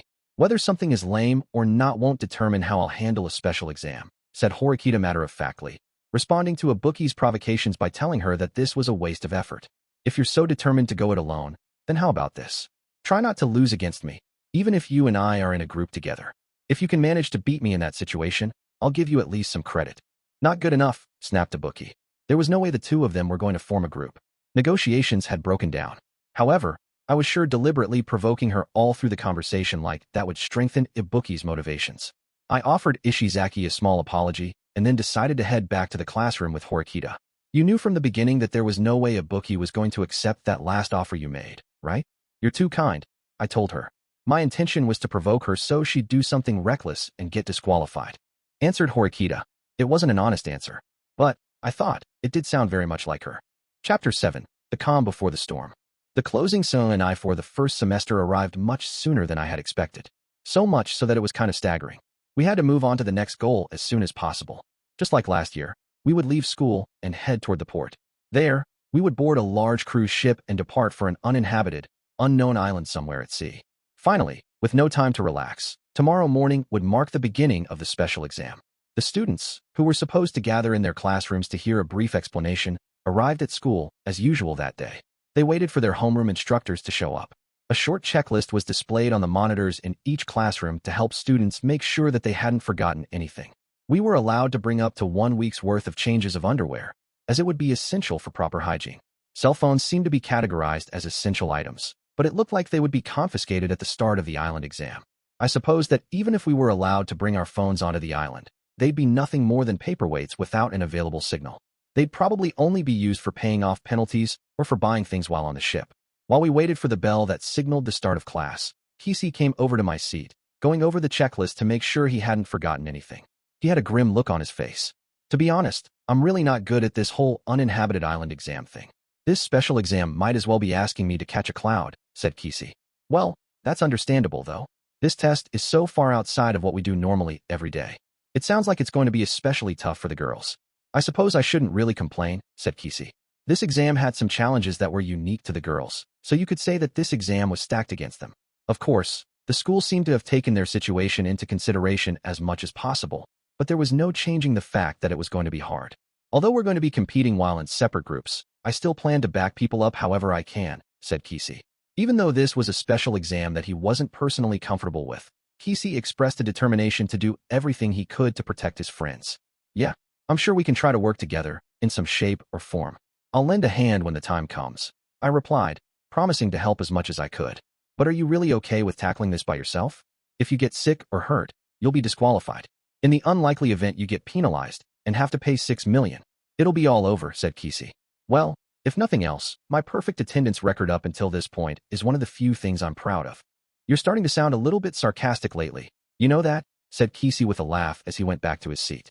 Not long afterward, we heard the bell that signaled the start of a new battle. All 39 students in Class 2D took their seats. After she entered the classroom, Chabashira's expression naturally turned stern, and there was a heavy, oppressive air in the room. Today's the start of summer vacation, but it looks like you're all feeling depressed. Well, I suppose that's understandable, though, said Chabashira, turning on both her tablet and starting her presentation on the monitor. Well then, we'll get started on the final check. Also, if you're not feeling well now, please report to me. We were going to check our belongings and our physical conditions. The schedule and a list of the necessary items for this exam were once again displayed on the monitor. Fortunately, no one in our class was feeling ill, so things progressed smoothly. Even Koenji, who had, as expected, chosen to go it alone rather than form a group, was quietly behaving himself at this stage. It seems there are no problems. That's great, said Chabashira. A few minutes after we finished going through the checklist of things we needed to confirm before our departure, the monitor was shut off. Then, in order to get the attention of the class, she lightly smacked the podium once with the palm of her hand. This is not the first time that you have taken a special exam. You have been here at this school for over a year now, and you have managed to fight your way through many hardships. But this particular special exam isn't going to be easy to pass, said Chabashira. She was giving us advice, but it also sounded like a warning of sorts. It was the kind of advice a teacher could give her class. A class that was by no means complacent. This is going to be tougher than any exam that you have taken so far. That is the inescapable reality of the situation, said Chabashira. She looked at each student carefully, almost as if she were trying to etch each individual face into her mind. I have just one request for all of you. If possible, please do not allow a single one of you to disappear. Please return to this classroom once more, she added. She was saying she hoped this wasn't going to be a one-way trip for any of us, so to speak. We'll gather outside on the field in about 10 minutes for roll call. Please use the restroom now, if necessary, said Chabashira. Since we didn't have that much time to spare, the students hurriedly left the classroom. When Akito and the others gathered around my seat near the classroom entrance, I got up from my seat with my luggage in hand. At almost the exact same time, Koenji stood up as well and called out to one of the students who wasn't standing out in the hallway. May I have a minute? Horikita girl, said Koenji. It was a rare sight. What Koenji did had attracted not just my attention, but the gazes of other students in the classroom as well. It's unusual for you to come and talk to me of your own volition. Apparently, Horikita seemed to feel the same way. There is a small matter which I wish to discuss with you regarding the special exam that is about to begin, said Koenji. Oh my, so does this mean that you're finally willing to help us? Do something proactive? She asked. Let's just say that you're half right, replied Koenji. Horikita eyed Koenji somewhat suspiciously after hearing this rather unexpected response. She understood quite well that Koenji wasn't the kind of person who'd aid others that easily. What are you after? Can I ask that you tell me what the other half is about then? Asked Horikita. You want the class points that will be awarded to the groups that place in the top 3 positions so badly that you can practically taste it. That is the case, no? Asked Koenji. Of course, depending on how many points we can acquire, there could be significant changes to the class rankings, said Horikita. In that case, please allow me to make a modest proposal. If I perform well during this uninhabited island survival test, I want you to promise me total freedom until graduation, said Koenji. Koenji's unbelievable proposal caused the entire class to fall completely silent for a moment. Even though his help came with conditions, he was expressing a willingness to truly participate in the special exam. Promise you total freedom? What a dramatic proposal. Are you saying that you want me to grant you permission to just keep doing whatever you please? Said Horikita. Exactly. Not only will I require your permission, of course, but I will also ask that you work diligently, and I mean with your undivided attention, to negate any malady or abuse that may come my way. Said Koenji. To give an example, this was basically what happened during the class vote that took place last year. This more or less meant that if another special exam came our way in the future where we had to select unnecessary students in class and have them expelled, Koenji would be protected unconditionally. This isn't something I can simply agree to. I'm sure our fellow classmates would think the same if they heard your request, said Horikita. If you were part of the class, then helping out, at least at the bare minimum level, could be considered a kind of obligation. There was no way you could just casually grant someone permission to dispense with that. Consider this an advance payment until graduation, said Koenji. Koenji was proposing that, if he contributed to our efforts in the upcoming special exam, we let him do whatever he wanted from that point onward. It seems even you're feeling threatened. Your classmates will not tolerate your typical antics forever. If another special exam like the class vote were to be held in the future, you'd be directly put in the line of fire, said Horikita. Even an eccentric like Koenji would be in trouble if he were put in such a difficult position, depending on what the exam was like. It would really be best if you didn't make such ridiculous proposals, but instead just followed everyone else's lead, said Horikita, naturally turning him down. Even if she refused him here, though, Koenji probably wasn't going to be helping us out in any future special exams anyway. If he did, it would only be when he himself had been forced into a tight situation. Given that, we did have the option of at least getting him to be motivated during the island exam, but I'm sorry, Koenji, but I value your talents. I just don't think it's worth it to have you give us a SOSO performance in this special exam only to have you sit on the sidelines during exams to come, said Horikita. After weighing her options, that was the decision that Horikita had come to. I see. I suppose our negotiations have broken down then, said Koenji. No, I am open to accepting your proposal, albeit with the addition of certain conditions from my side, said Horikita. For a moment, it had seemed like she had outright refused his offer, but apparently Horikita had other ideas. I won't accept something as vague as a good performance. The group that takes first place in this exam will be rewarded handsomely. If you can manage to get first place all by yourself, that might be good enough reason to convince me to count your efforts as an advance payment until graduation, said Horikita. If Koenji won, since he wasn't partnered up with anyone, he would earn 300 class points. In terms of how much he could contribute to our class prior to graduation, you could say that was more than enough. But at this current point in time, there were over 100 rival groups, and taking first place would be no easy feat, even for Koenji. Foo. I see. Certainly yes. It seems like you'd be quite satisfied if I were to claim first place on my own, said Koenji, laughing loudly after hearing about a deal that sounded delightful to him. Very well. Let us proceed with our arrangement then, with those terms. Shall we? Hold on. That's not all. Koenji had showed that he was willing to accept what sounded like an absurd proposal, but without a moment's delay, Horikita responded that she wasn't finished yet. I haven't fully laid out all of my terms yet. You're forcing us to work with a boastful braggart like you. So if this exam ends without you taking first place, it'll be trouble for the rest of us, said Horikita. Meaning? Asked Koenji. Meaning that if you do not get first place, you must promise to cooperate with the class in the future, whether for upcoming special exams or anything else. And promise you'll produce good results, said Horikita. In that moment, I could hear Kishi's breathing as he stood there, staring at the two of them. That was nothing short of a brilliant condition. In the unlikely event that Koenji did get first place, that would be great. And even if he didn't place first, the condition Horikita had put in place meant Koenji would have to contribute to future special exams. Class D had nothing to lose from this arrangement. Now, the only question was whether Koenji would accept this added condition. It sounds as though you're giving me a strongly worded order, Horikita girl, said Koenji. If you agree to the conditions that I've just given, then I will accept your proposal, said Horikita. In that case, I'd say that these negotiations have proved fruitful, Horikita girl. We have a deal. Do not forget my own conditions now, said Koenji. Even though Horikita had added on conditions of her own, Koenji didn't refuse the deal. You're seriously planning on getting first place by yourself? Asked Horikita. Absolutely. Nothing is impossible for me, said Koenji. Horikita had demanded something outrageous, but she couldn't hide her shock at the confidence that Koenji was displaying. Now then, I believe this conversation is finished. I shall be on my way, said Koenji.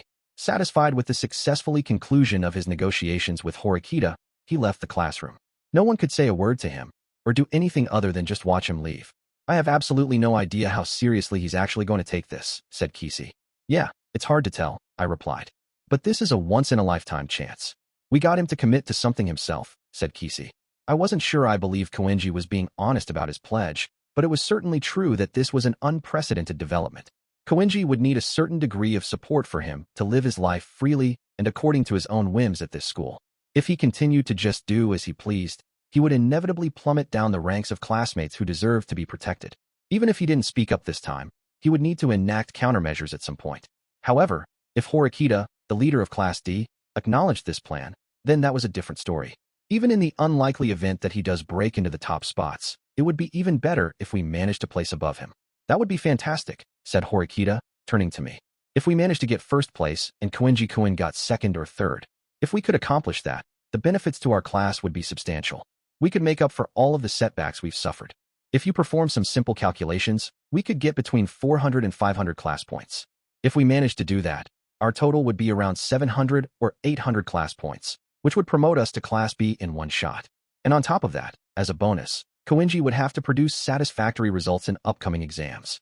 I still feel uneasy about this, though. When it comes to Koenji, it just feels like you can't completely fathom him, I answered.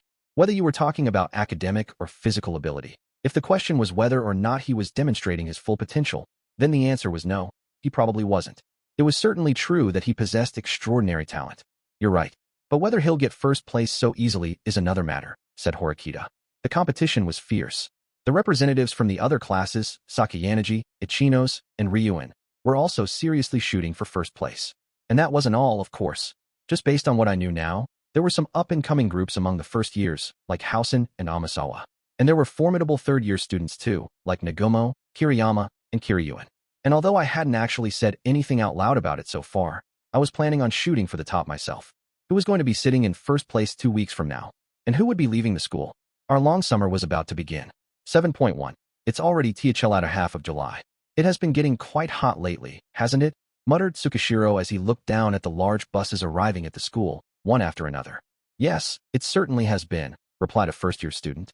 Without a hint of emotion, Tsukishiro continued speaking without turning to look at the student. No more time spent on analysis, please. There is nothing to be gained by delaying action any further. Are you telling me to expel Ayanokouji Kiyotaka now? Asked the student. Is that too much for you to manage? Asked Tsukishiro. I have established that he'll be an easy opponent. Well, actually, I knew that all along, said the student. I will help you as much as I possibly can. That being said, I cannot provide you with more support than this, said Tsukishiro.